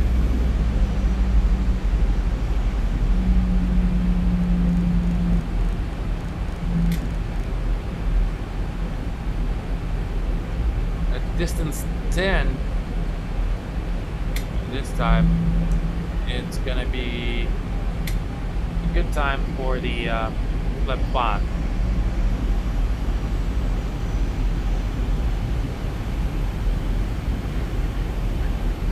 Okay.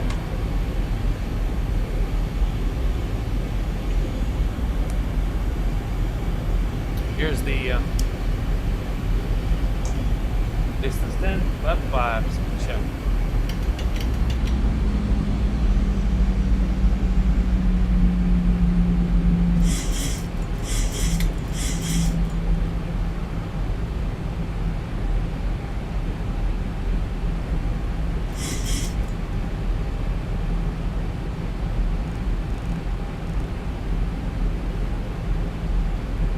There's no point. You see, we got the arc 5, that's for the gear down, and arc 3 for full config. Fast to go. Not later than that. On to go. Approach mode arm.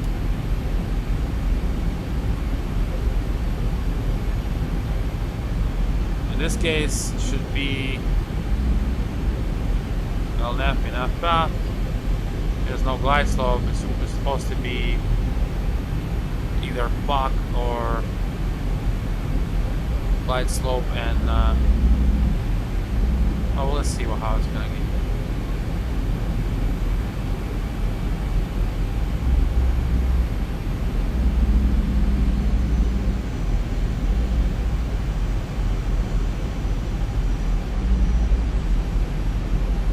So remember, gear down by here, so 2 miles out, flap 10, speed check, white dot speed.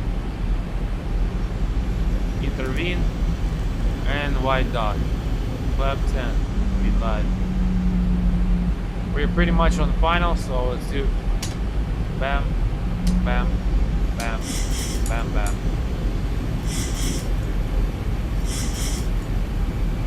Oh, that's a bad thing to do. See, it's better to assign speed brake to some levers so you don't forget to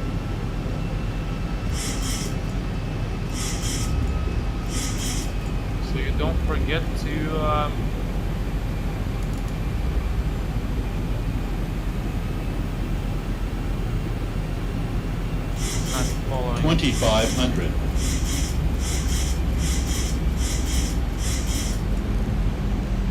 Gear down.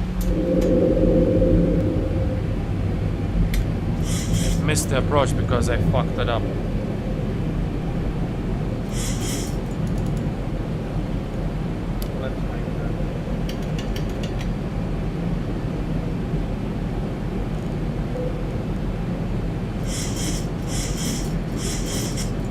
Okay, now it's on profile.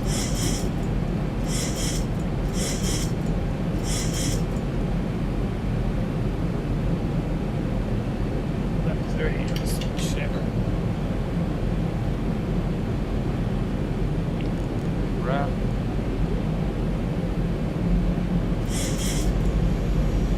Left 4. Landing check is down 3 greens. Speed brake arm. Left 40 green line. Approach. Heading set. 1,000. 1,000 feet, stabilize, Mr. Approach altitude set. Approach altitude 3,000.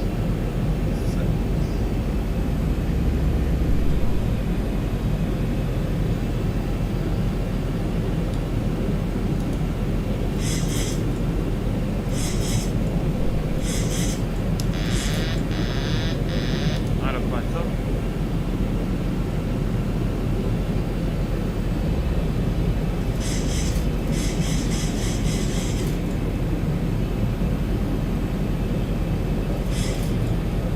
Approaching minimums. 500 minimums. Continue. 400. 300.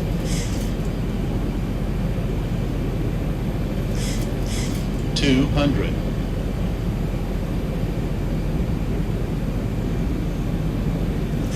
100. 50, 40, 30, 20, 10.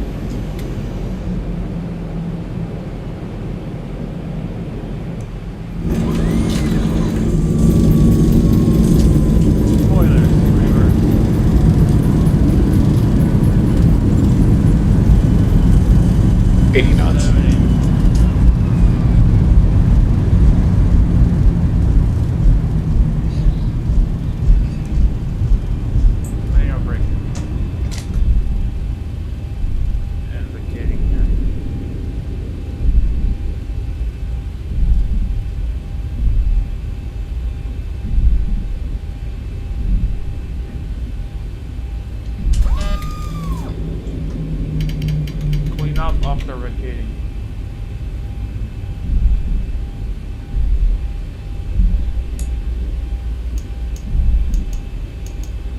Oh, quite dark in here.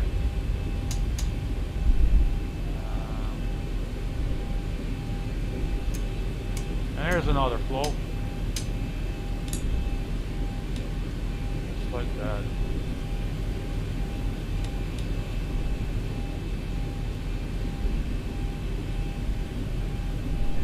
And time stop. There is a flow, and then after that, well, of course, you turn off the radar as well, and TA, and the trim should be on 5. And then turn off FDs and dial to 100. That's it, and then after the landing checklist.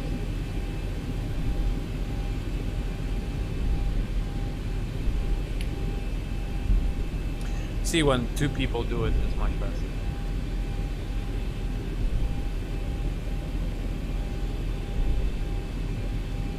Much faster.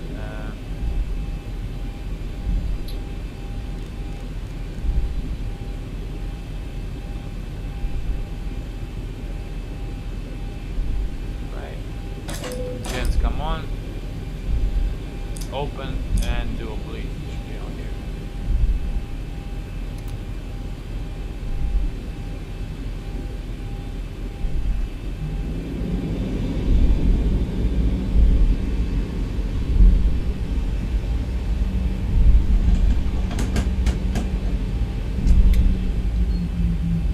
We'll go ahead and shut down number 2.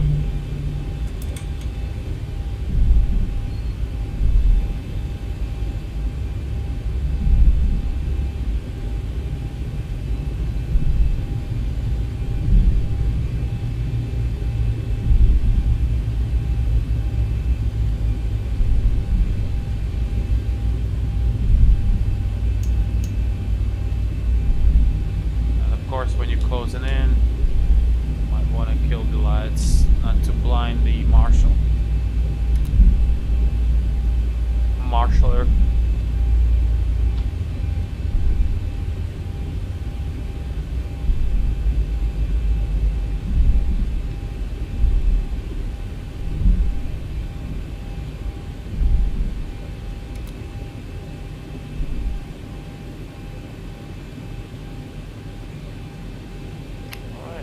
Set. Shut down.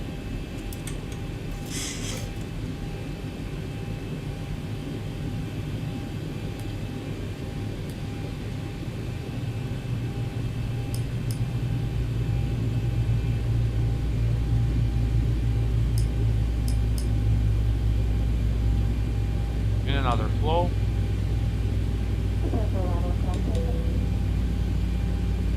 And time stop here.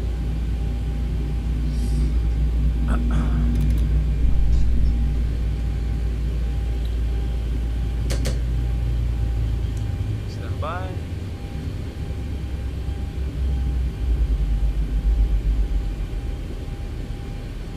Chokes.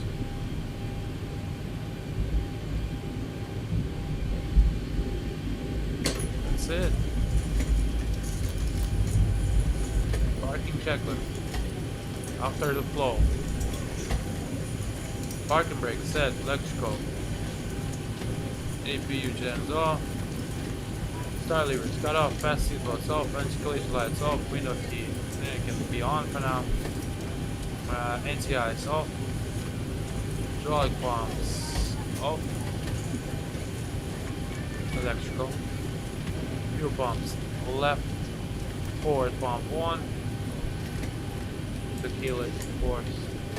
Air conditioning, 2 flex bleeds on, pressurization, isolation is open. And external lights as required. Wheel well, steady, logo.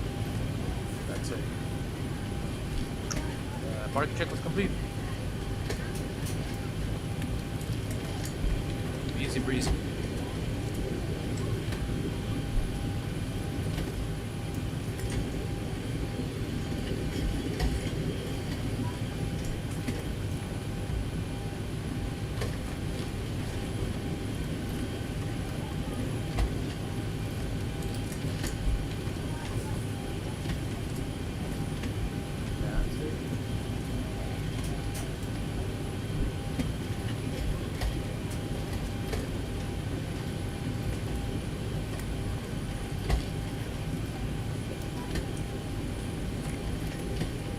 As far as teaching, I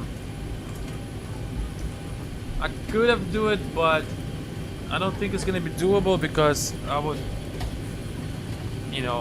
not work for any less than $20 per hour. That would not, should just be no, not a good factor. I was thinking about that stuff just for the sim, because a lot of people want to know the types. I can do pretty much any type of aircraft that is available for MD-80, 777, 737, A320, Dash 8. What else? Gold props, turboprops, TPM 9, King Air, Cessnas, of course, that's out of question. What else? What else? What else? What else? With the 757, I can do the same. I mean, I'm not that familiar with it, but I'm pretty. It's pretty easy. I mean, I can do 7.5 and even 7.47.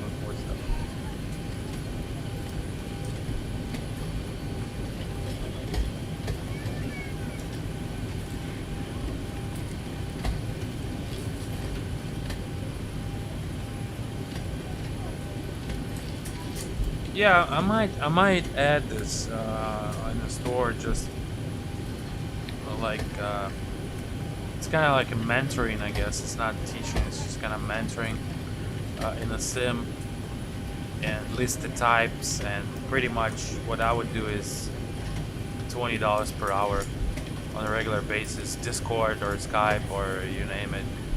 The only requirements is to have a sim, microphone, and that's it. Be able to share a share a camera, share mine. As far as camera, I mean the desktop sharing. Plus, they have they got share cockpit programs, which you can use. But the best idea is to have somebody who wants to learn to fly on some other type, is to share a cockpit, so I can sit whatever on the right side or on the left side, and we can see what is going on here. Yeah. With this exact aircraft, I don't know if you can do a share cockpit. Probably.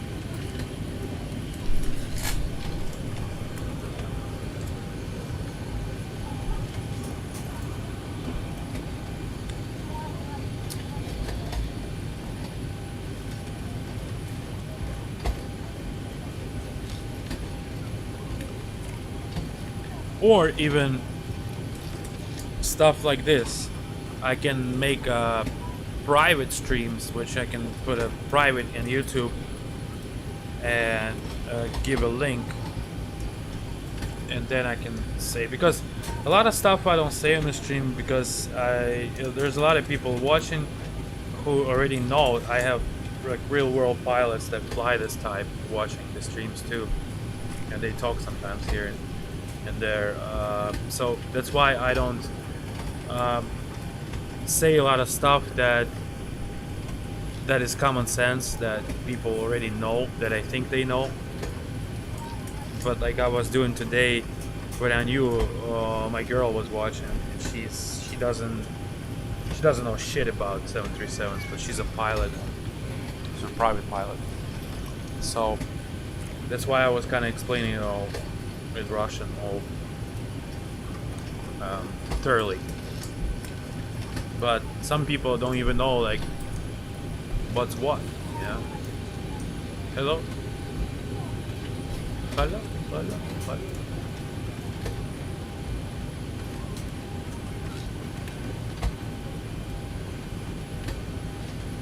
So yeah. I'm gonna think about this. I really might add this too in the store and just do like a mentoring.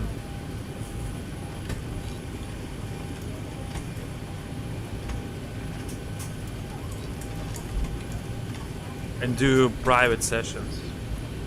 That should be a good idea.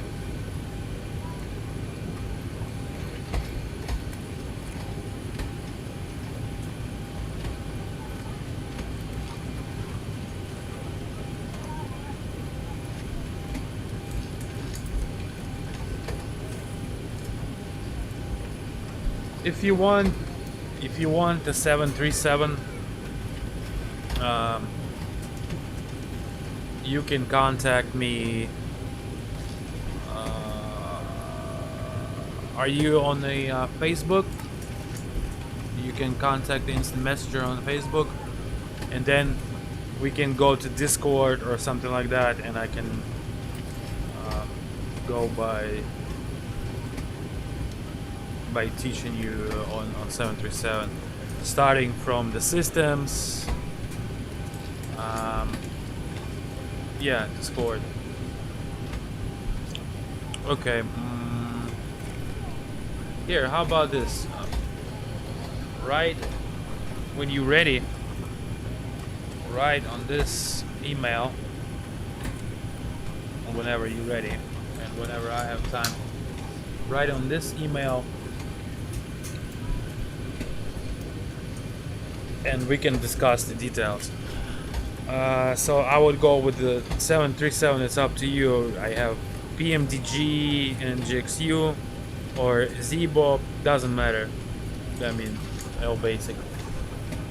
I can use both. And then we can start from learning the systems. And I will not just drag and go by the book like, oh, okay, we're gonna learn the electrical system today, and have you, have all this crap information that you're probably not gonna need in a sim. Just all about that stuff for fucking 20 minutes about the electrical. It's just something that you're gonna use in a sim, and kind of fast and efficient way of putting things together. So I believe, yeah, so starting from like the systems, what's doing what, and normal operation, abnormal operations, then go on to like the flows and checklists and the time being when you want to do it, when you need to do it. Then go on to different approach plates, sort of like pretty much how to do RNAV, how to do ILS, how to do VOR approach, how to do ILS category approaches, LPV, RNP, GPS, LNAV, VNAV, RNAV, whatever. So like plates, takeoff plates, visual approaches, circle to land, etc. And like the secrets of good flying habits, such as how to calculate the distances correctly, how to calculate top of descent and check it with computer, how to manage the flight, pitch and power, maneuvers, etc. So yeah, all that good stuff. And I think you already well, even in 1 hour of mentoring, you probably already know much more. Not probably, but sure, you will know much more.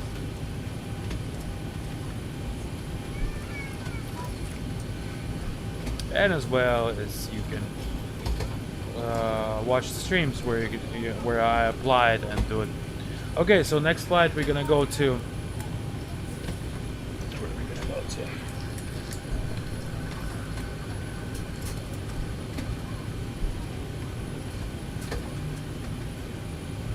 Oh, and of course they're applying in a sim, so you can have it faster. For example, like sim brief operations with Navigraph and charts, and oh, of course, charts. It's another good stuff.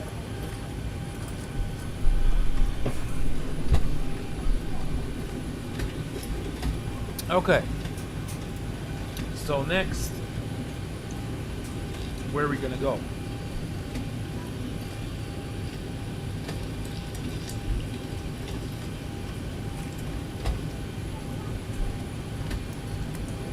I will give like an example, not example, but more thoroughly explanations on what I'm doing, based on intermediate level of knowledge. Because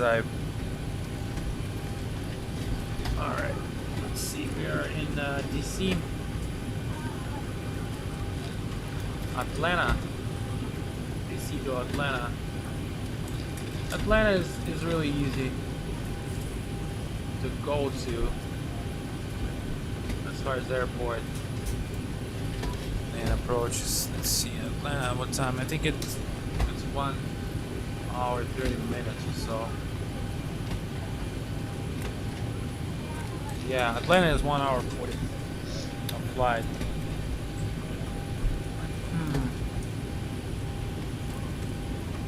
We got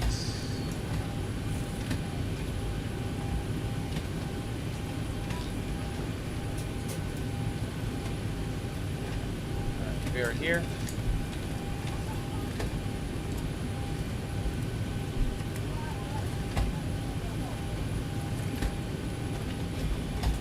Really would want to go somewhere where they got crosswind or something like that. Atlanta is 3107, which is a crosswind because they have west to east runways.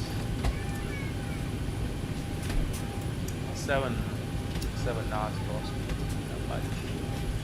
Alright, yeah, we can go to Atlanta. Meanwhile, we have a longer cruise level, so I can maybe explain some systems, etc., and some perks.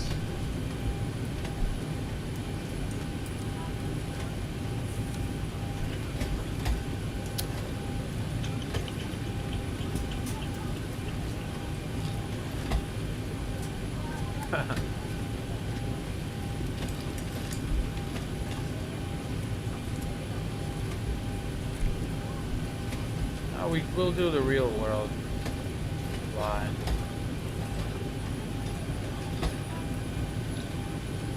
Alright, everybody off the plane. Shut down the APU right now.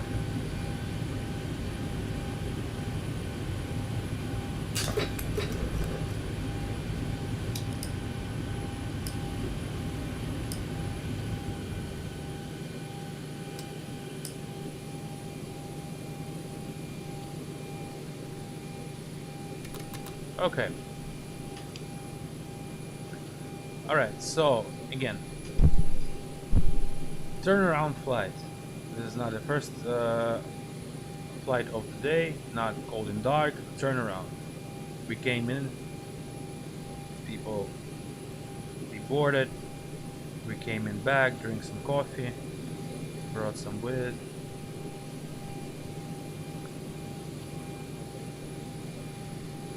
And the aircraft is pretty much in this state. Sometimes they turn off window heat, sometimes don't. Depending on SOP of the company. Sometimes they do. They turn off all hydraulic pumps. Sometimes they turn off electrical and leave the engines. The engines are only operated, of course, when the engines are running. So there's there's no need for turn them off once the engine is not running. Again, it's an SOP of the company, so most companies do this. Then before, well, let's not get there. When we get there, I'll explain. Okay, that's the state.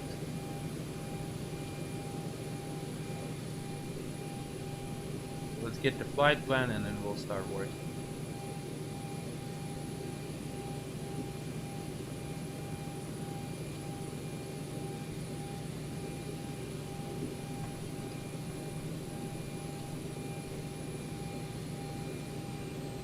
As they cool down and if you just stop. American Airlines.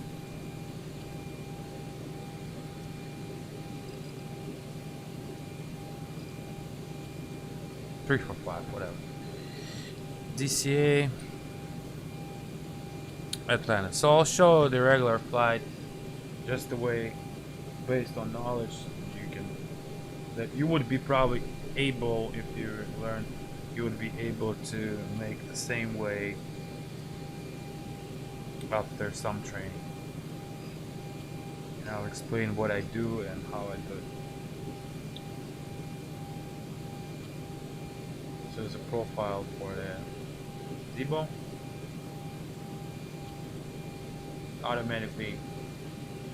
Well, let's get some passengers here. Like we'll have 170 passengers, 175 passengers aboard, and cargo is going to be 2,000 pounds.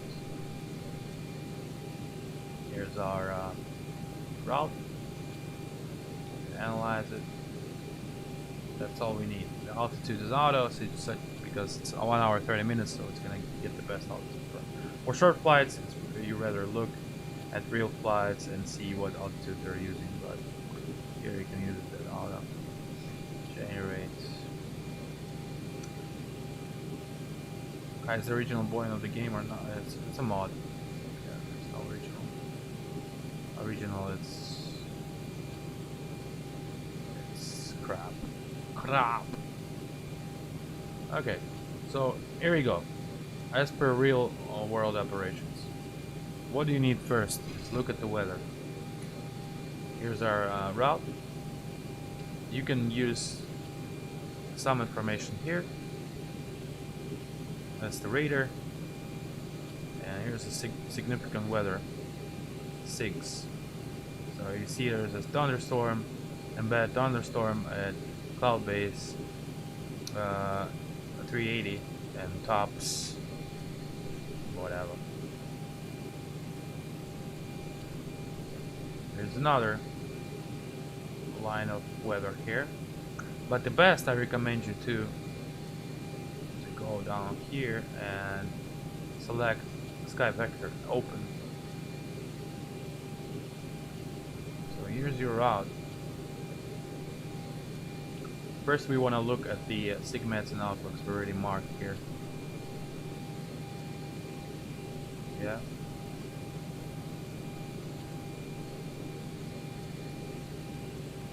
You can see there's the convective outlook, and there's there's a sig on the line of storms. So we don't have nothing of that here. It's just clusters of light rain, whatever. So no significant weather, no outlooks to be worried about. Icing conditions are not present, they're kind of north. Turbulence, no turbulence, it's going to be a smooth ride. Perhaps on the climb and descent a little bit, usually. Then if you're going to like mountain, you don't need mountain obscuration. That's more for like the general aviation stuff. Instrument flight rules, same for general aviation. You don't need that stuff. All you need is icing, turbulence, outlooks, and sigmets. Also, there are winds, and we know that you're going to be flying at altitude 340 meters. You can change it here to 340 cross. 340 looking at mostly crosswind on the cruise level, and throughout the halfway it's going to change to quarterly tailwind and then tailwind on descent. So that's good.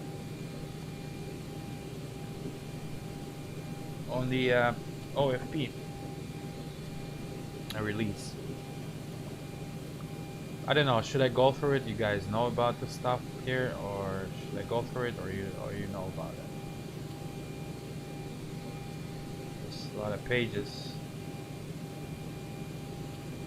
Okay, I'll just go through it a little fast.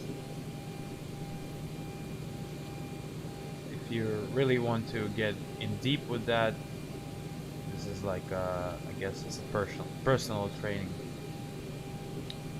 or money. So okay, you got times here. The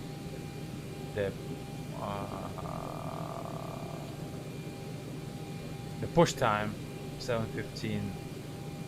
That's the takeoff time. That's the landing time, and that's the gate time.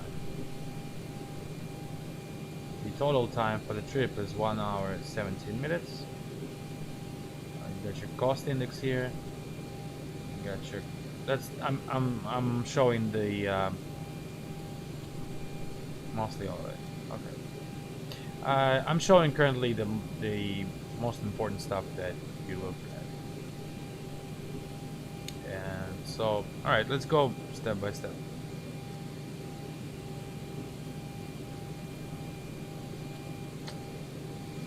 First we need to do is get that weight and balance in here.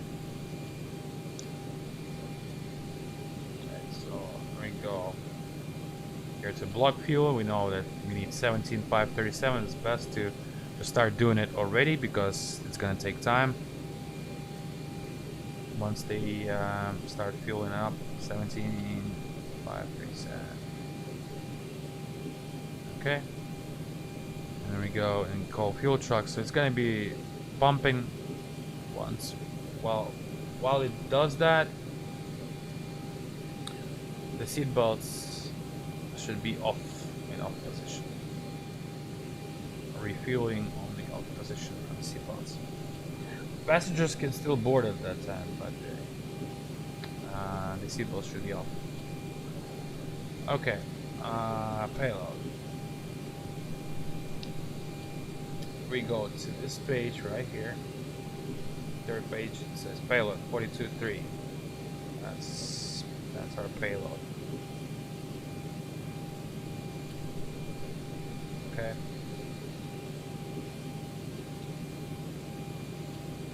We are looking for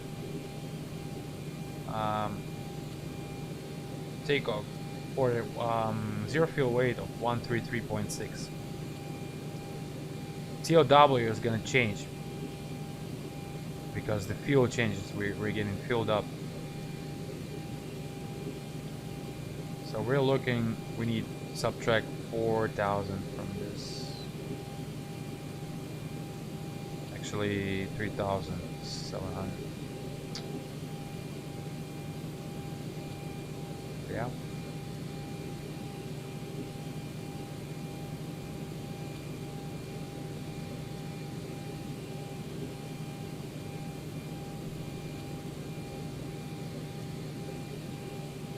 Okay, so another thing about Boeing's, the Airbuses, most of the baggage weight goes in front, just the way it is, due to the center of gravity of aircraft.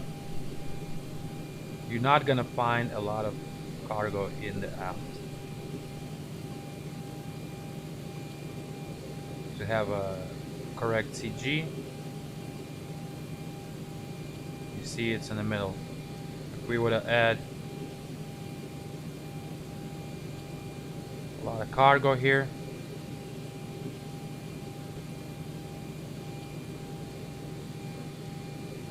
you see how it goes towards this end, so it's not good.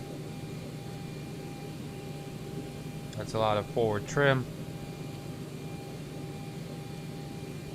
So yeah, 2,900 was.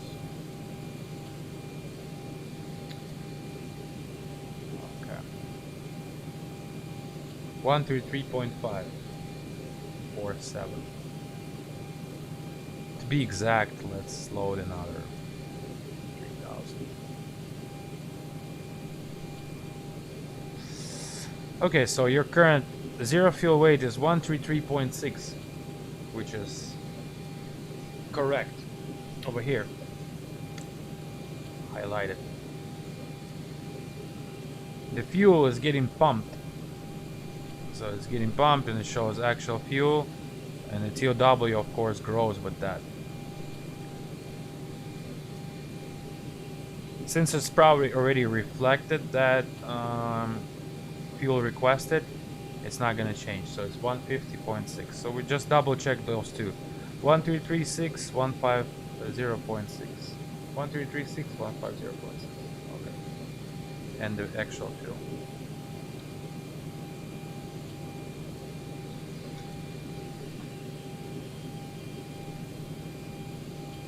Alright, so we took care of our weight and balance in the plane, and let's go. Okay, if you use PMDG and GXU, it's quite different because it resembles the real world operations, especially in CTU. So there's data link and AOC and ACARS. It actually works like it's supposed to. Here, ACARS is not working right now, so I'm not gonna go through it. But in the real world, you work a lot with ACARS. So for the turnaround, as far as turnaround, that means you came to the airport, passengers went out, they cleaned the plane, and then passengers start boarding. It's around 40 minutes for turnaround, 35 to 40 minutes, depending. Sometimes a little bit more. But in the US, it's mostly like 35 minutes. The turnaround, you're not required to test a lot of systems that you test on the first flight of the day. So kind of like a morning where you go through preliminary and you test all of this stuff. It's only once per day in the, you know, or on the crew change. Here, since we were the same crew and we already been on cold and dark, it's just a turn around. We just need to do basic stuff. Verify it's enough. We don't need to test flight recorder again, or airspeed, or stall warning, or anything like that. Just make sure the crew oxygen is on a good level. Right here. And then do the scan. The damper is on normal. That's off for now. Ground power, cabin utility IFP classes are on. Okay, ground power, we're on ground power right now. So same as we did the flow or turn it off, it's pretty much stays the same. Only thing we're gonna turn on is window heat, and depending on operations, depending on SOP of the company, this can stay either this way it is right now, or alpha goes off, alpha side, which is the left side, goes off, and bravo side comes on. And you can hear it starting to go on. That's it. The packs are off, the isolation switch is open, and all the bleeds are on.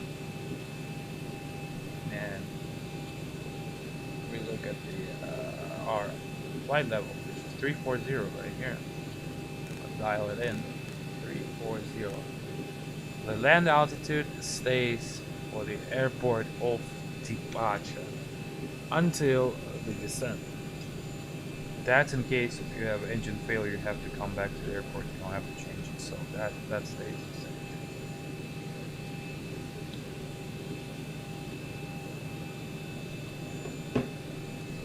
For the lights, logo steady, wheel well. All the rest are off. And since the engine ignition is switching between flights left and right. We were on the right, last flight, now it's on the left. It cycles. Alright, so you've prepared the overhead. Now, what I like to do, how I like to divide things here. How I like to divide things here.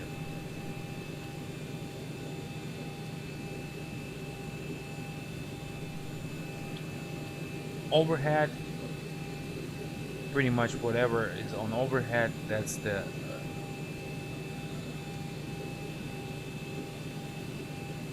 crucial part of the flight. So you're gonna make it the aircraft stay legal with lights, with air and comfort and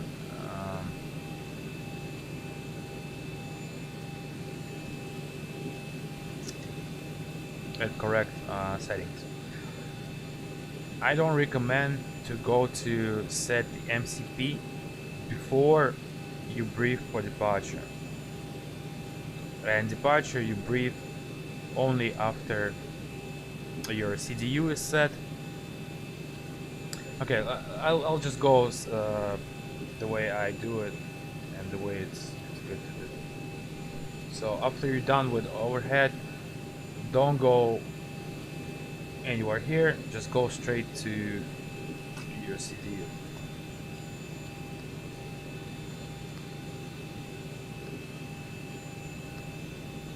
And we know we're departing DC and going to Atlanta. Our flight is 345.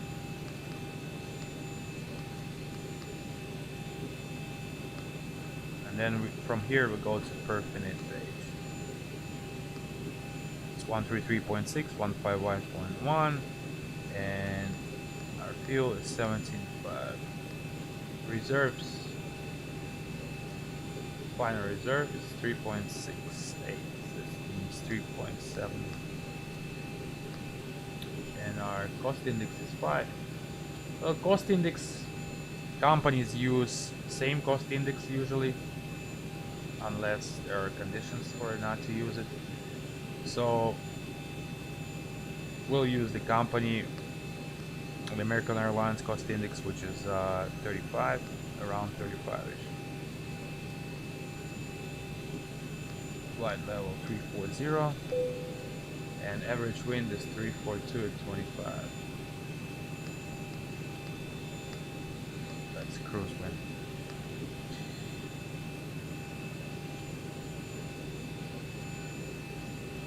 ISA is +6, so we got a 6, and C, which is for Celsius. Because if you would put just 6, it would use 6 Fahrenheit, which is not good.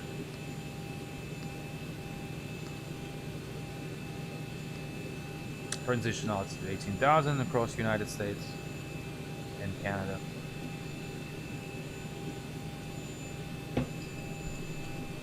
Then we go to route.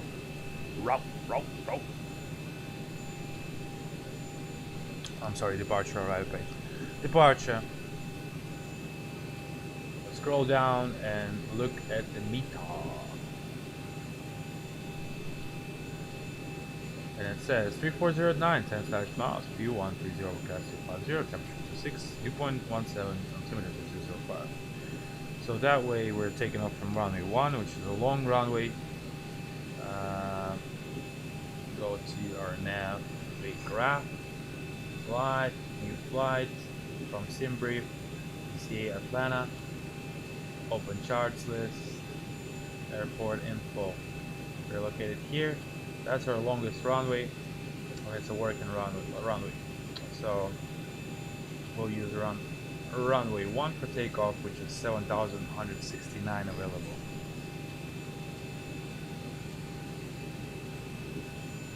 Okay. And we know it's going to be clutch 3, flask transition.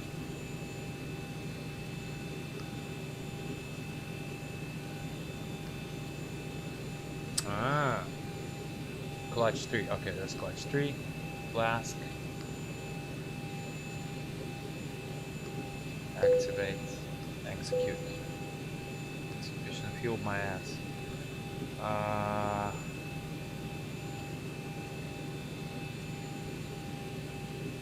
If it's gonna give that this message again, we will know what's happening. Right now, it's probably does not recognize this, but I'll show you how to check on that as well.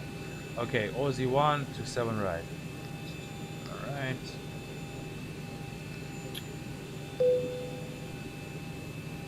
Flask and 27 right. No transitions here. Steep descent, we will fix that. All these messages will fix. Computer doesn't know right now a lot of stuff, so For now, just make sure there are no discontinuity. And best way to put it here on plan and go step by step on the nav log. Scroll down for nav log so you can get that out of the way.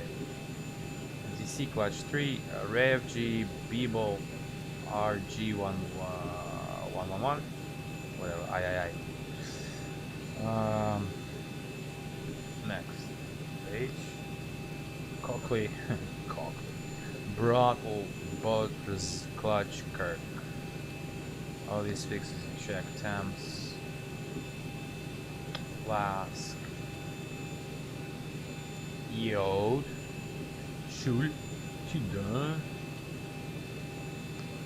Wilson, Honey, Seiji, Bake, Queen. Who the fuck knows how to say all this? Ozzy, Harry, Kala, Kala, Bossy, you, Cap, Mercer, and that's already to arrival. That's why it's not on nav log. Just verify that flight plan looks good. It doesn't shoot across the sky to another hemisphere. Looking good.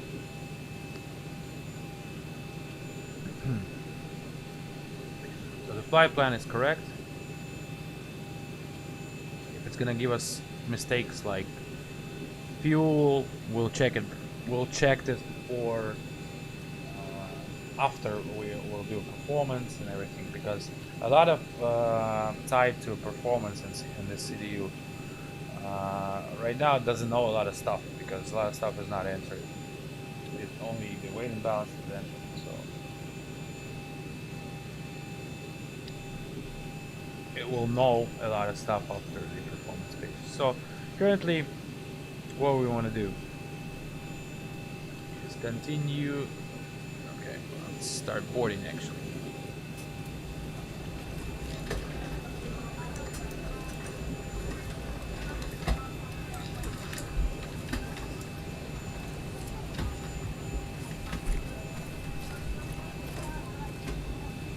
So now what we want to do is brief the departure.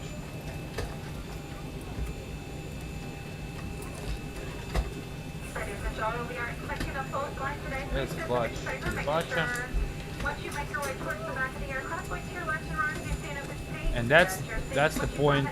That's the moment we're going to set the MCP part of the MCP.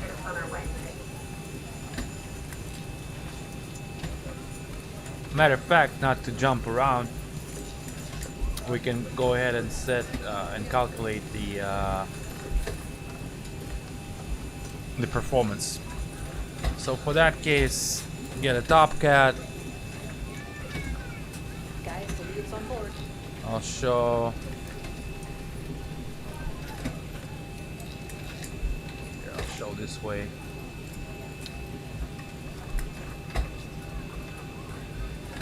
Show this way.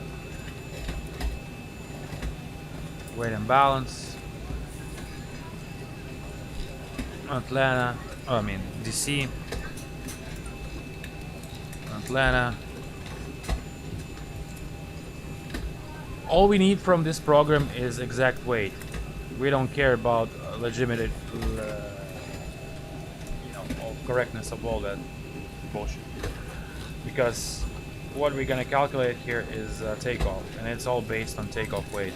So we only use this. We're not using weight and balance from here. We're not using anything. We just need speeds and margin. So 2 monitors? No, I only want. Okay. So what do we need here? Is to set the takeoff weight to 150.6. How to do it? We need block fuel 17537.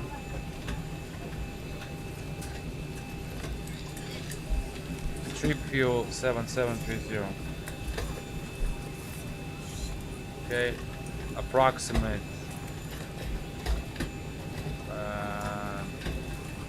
passengers 175, whatever. It does not matter. What we need is 150.6 here on takeoff weight. So the best way is just add 150.6. 15664. Perfect. Takeoff weight. That's all we need. We're not doing any weight and balance. So takeoff. We go to DC, choose the runway for departure. It's going to be 1. Update the weather. Don't forget this part.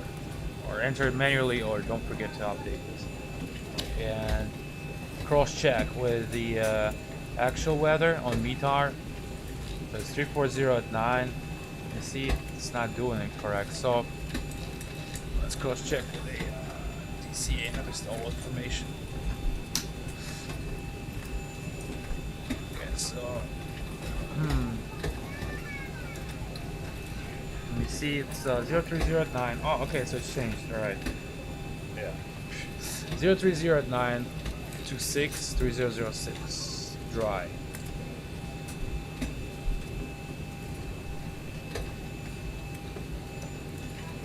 Now, since the runway here is really short, I'm gonna pin this right here. 7,169. We'll check first with flap 5. I can almost know that this is gonna be only TO. You can choose the optimum here, but I can already know it's not gonna be permitted with flap 5 in it. Probably will be able to get off with good margin. We'll see. Aircon is gonna be on anti-ice, so let's compute and see the margin. If the margin is too small, yeah. You see the margin is too small. 1,000 feet, not good.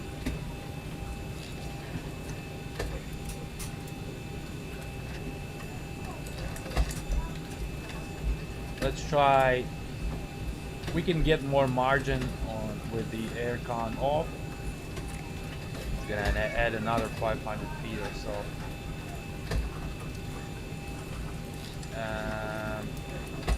And also we can do flap 10 takeoff.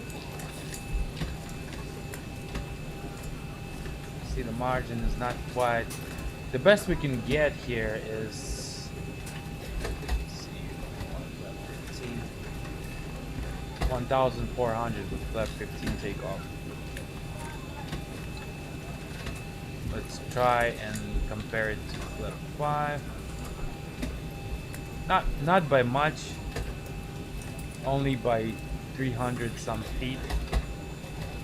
So takeoff with flaps 15 is a lot of drag, a lot of work. Does not worth it. So we'll just do the full TO mode, toga, no derate, no assume, and that's in the top corner here.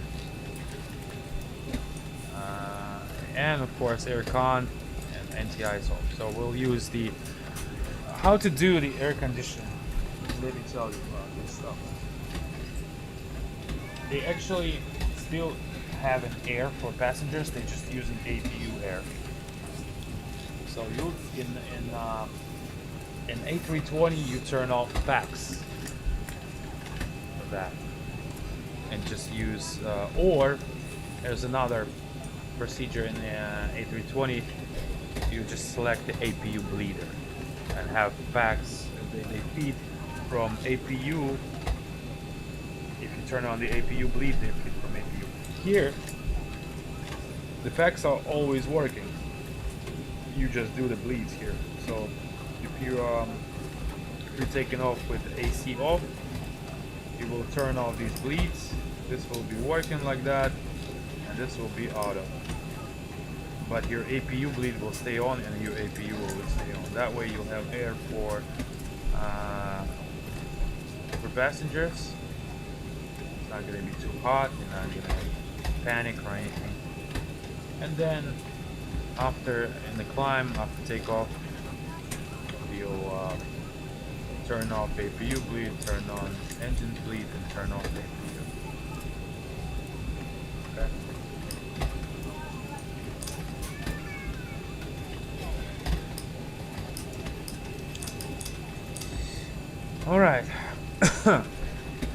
So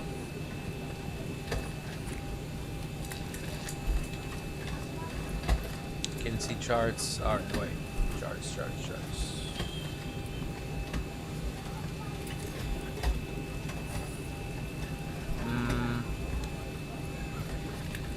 I'll show it. Okay. Whenever we do it. Alright, so we'll use the flap 5 TO, air condition off. That means we're not gonna turn off APU off the start. We're gonna use it. NTI top. And our margin is 1,222.29. And one is gonna be 103. So that is, whenever you see this kind of stuff, V1, 142, 143, you use the first one. 142, 143, 149. It's going to be TO, no selected. You verify the correct thrust, which is 100.2. Go to takeoff page, flap 5. And here's our CG. That's 142, 143, 149. Well, also on this page, acceleration 1,500 AGL, 1,500, and 1,500. No need to set anything here because it's already calculated in TopCAD. 142, 143, 149. The reason they vary here and here is because this page is not totally set. But again, you just need to, if you're using TopCAD, it's already done it for you. You don't need to enter anything. As well as if you change anything in this top portion of this screen, like here, it will delete the speeds. Like look, see, take off speeds. But C is already changed. So.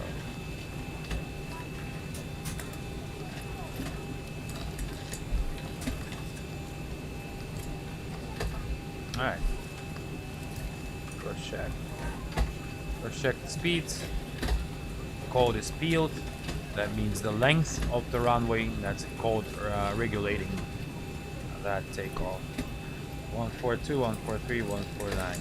And margin, make sure. Of course, if you have margin of 75 feet, that means on V1, before V1, right before V1. If you have an engine failure and you have to abort, or like flight control failure, you'll only have 75 feet of runway. Guess what? You're gonna roll out and die. So make sure your margin stays correct.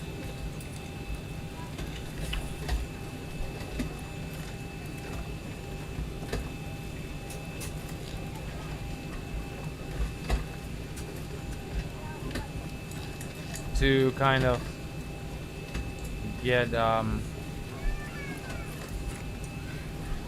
acquainted with that, you have I believe there's like help from the user's guide.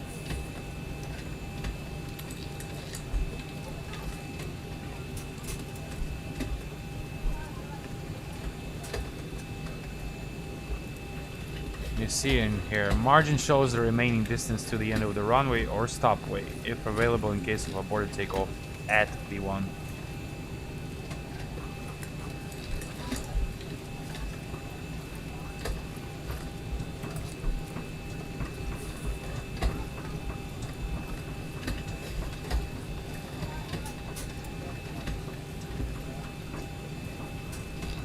Okay.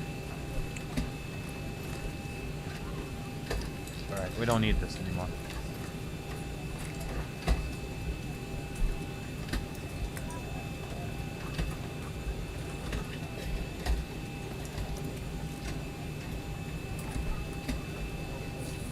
Okay, let's set that CDU.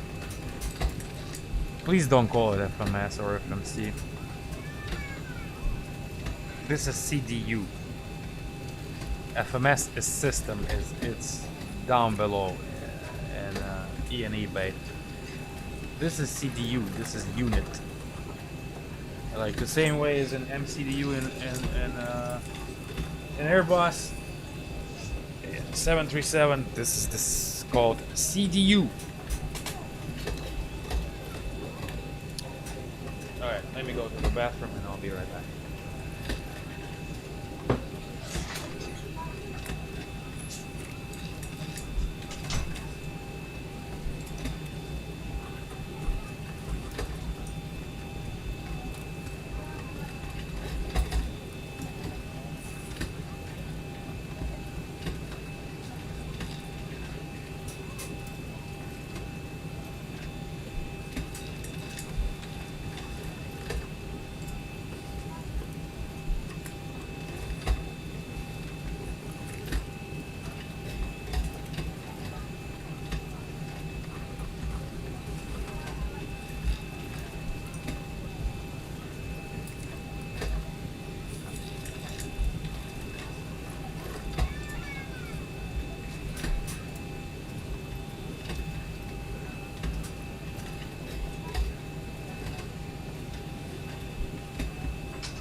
All right.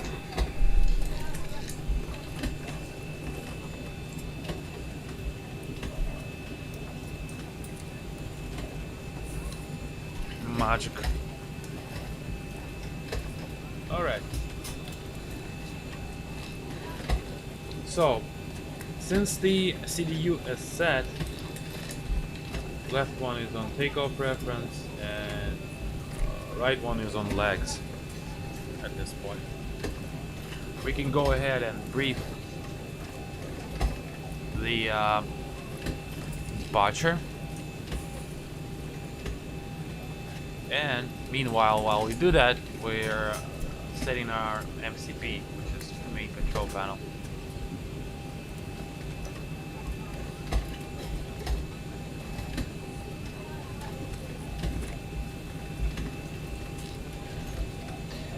So okay, right now we're gonna take off from runway 1. The best way is to set it is not fuck around with the visual stuff here, is go straight to the box right here. Runway 1, climb on heading 007. Once while we read it, right away we set it 007.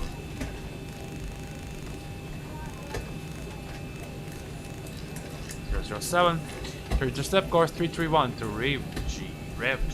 Yep. Cross check with the CDU on the right side. Cross reacher above 1,500. It says 1,500 above. And or below 220 knots. 220 below. It says 220B 1500A. Altitude. Then on track 310 to Then on track 340 to RGII. Yeah. Then on Butters quickly and check the barrel to Butters. God damn, who the fuck makes cross at about 3,000, then on track 239 to clutch. Top altitude 5,000. All you need to set here is 5,000. 5,000 and B2, which is 149, it goes here. 149. Now, this is our nav departure. Whenever you have our nav departure, like this, you can set LNAV. Sorry, I'm gonna put on FDs on. You can set LNAV and VNAV armed, and they go in white color over here. LNAV, VNAV, that means armed. LNAV, VNAV is armed, and that means the aircraft will show you, will right away transfer to VNAV and LNAV mode as per climb. Another way of taking off here is when you're, for example, having the headings like vector departure. Then you don't need to, you can arm just VNAV, and then you will go to heading select mode after on 400 feet, whatever it's gonna say, nav, heading select, and then the 1000 feet VNAV. So that's more of the profile. So your MCP set correctly, 149, 007, 5000. No need to set the course because there's no VORs involved or anything like that. Okay. Well, you can actually set it to the runway course, which is 007, just in case you're gonna have to come back to the airport. Later on, you won't have to worry about those. So, okay, that's it. So the MCP is set. In the approach, I mean the departure briefing complete.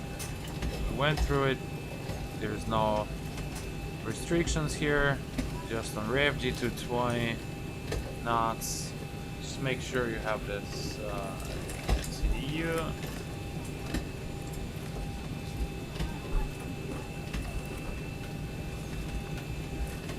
They're doing a special package here because there's a lot of prohibited areas here. 1, 2, etc. Okay. Now it's time for cockpit prep flow.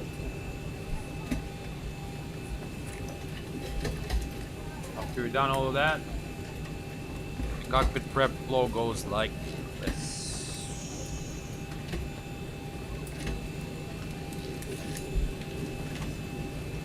Scanning everything. Pumps come on. APU coming on. The seatbelt sign is on. Please be seated and fasten your seatbelt. Cross-check all that data here.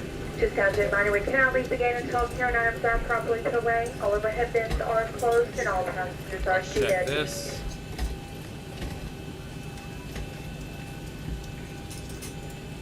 See the time, chrono, reset,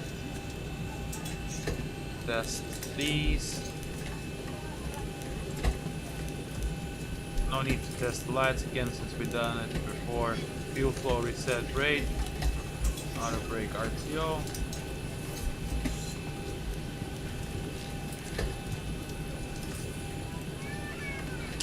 Check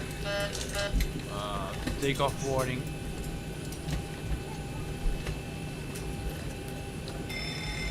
Check the fireway.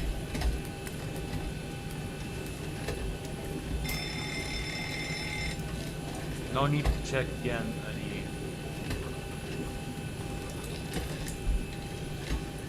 else. And of course that's it. After that, the APU is already started. No need to throw it on bus right away since you're going on. You're sitting on ground power unit. Just throw it on the air. Bleeds on the APU, and both packs are on. And we're sitting on the ground power. Let's close the doors. The cargo doors. What are your view degrees? I'm not sure what's the question. Not sure how to answer that.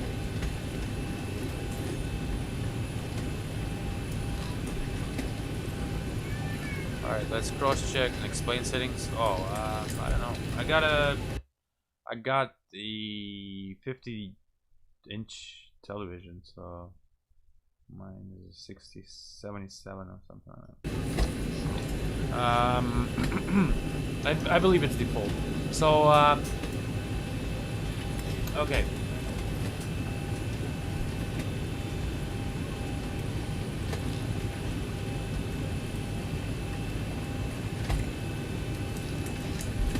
India.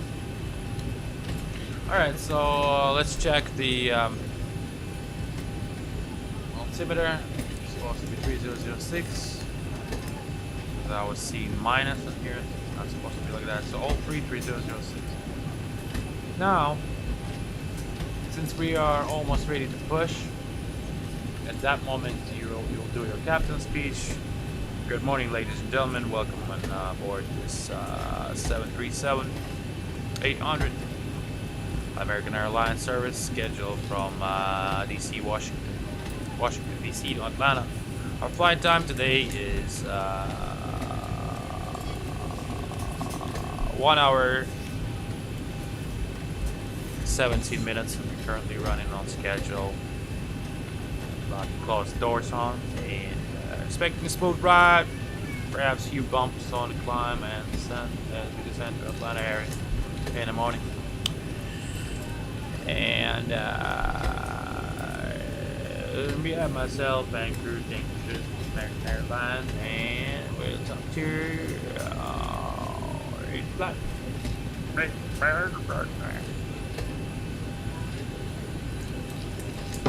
That's it. So,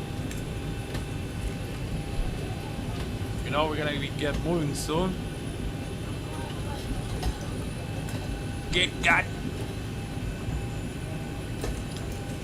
Pre-plan this thing. Oh yeah, it's perfect. I'm going to nah.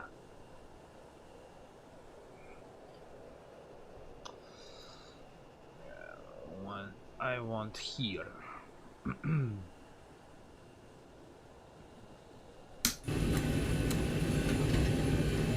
Alright, so now we're gonna get moving soon. We're gonna close the doors, throw it on the bus.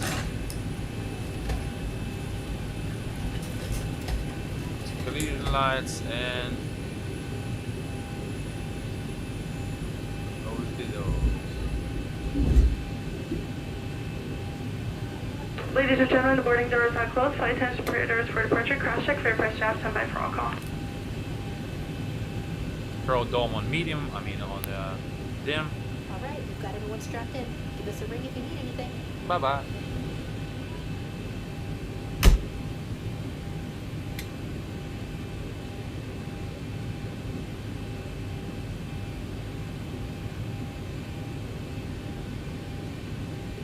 Also, check this out. See the N1 right now is 99.5. It will change. Because it's currently sitting on the bleed for APU. Once the engines get started, this will change. Make sure that's gonna come up. Alright.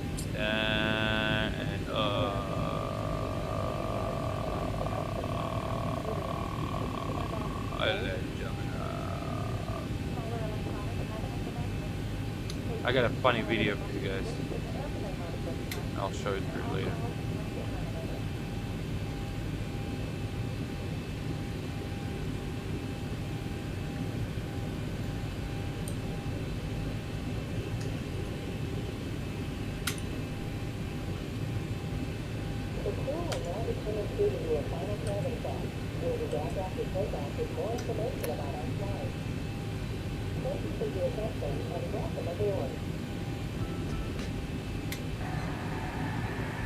Check it out. I'm hoping I'm not gonna get banned for this because I'm using this video of somebody, but this is totally true. True stuff. Have a seat. You seem very qualified in the air. I just have a few other questions I'd like to ask you. Okay, sure. I'm happy to answer any questions you have. Great. I'd like you to speak into this microphone and read what's on this prompt. Okay, sure. Ladies and gentlemen, thanks again for flying with Airpula Airlines. We're about an hour and a half from our destination with wonderful weather, showing on a skimmer of about 75 degrees with 7 miles per hour winds. Thank you for flying Airpula Airlines. Great. I noticed a sigh in there. How long can you sigh? Oh.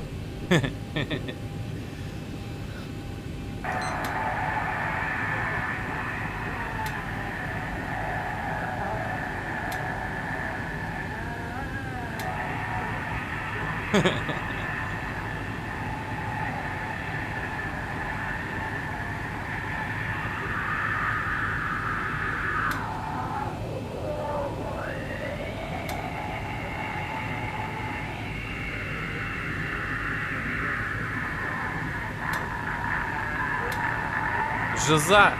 True story.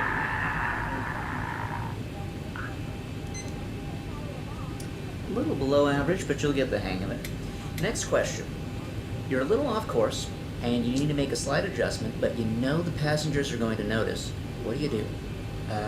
Blame it on turbulence and turn on the seatbelt sign. Excellent. Can you demonstrate that for me? Sure. Ladies and gentlemen, we're just the seats are up, and we're tray tables, a little about turbulence. We'll just make sure to turn seatbelts. I love it. It's comfortable. Thanks for flying up to Albany. Superb. Now, it's been a while since you've said anything, and everyone's really into their movies. Sorry for the interruption, everyone. You'll get it. You'll get it.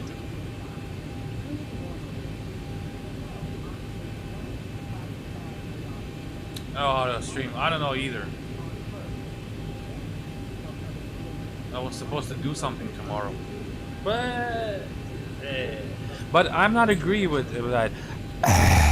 It's not like that. It's supposed to be like, ladies and gentlemen, yeah. Alright, so we're ready to push. Get that pushback checklist here. Pushback checklist. You did the flow. Clear for pushback. Start papers aboard. CCU set. And one in the ES box. Set. 995. Fuel. Pumps on. A pumps. Low. Doors closed. Windows locked. Condition packs coming up. Collision lights on. Press 2 pedals. Parking brake is coming off. And we're getting pushed.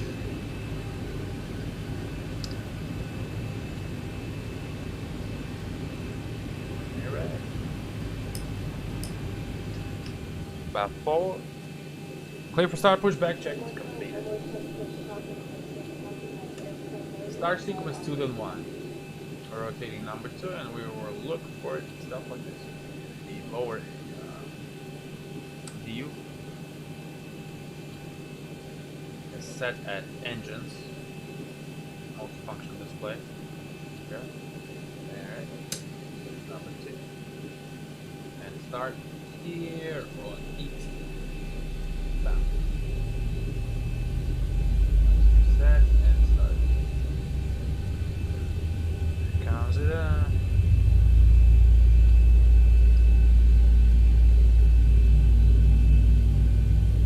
About 24% N2 fuel on. Are you looking for a GT? N1 EPT fuel flow, oil pressure. You see how the N1 changed already from 995 to 1002. It's because if I would have turned off bleeds right now and leave it on a PU, that's how it would do. Alright. Good start. Started cut off and valve closed. Number 1.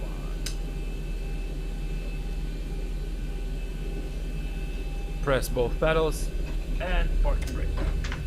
Sets.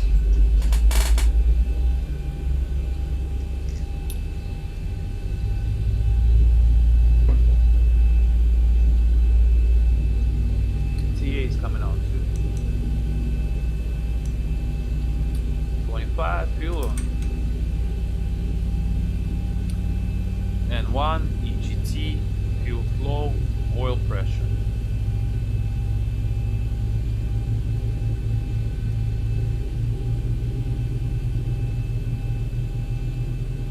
Oh my god, I'm gonna be sleeping tomorrow until 2 o'clock, same way. Started cut up. Valve closed. Alright, got both engines started. Check here on Gen 1 and Gen 2. Check the AC volts, DC volts, and amperage and frequency. Both coming in. The rest of hydraulics, ropes, and the packs and bleeds. So it goes like this from left to right. Pack coming on, APU off, auto, like this. But since we're gonna be taking off with AC off, we're not. Usually it's gonna be APU off, APU bleed off. Currently it's gonna stay like that, but APU is gonna stay on. When we take off, we'll switch those two and put the APU on. Continuous.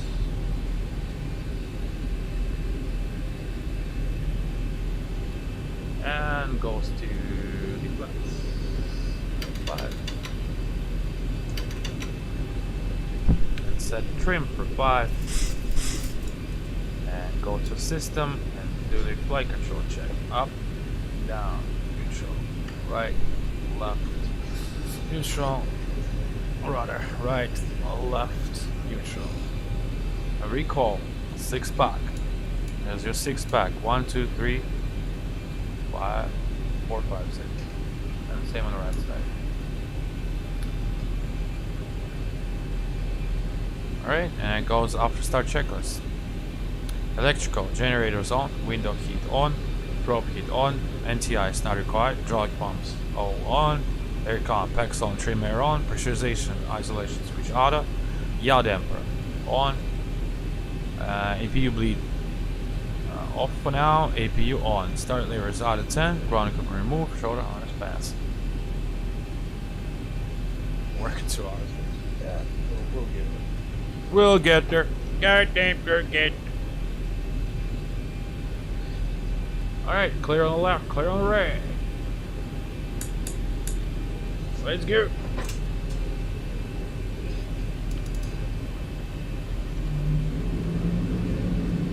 Make sure not to blow anybody off the tarmac. Use about 30% in one, and it's gonna start moving. Depending on the weight.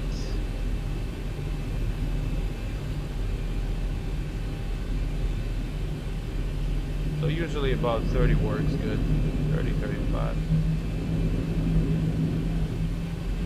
If you want to start moving, you can get a little bit more.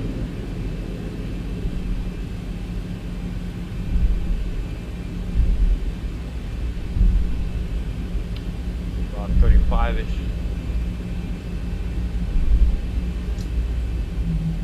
And you do a brake check. Checked. And on a straight surface, straight taxiways, I go berserk. I go 25 like Southwest does.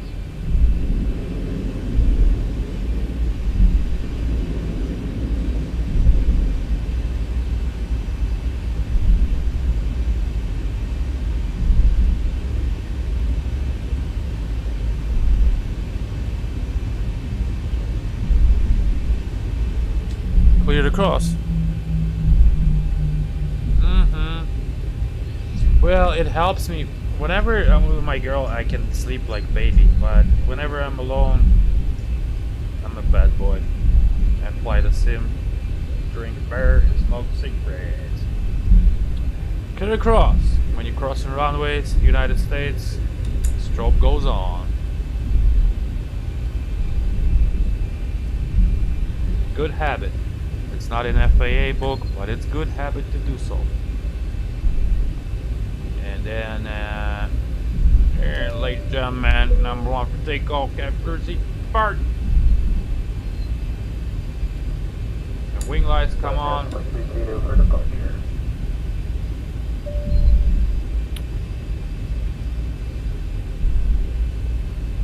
Okay, the cabin is secured. Have a good flight.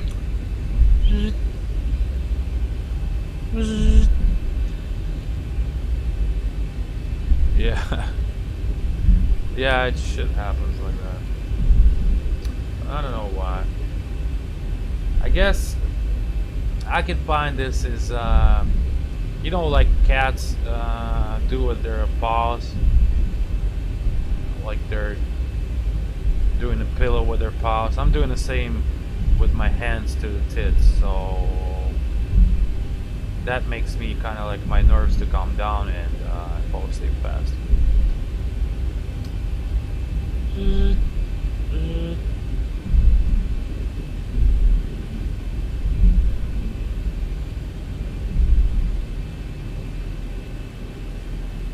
It's I call it therapeutical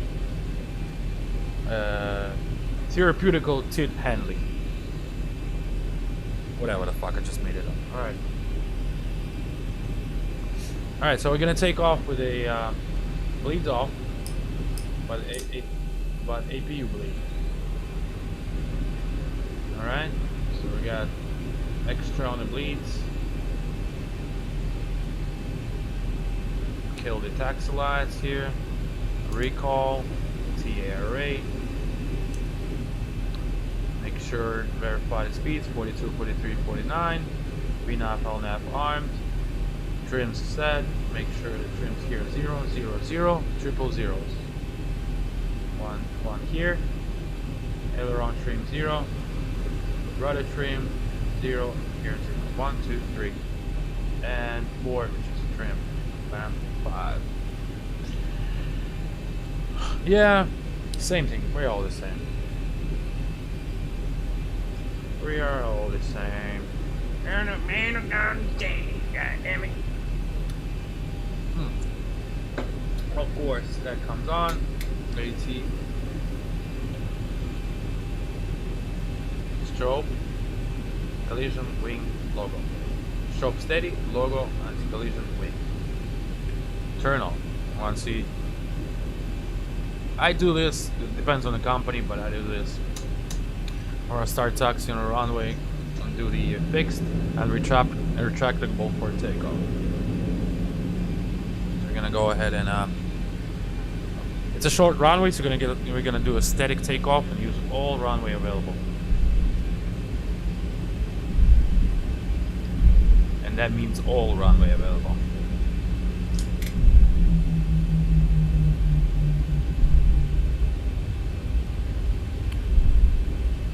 There's nothing more useless than runway behind you.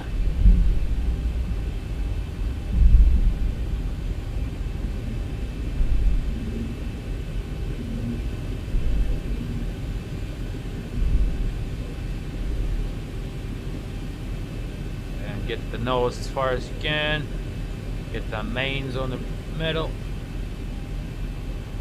And get that baby lined up real quick. One rabbit.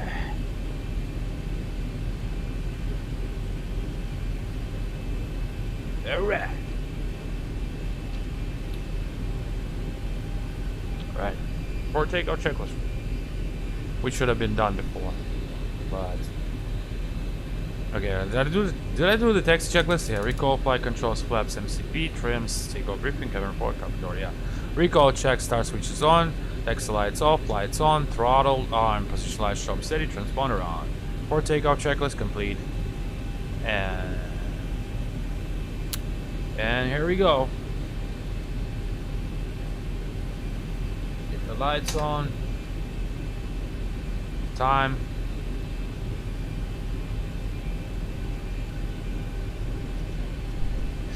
And we'll do a static takeoff. See the short runway.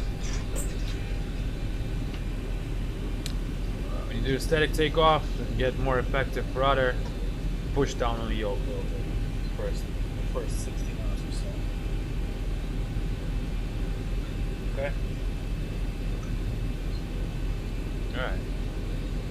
Push the brakes.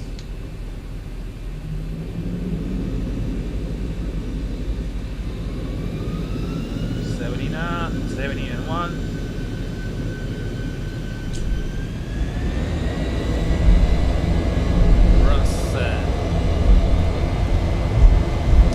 Toga.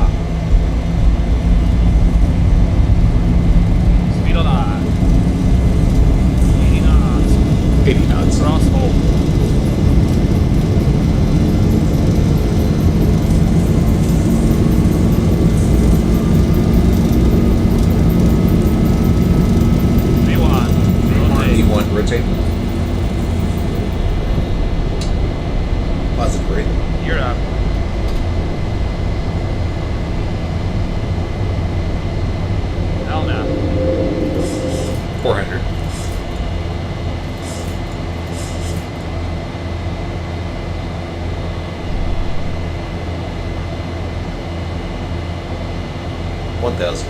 Okay.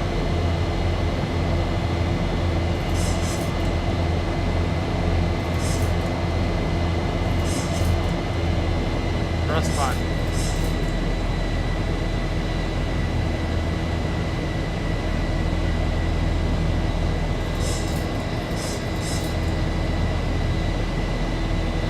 Pitch about 10 degrees.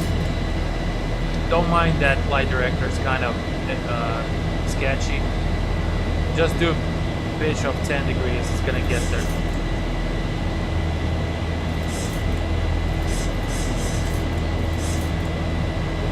Once you start retracting flaps to 1, it's gonna have a nose down moment, so be prepared to retrim it back to 10. Okay, so we do flap 1, speed check. Retrim.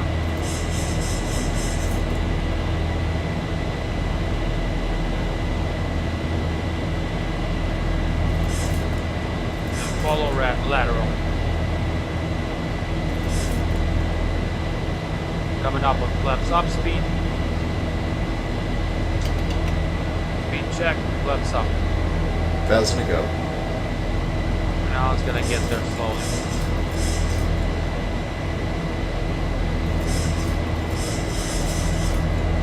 And do common 8. Auto brake off. Landing gear up, off. Turn off this. Retractable and this. And we know that our bleeds coming on, APU bleed coming on, and APU is coming on. That's it, and then you do the third takeoff checklist. Takeoff checklist!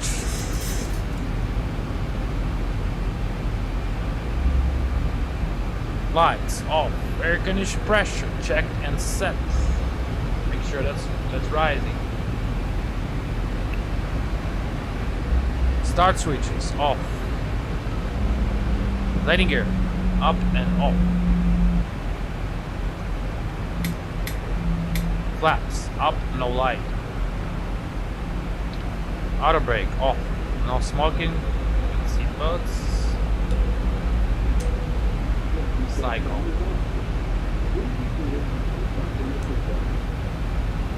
And let's say we clear the climb to, I don't know, 19,000. Level 190. To do the climb, you can do both ways. You can do either level change. When you do level change, it's gonna show the number of the speed current, speed 250 in the window. Or if we do VNAV, you gotta recycle it. So you're gonna turn it off and turn it back on, and it's gonna go up if there is no speed altitude restriction on the climb. So right now there is none.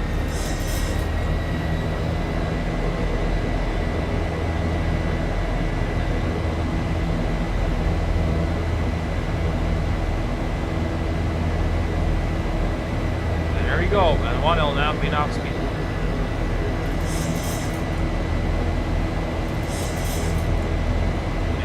Got to follow up with a heading as well. Pilot not flying usually does that.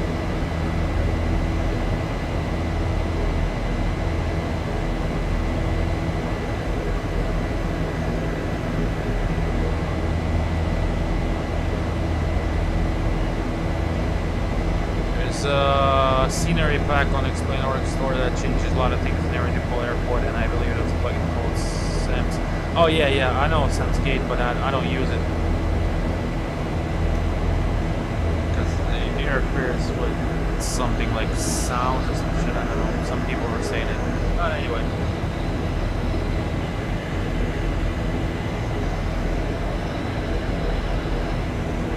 But if things for every default, a lot of that I would buy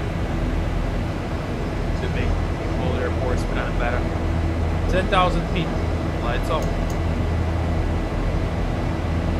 Now next, some SOPs. 18,000 feet.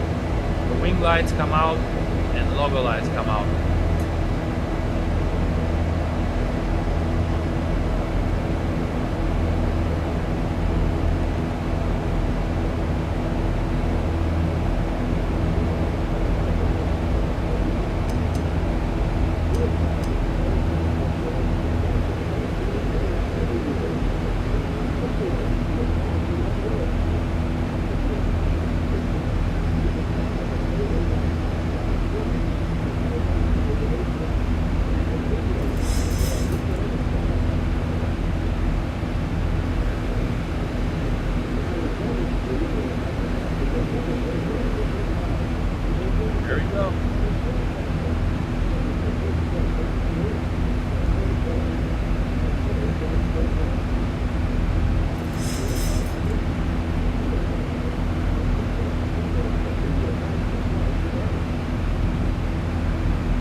Like a little turbulence.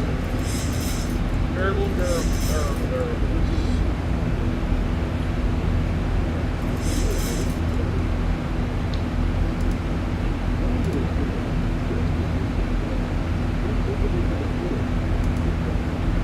Radar. Follow with the heading. Always follow with the heading here. That's the rule.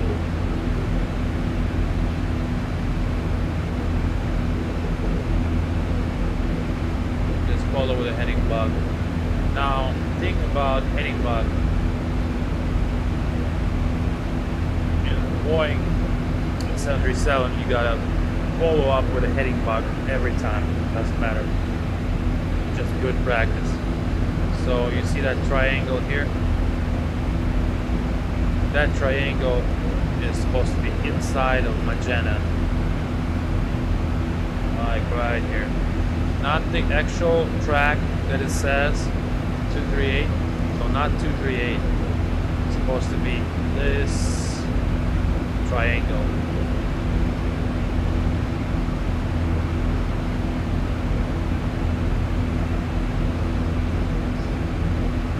So heading, not track.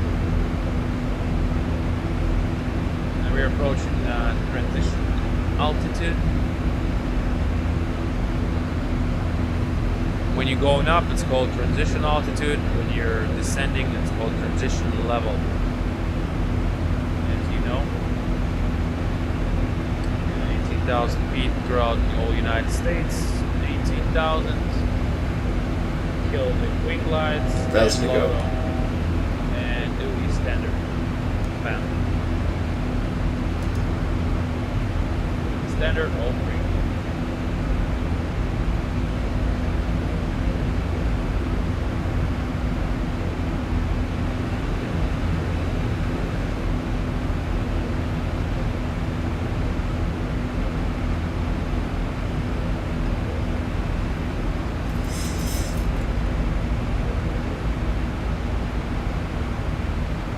We'll climb to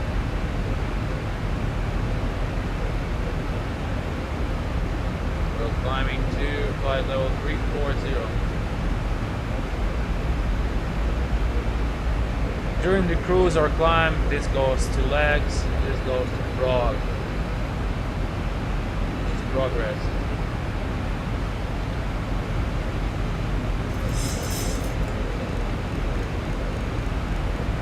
Again, we need to change our altitude. We dial it. It's gonna stay at the same altitude unless you recycle VNAV, or you can do level change. Check out the speed 293. Level change, bomb 294.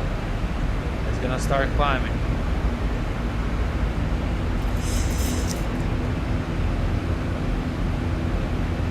Or you can recycle VNAV. The level change is gonna stay at the same speed.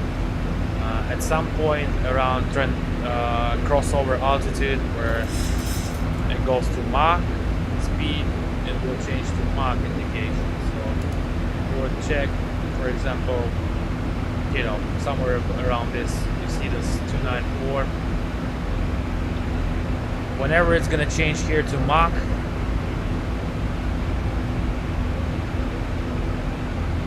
that's the crossover altitude. Airport enhancement package. Okay, I got it. Thank you.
Привет, атмосферно залетел. XP, Зиба, Эльвира. Да, привет.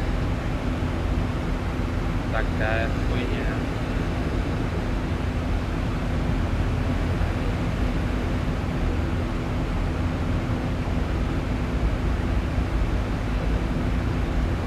Красотулечка. Блять, опять я завтра буду спать-то. Да хуй знает, какие сегодня смысл.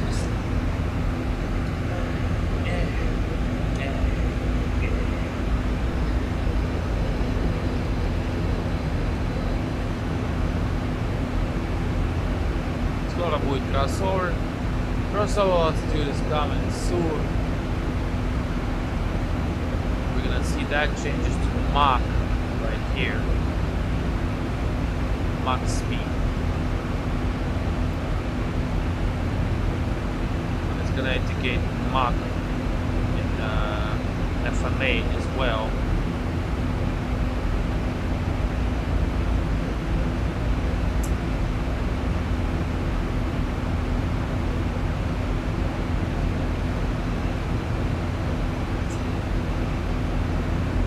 Crossover altitude is depending on the temperature, the pressure,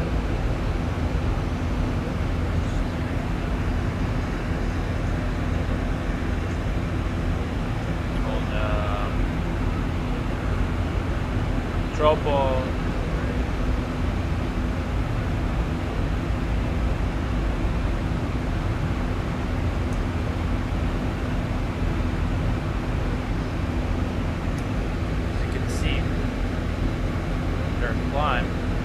Target 294/771. That's the crossover. When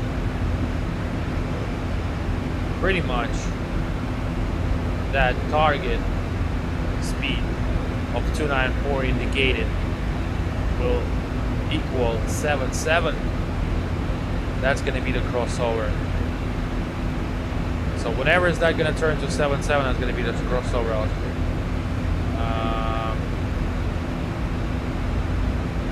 It depends. In winter time, in northern hemispheres it's higher. In southern hemisphere it's lower. Got to do with the amount of oxygen and pressure, etc.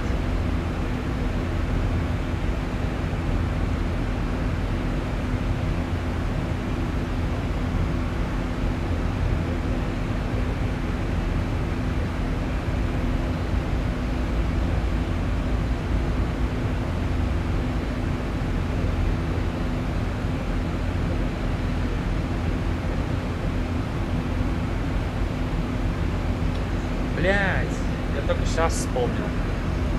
Я же должен был со своей Тян завтра, в смысле сегодня, утром идти на пляж. Ёб твою мать. 4 часа.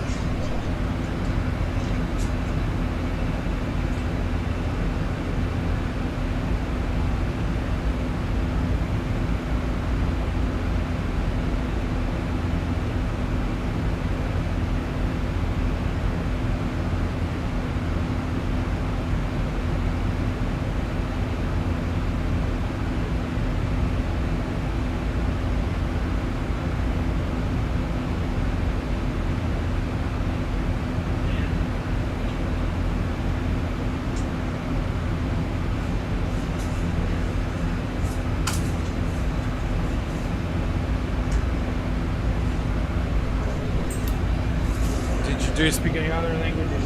Russian, English. I understand a little bit of French since I learned 90 years. It's cool.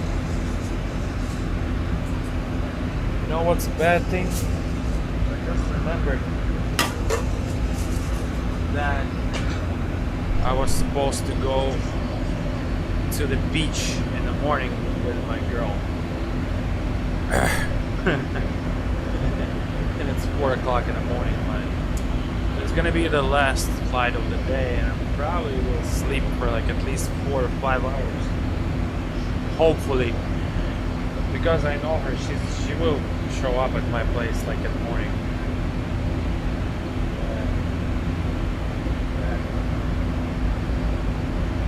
Yeah. Hide all the bottles of empty bottles of the beer right now.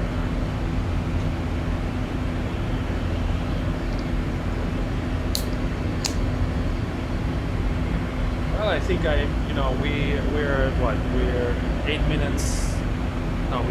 minutes of flight, and so we got like around 1 hour of flight.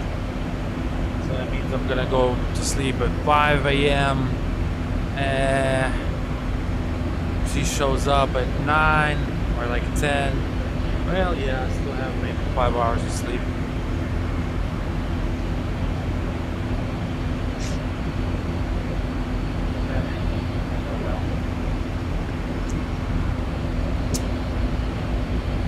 Yeah, no problem. Just remind me like what type of aircraft, and then yeah, no problem. If you want the 737, I got shown that one.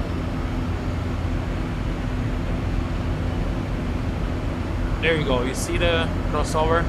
It's Mach 776, and it's 77 in above here. So anytime you'll do a speed intervene right here, it will show the Mach 0.77. Below the crossover, it will show the indicator speed. Same as a level change. First level change shows Mach.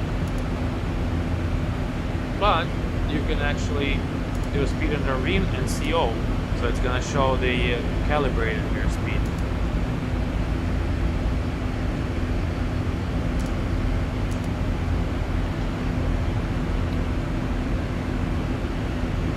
Yes, I will. I want the new MSFS full every aircraft.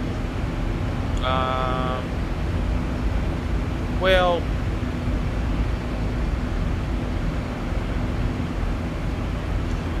then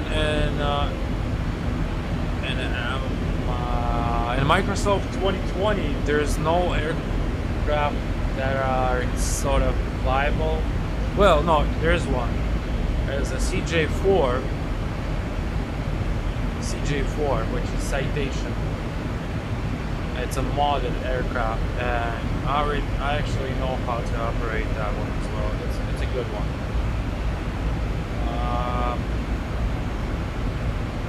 But it's a bizjet. There is the Neo A320, which is kind of shitty. It's still not quite.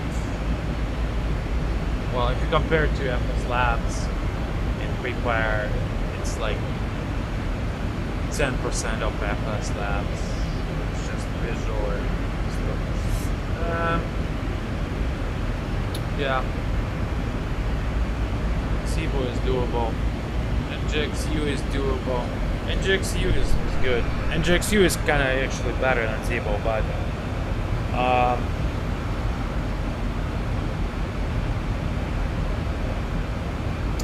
any kind can do both. It's all the same as far as Boeing is Boeing, you know.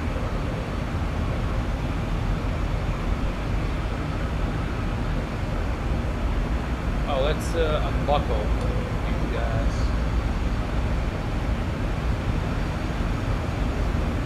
Go ahead and check on out.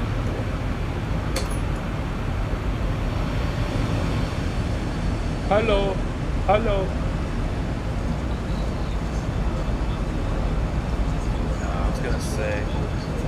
I was gonna say.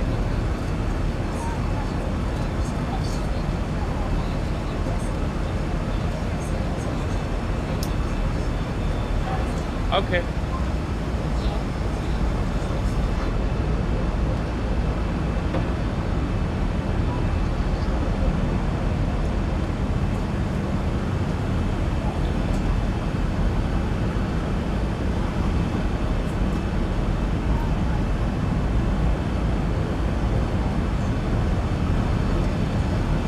God damn it. I'm supposed to be here.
I would say.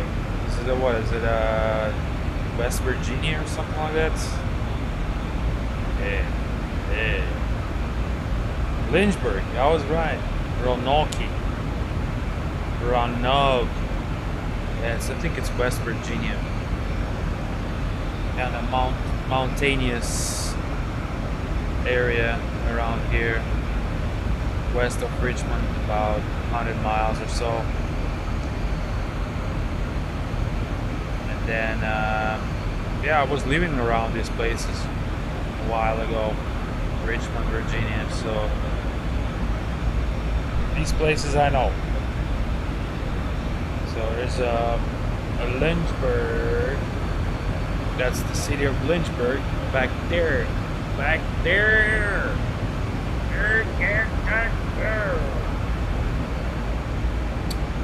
And Roanoke is coming on. It's Roanoke.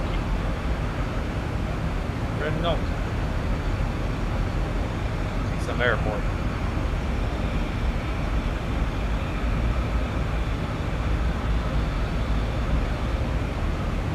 Then we're gonna pass what? Nothing much, I would say.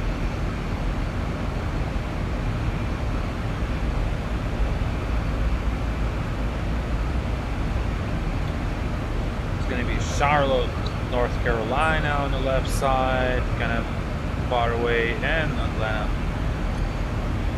All right.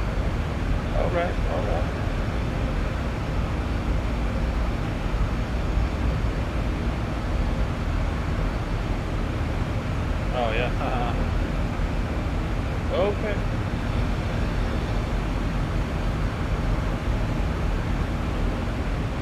Roanoke. Alright, so here we got our time. Yeah, 2 more states. Well, it's not kind of far away. We got a top of the descent at 160 miles, so it's fast. It's pretty fast. We can have the top of the descent is 216 miles, and 0844 time. So in 30 minutes it's going to be a top of descent, and we're expecting arrival to Atlanta in 0906.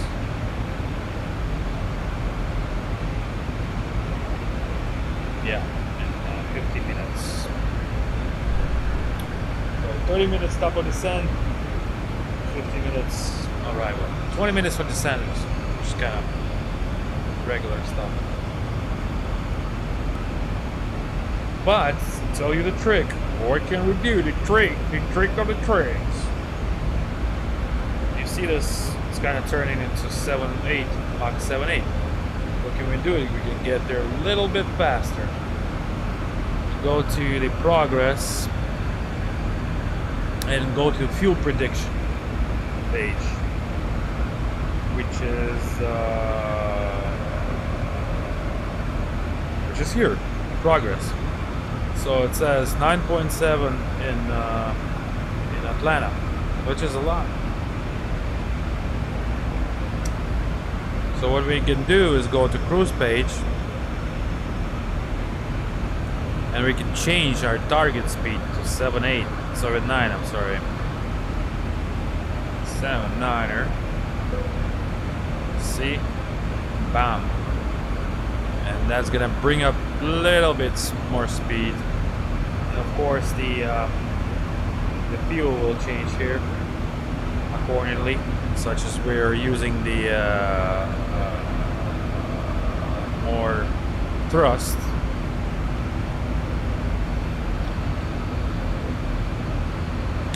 Have any custom scenario anymore? Just default with HD. Flying only in US currently, and I have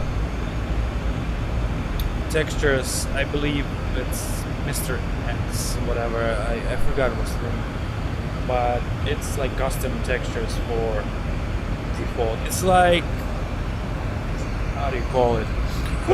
I forgot. I have fucking pasta with it. Oh, damn.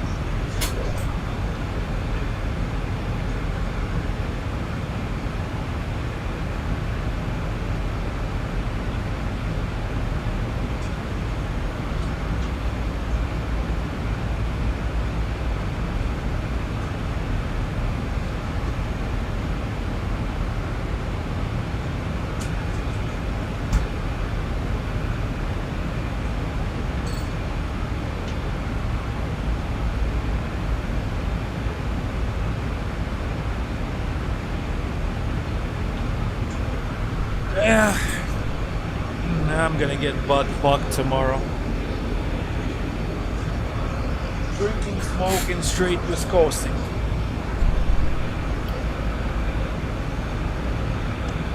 What was I saying? What was I saying? Oh.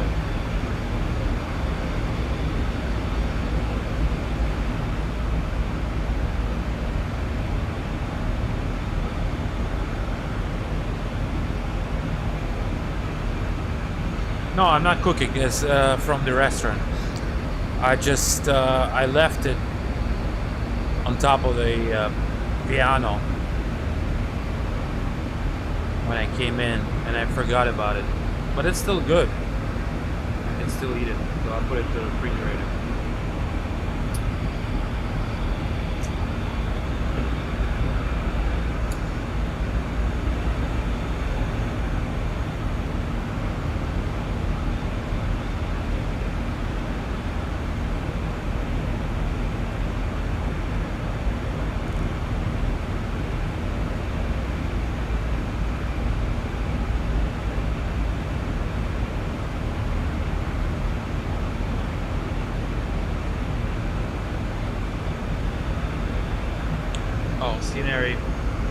yeah.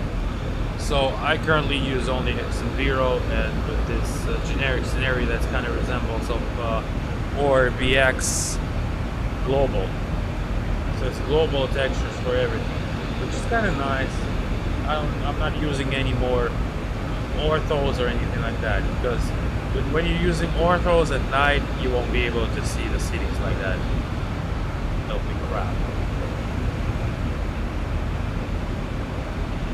On top, a lot of memory usage, space via conversion. Yeah. The airports, it's basically, I believe I have custom Atlanta. Main airports I have where I usually fly, but smaller ones like Class Charlie, I don't. Let's check out the arrival. Maybe the arrival is not reflected here yet. So let's check it out. Get the descent here faster. Okay. This is gonna be OZ1.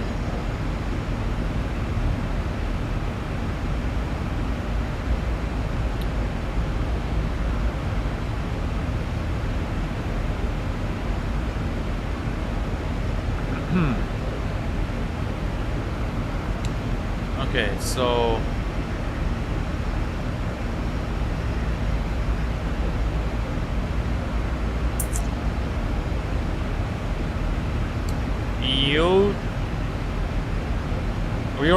we already on arrival part. Shul, Tidon, Wilson, Mkhoni, Chibek, Wing, Aussie, landing east. There you go. You see what I'm saying? Landing east, expect to cross. Okay, we're landing.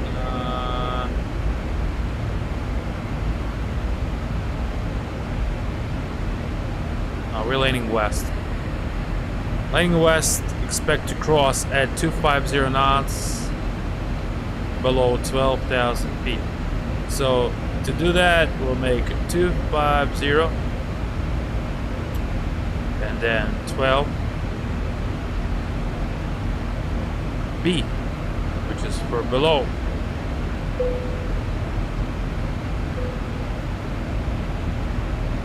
Here's our top of descent, closing in on us.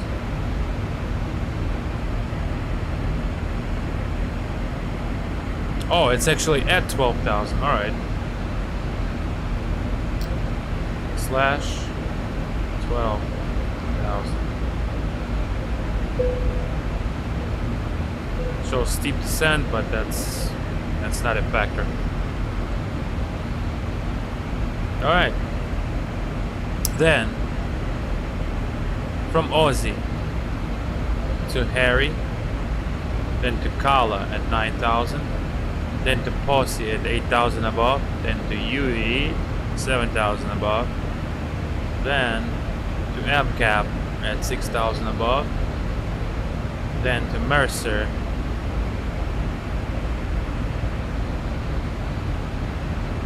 which is the part, okay, MCAP that ends here,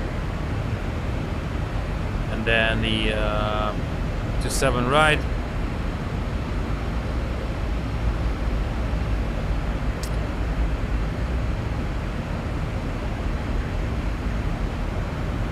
gonna do LS,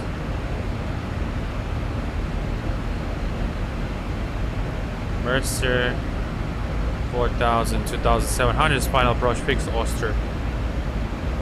There you go. Alright, we already see the top of the descent in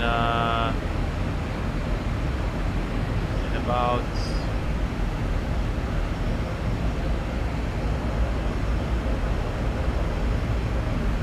141.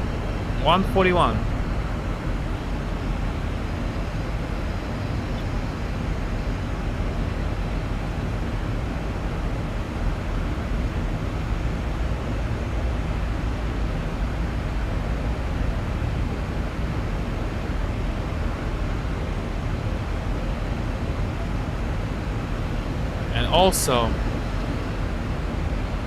since there are no speed restrictions except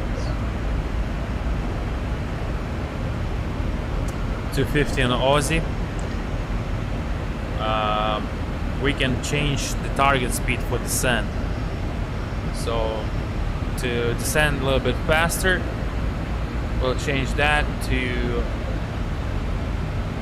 Mach 79 slash.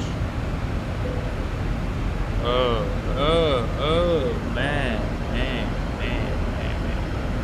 Okay. How about this?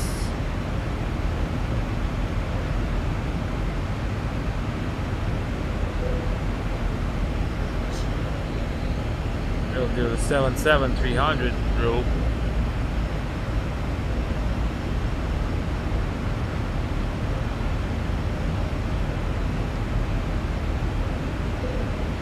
Oh, okay.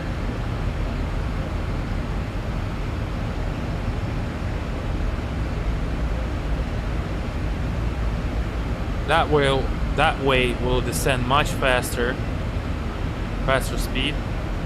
So we're currently traveling with Mach 79. That way, for that descent, we'll continue with 7.9 on a descent with BART until the crossover altitude, until that magenta gonna reach the 300. It's gonna switch over to 300 and descend with 300. That's really fast descent.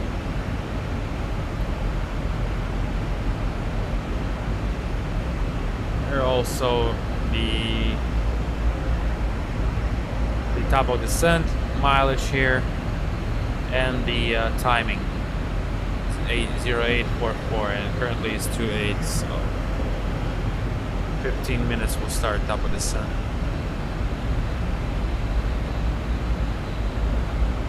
Also take a look at the fuel, which is 9.4. Good.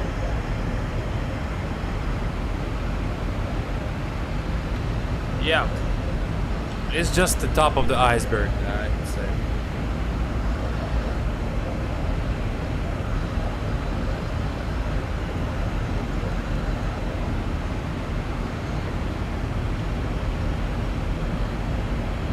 So let's get that.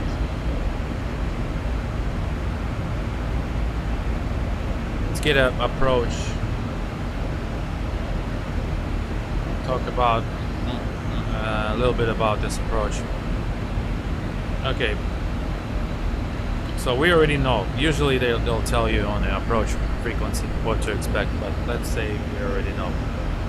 Anyway, we're close to 100. Until the top of this, yeah, 112. Okay. So usually you'll see here distance. It's 5.2 nautical miles to final approach fix in Austria. And also you'll see the degrees of glide slope, which is 3 degrees glide slope.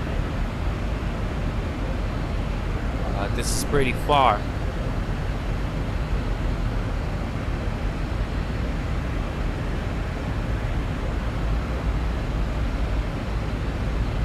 So what we want here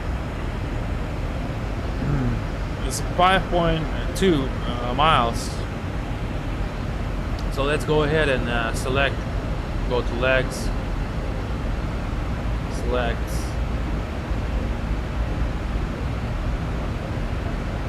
runway 27 right, go to fix page and enter it there.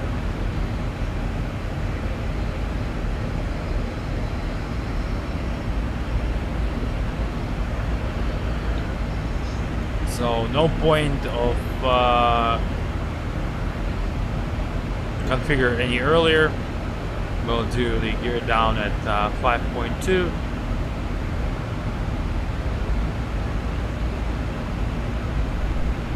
Yeah. Check out. And the full configuration at 3 miles. So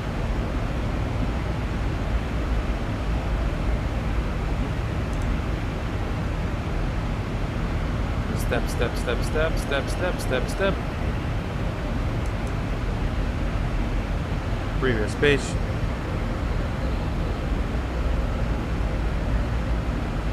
And you can see that we created the arc right on that fix. So it's 5.2 Oster fix. That's our pretty much arc for the gear down. And the next arc to threshold to 7 right is the full configuration arc.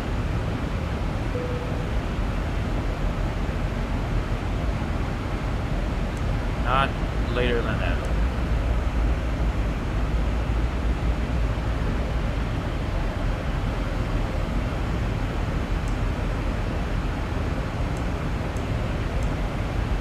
Top of the descent is 80 miles. Also, what can we do? Go to missed approach. Climb to 1,400 and climb in left turn to 4,000 outbound on ATL VOR radio 273. We go to fix. Second page. ATL. Radio 273 to tempo intersections, distance 30.3 ATL. So we do radio 273 slash 30.3, and that's what we're gonna have.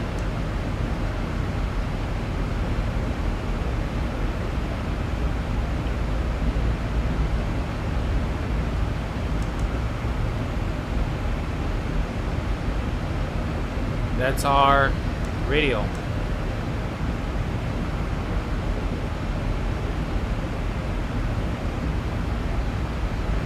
That's our radio.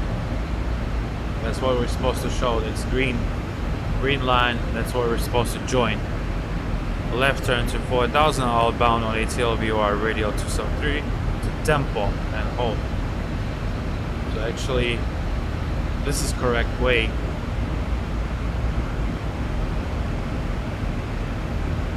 Well, it's not quite showing tempo over here for some reason. 273.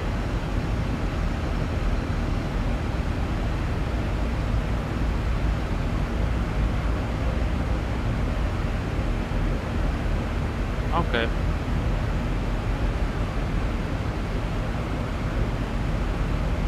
Ah, I got it.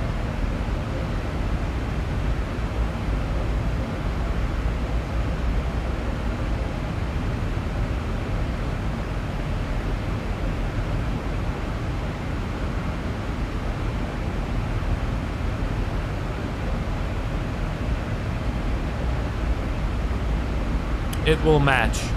It will match. Okay.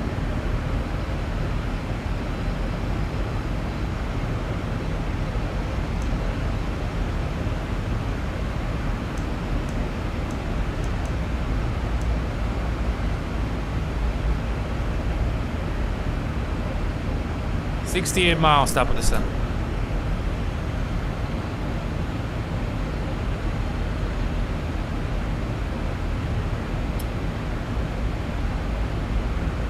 So we just gave you like a Visa gift card for $100 that would cover 5 hours of learning correctly. Yeah. Yeah. But why bother this way? You can do Cash App, Venmo, Zelle. There are plenty apps that can transfer money to the account. The best thing is that you can watch the video again. The captain has many videos on his channel. Captain, who is that? Who's the captain? Where's the captain? Huh? Oh fuck. Yeah. is well, not there. Well, do you have Zelle or how do you call it? Cash App, Zelle, Venmo. Well, there are ways, you know, PayPal, whatever. Because card is, I don't know how to use it. I never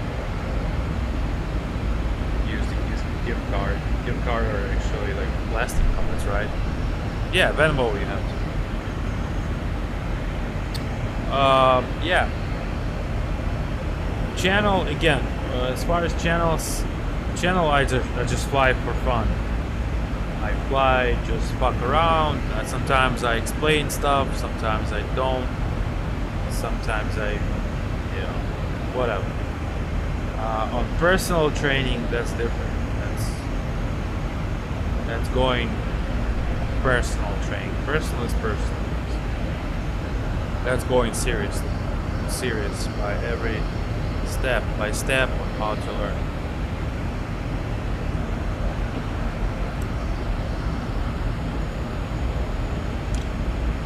PayPal, but I usually just give someone gift card numbers. Ah, okay. Whatever works. Whatever works. You can do step by step. I mean, like in progress. It'll take, like, I don't know, a couple hours, and then you'll think, okay, well, maybe I learned enough already, you know. Or you see how you're gonna like it. Maybe you're not gonna like it. Or maybe you'll say like, okay, I learned this stuff, then I don't understand this stuff, and that, so explain to me that, this, and then you can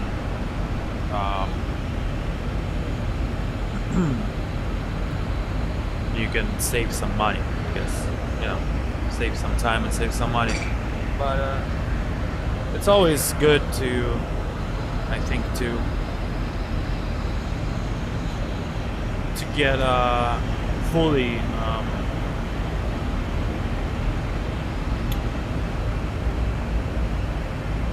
for example, like, I don't know, you go step by step all these systems of what's what, you know,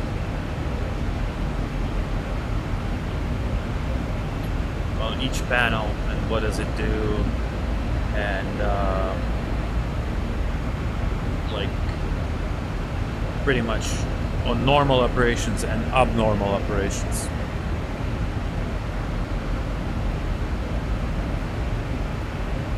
But as for the homework before, I would recommend you to get that CBT from that website, illegal website. Download it and get acquainted with systems of the aircraft first. And then something that you don't understand, I will explain more thoroughly, or explain the combination of things, how go with it, and then we can spend quality time on things that work in practice.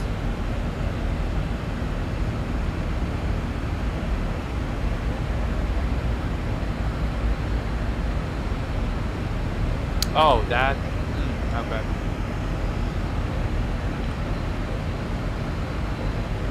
It's torrents.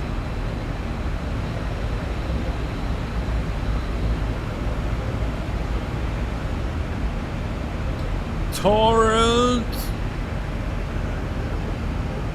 Oh man, it's almost 5. Hopefully it's gonna be a quick descent. We're gonna descend real quick and go to the bed.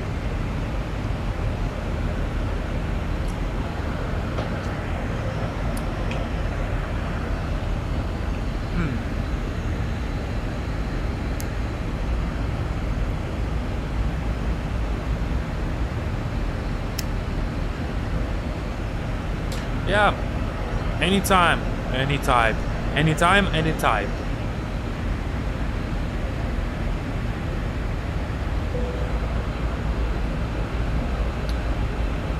737, A320. If you fly A320 and you're interested in more things about A320, I can give you probably some more stuff that you don't know about A320. Dash 8, 777, MD-80, TPM, King Air. I'm just trying to see, like, every pretty much major aircraft that is out there I can do. What else? There's a classic 737 from XZ. They're close by. You know, when you get type rating for 737, it's both classic and NG. There's just a couple of endorsements that are different. What else? Heck, I can even give you A300.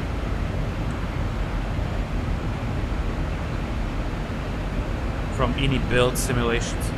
ERGs, yes, but are there any good ones? I never seen any good ones. Unless I'm missing something. Airbus is Airbus, it's the same stuff. I'm not familiar with Beluga, never flown. I never even flown, not a single minute in it. But it's Airbus, I mean.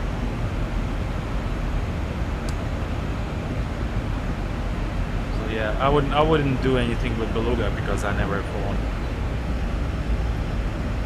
Yeah, X-Craft I've heard about, but I've heard that it's kind of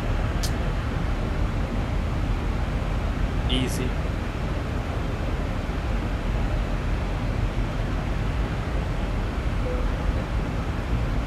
There's the top of the set. So let's do 1000. Let me show you how to calculate the descent, how to check for calculations. So we are currently going to 12,000 feet. So we'll do a VNAV.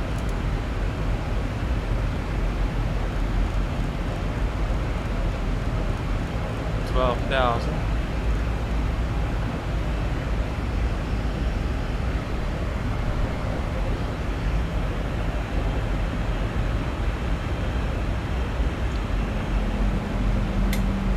Here's our top of descent, arm, VNAV, path, LNAV.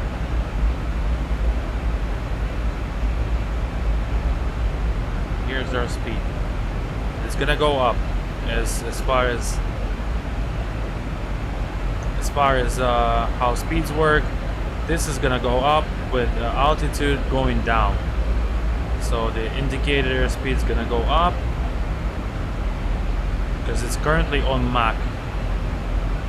And the barber pole is gonna move out of it. We got pretty rapid descent, which is good.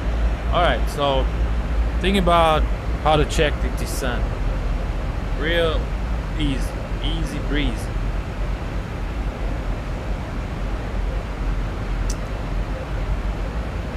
So we'll cross check. We need to descend at 12,000 feet and we're gonna be at 30. So 12,030, that's 28. 28. Take 28 times 3. That's 84. 84 miles. Athens Ben Epps information Oscar. Jesus. 700 Zulu weather. Wind light.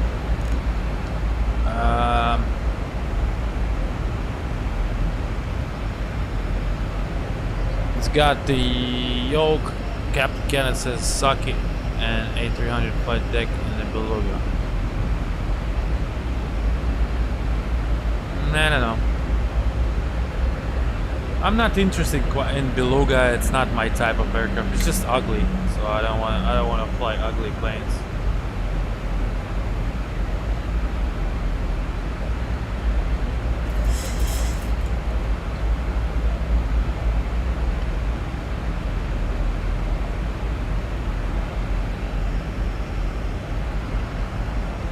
So yeah, as for the descent, when you check for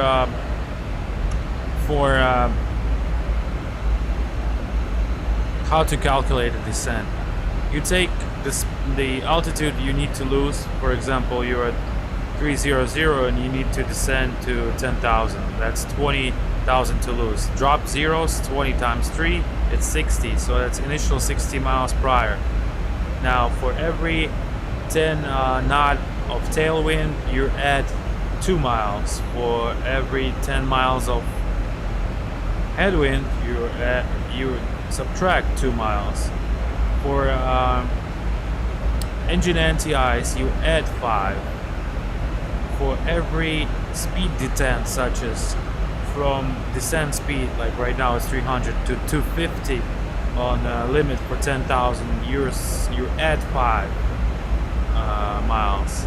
And from 250 to 200 clean speed, you add 5 miles.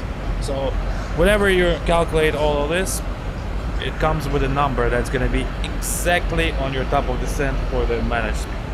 You can check it yourself. It's kind of too late already to check it because we're already in descent, but next time we'll show it.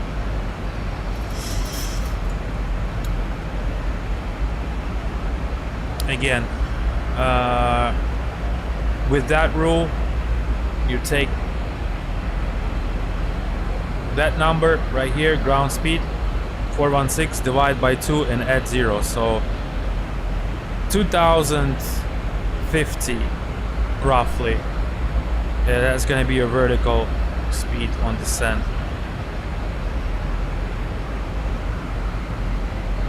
And that number with altitude is going to be dropping. So it's going to be 412 and so you adjust every, I don't know, every 10 minutes. That's for vertical speed descent.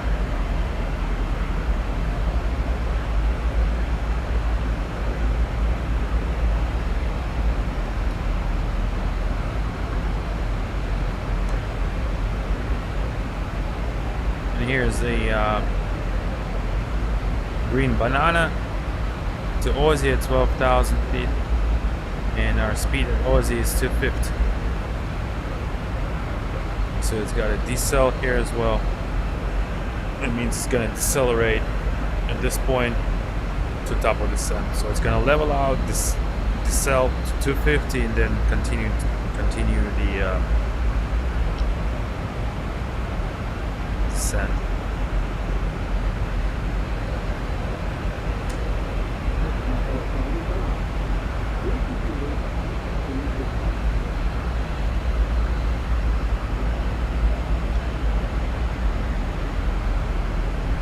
Get the weather in.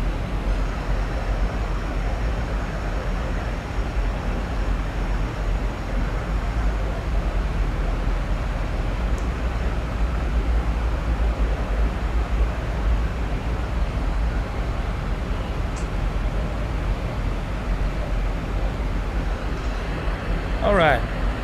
So Atlanta is 3105, 10 stash miles, 3025021143015. As transition level 18,000 feet and barrel 301.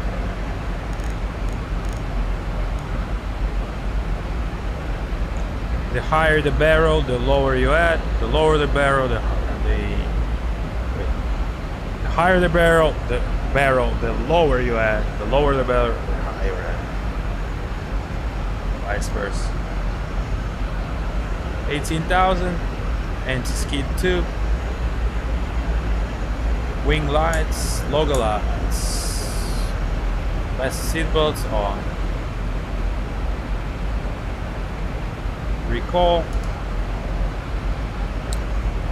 and let's bring in the approach 111.3 275.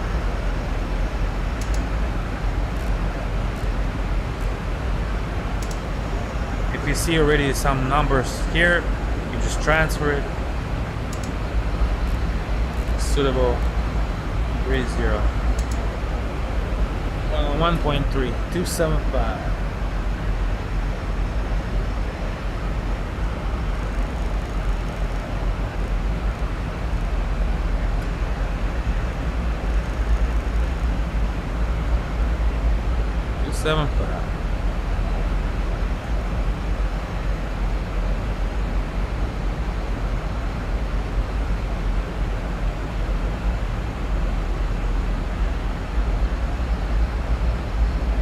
Alright, this time we're gonna do full manual approach. Disconnect earlier. And fly in. With positive control of aircraft, with pitch and power. Have a note on power settings and pitch.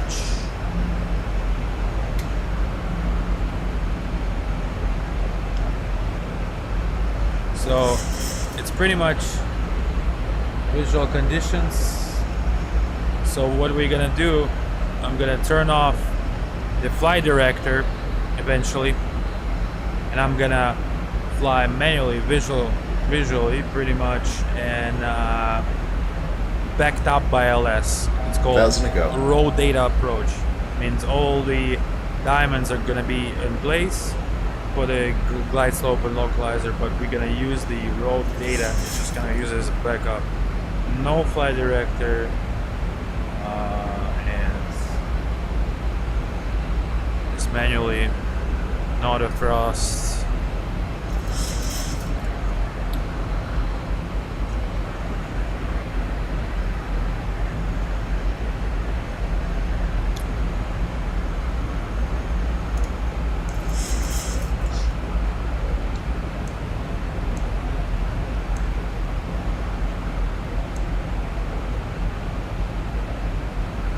Altitude.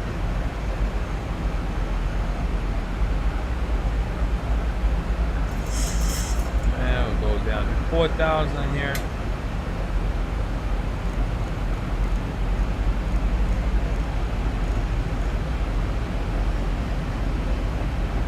VNAV out and from C speed LNAV.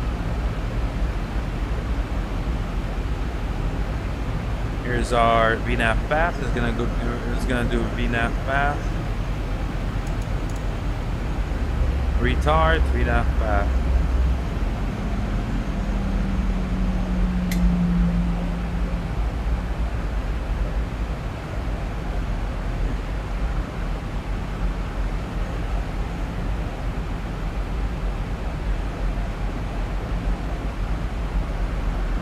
Right.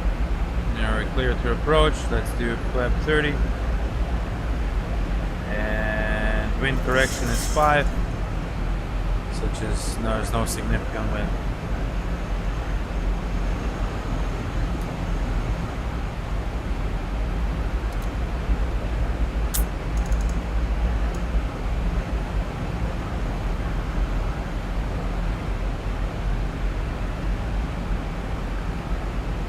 Approaching 10,000 feet.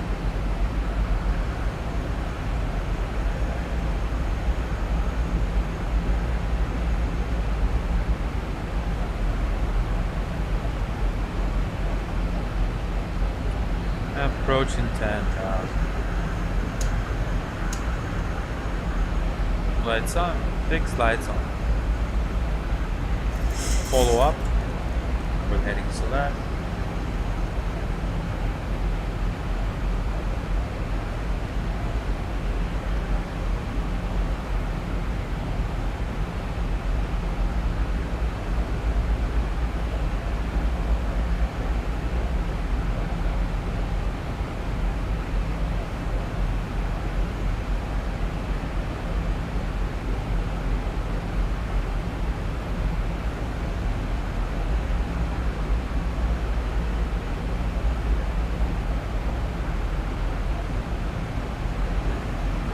Approach checklist.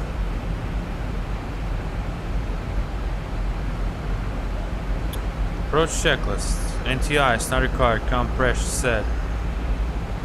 It's 1,000 feet in Atlanta. Ooh, shaky, shaky.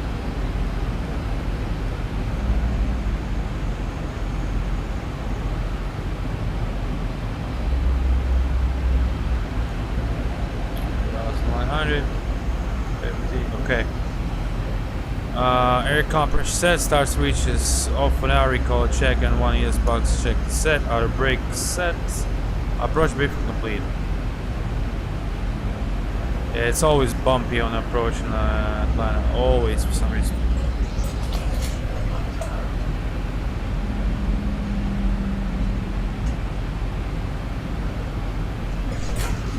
Alright.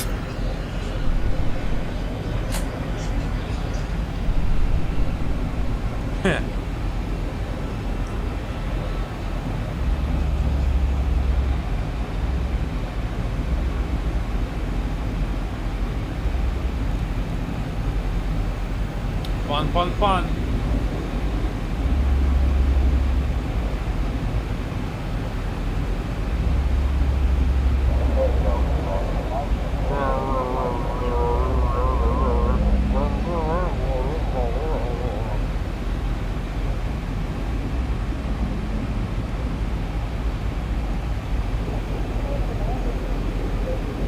Noonan Kawita weather. Wind calm, visibility more than 10. Sky clear.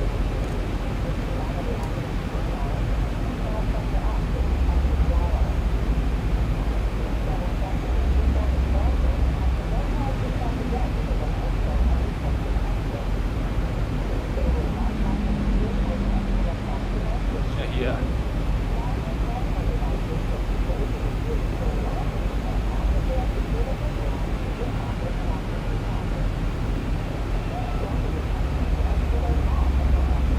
Here's our vertical path. There are also things like this. You see there's a vertical path that says it's gonna take us to 7,000 feet above the UE. And our... Hey. What the fuck is this? Where's my... What the fuck is this? Oh my god. What is this?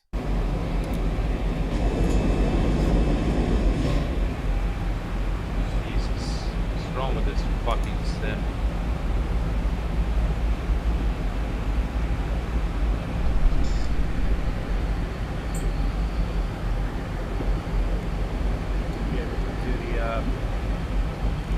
Line heading 275 is approach, heading set. I don't know what the fuck was that. I was explaining it's an approach mode arm. So we got VOR lock and glide slope in that path. In arm, whatever is in wide, it's armed pretty much.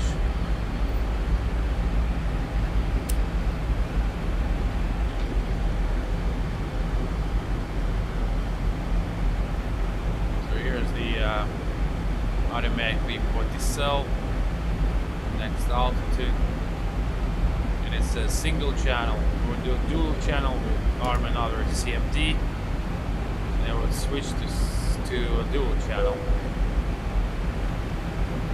We're supposed to.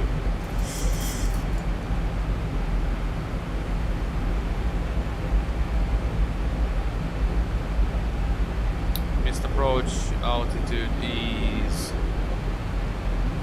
4,000. So that's set. Yeah. So let's get a little bit of noisemakers.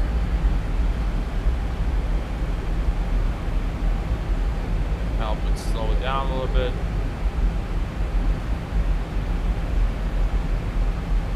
So here I'm gonna show pretty much full manual. I'm gonna do the auto thrust off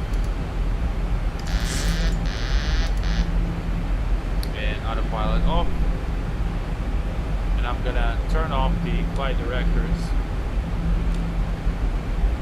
and do the fully manual. So 4,000 below, 2,700 above. I need to slow down some more. And we're just gonna use the our raw data approach.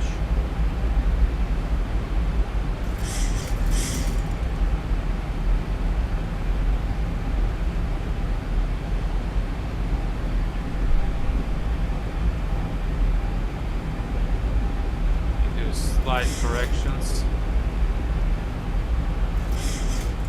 Make sure that is off and armed. And do flap 1.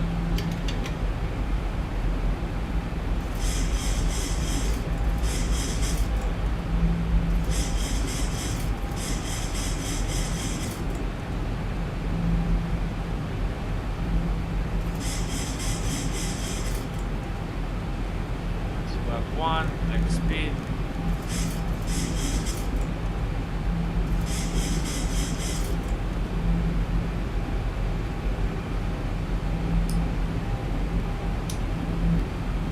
Yeah, come on.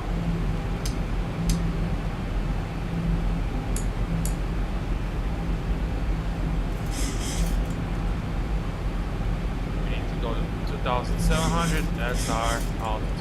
Left 5. Check.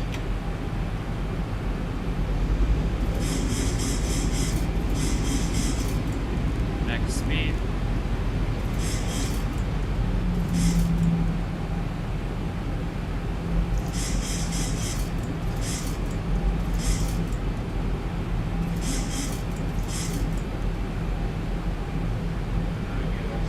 Flap 10. 2,500. Great alt. White dot speed. Currently on idle.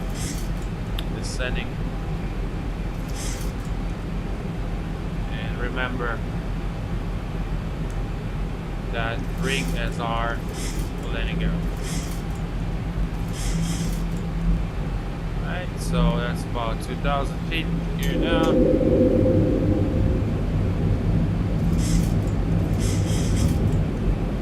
And right away bring the thrust to about 50% and 1. Left 25, speed check. Yep, about 55. Thrust and pitch to around 4, depending.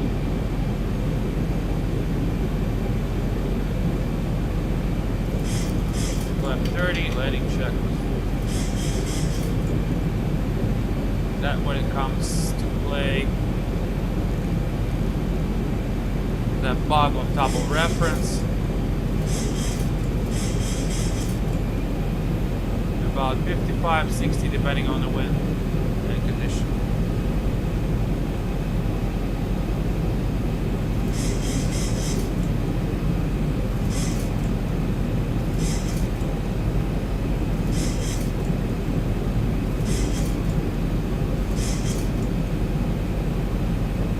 $1,000. 1,000 feet, stabilized, Mr. Perch, altitude set.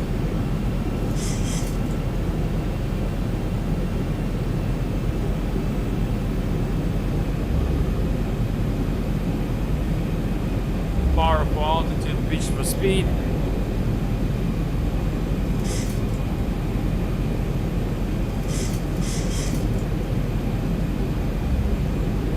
That's a visual approach, just backed up by that.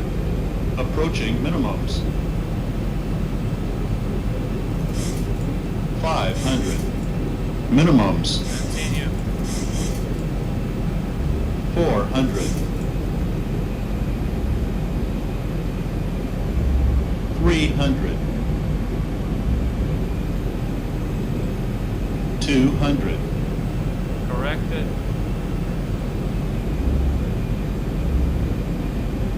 100. About 30. 50. 40. 30. Start to bring up. 20. And 10. idle.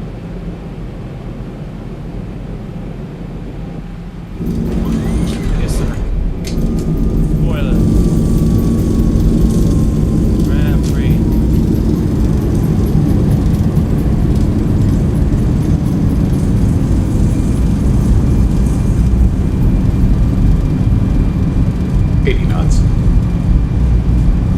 Manual brake.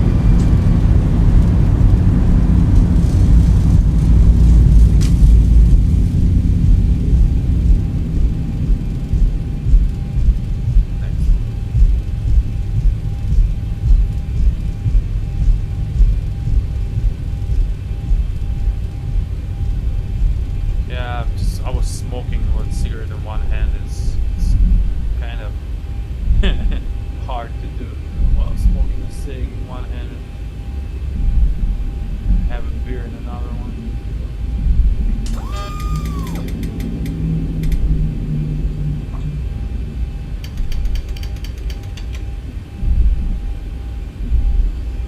Yeah.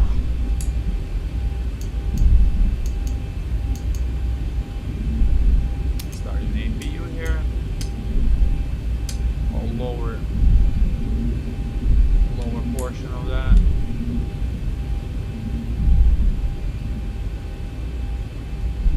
Alright, so that's getting started. Our lower portion is complete here. Then comes the MCP. Oh, that's off already. 100, that's off. Time stop. That's coming to standby and trim to flash.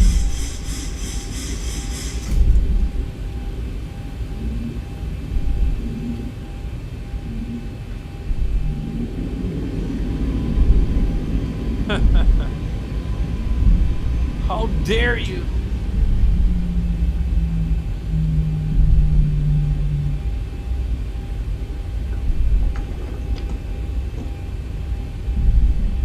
We're going to the southwest hub, I guess.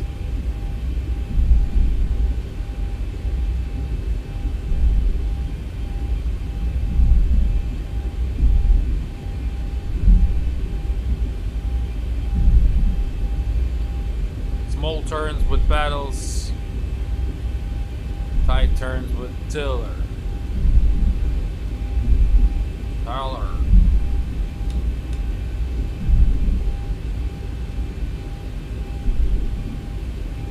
Hopefully not gonna clip anybody. Kill the lights.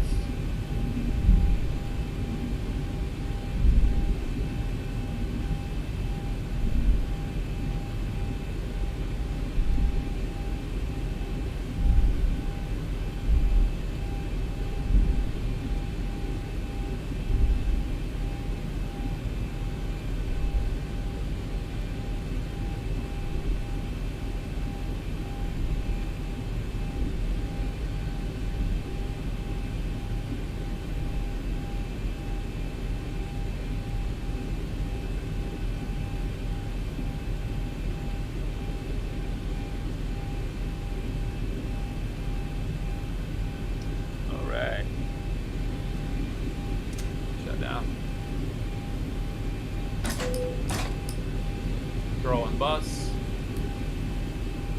and shut down. Throw the APU bleed and open.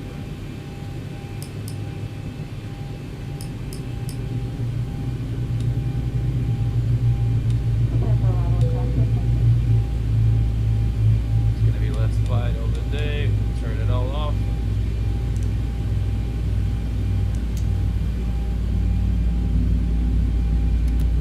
Time stop here. Elapsed time. Yep. Okay.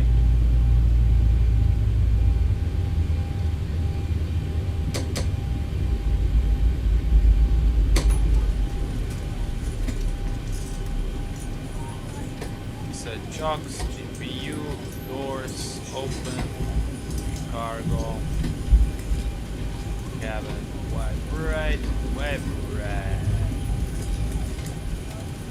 Connect on the GPU. That's it. Shut down APU. Kill the packs, kill the bleeds, and alright, so that's it for this flight. Wheel well and logo. That's it. Parking checklist. Parking checklist. Spark brake set. Electrical on. Start leaders cut off. Pass seatbelts off. Collision lights off. Window heat off. TIs off. Hydraulic pumps off. Fuel pumps off. Aircon, 2 packs bleeds on, pressurization, isolation switch off, specific closed, sterilized as required, as selected as an ADF ready to roll. That should be coming off here. If you press this, these are supposed to be coming off, but they don't.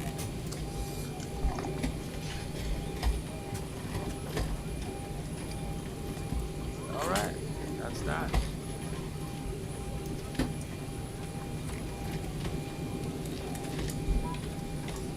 Dim the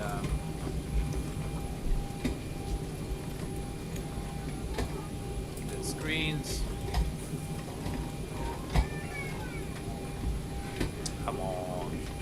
Come on, man.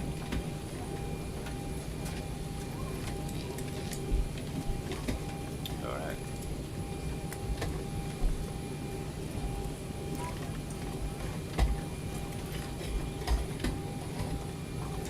Beautiful.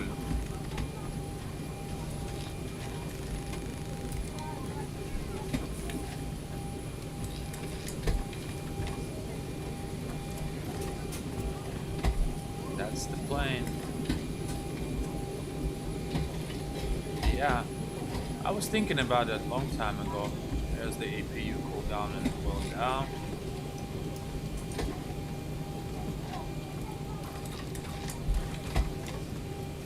Thinking about that stuff.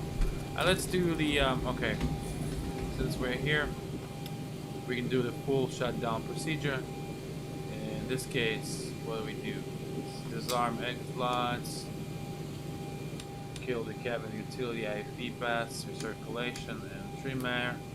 All of this is killed. Feel well, take off, logo, just leave it on static here. Okay, that's killed. Okay. That can go off as well. Alright.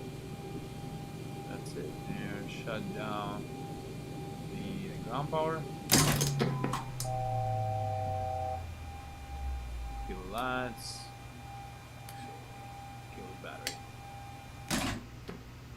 That's it. That's full secure for the sleepy. The checklists,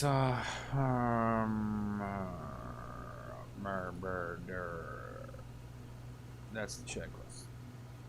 I don't know if that's from this side, I guess. Oh no, it's that. That's from the side of the 737. 737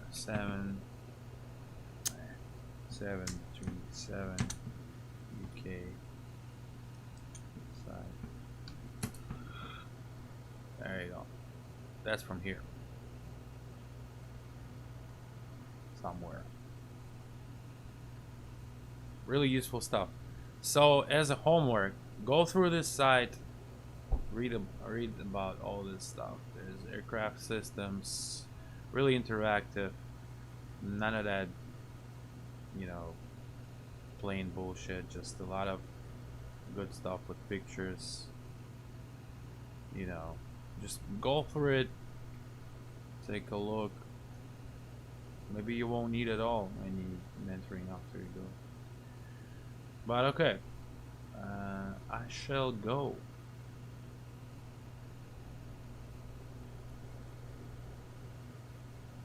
Yeah, it's nice. It's always nice to learn something new. I wish I had some new type that I would learn. Pretty much done with all of them. Okay, guys, stay safe. No woof loop woof. And I'll get back to you shortly. Tomorrow, I don't know if I'm gonna be streaming or not. I'm supposed to go to the beach, but I got like 3 or 4 hours of sleep before they're gonna kill me. So, alright. Take care, everybody. Всем пока. Покашечки, какашечки. Не чихайте. Всех люблю, целую, пока. Мeh.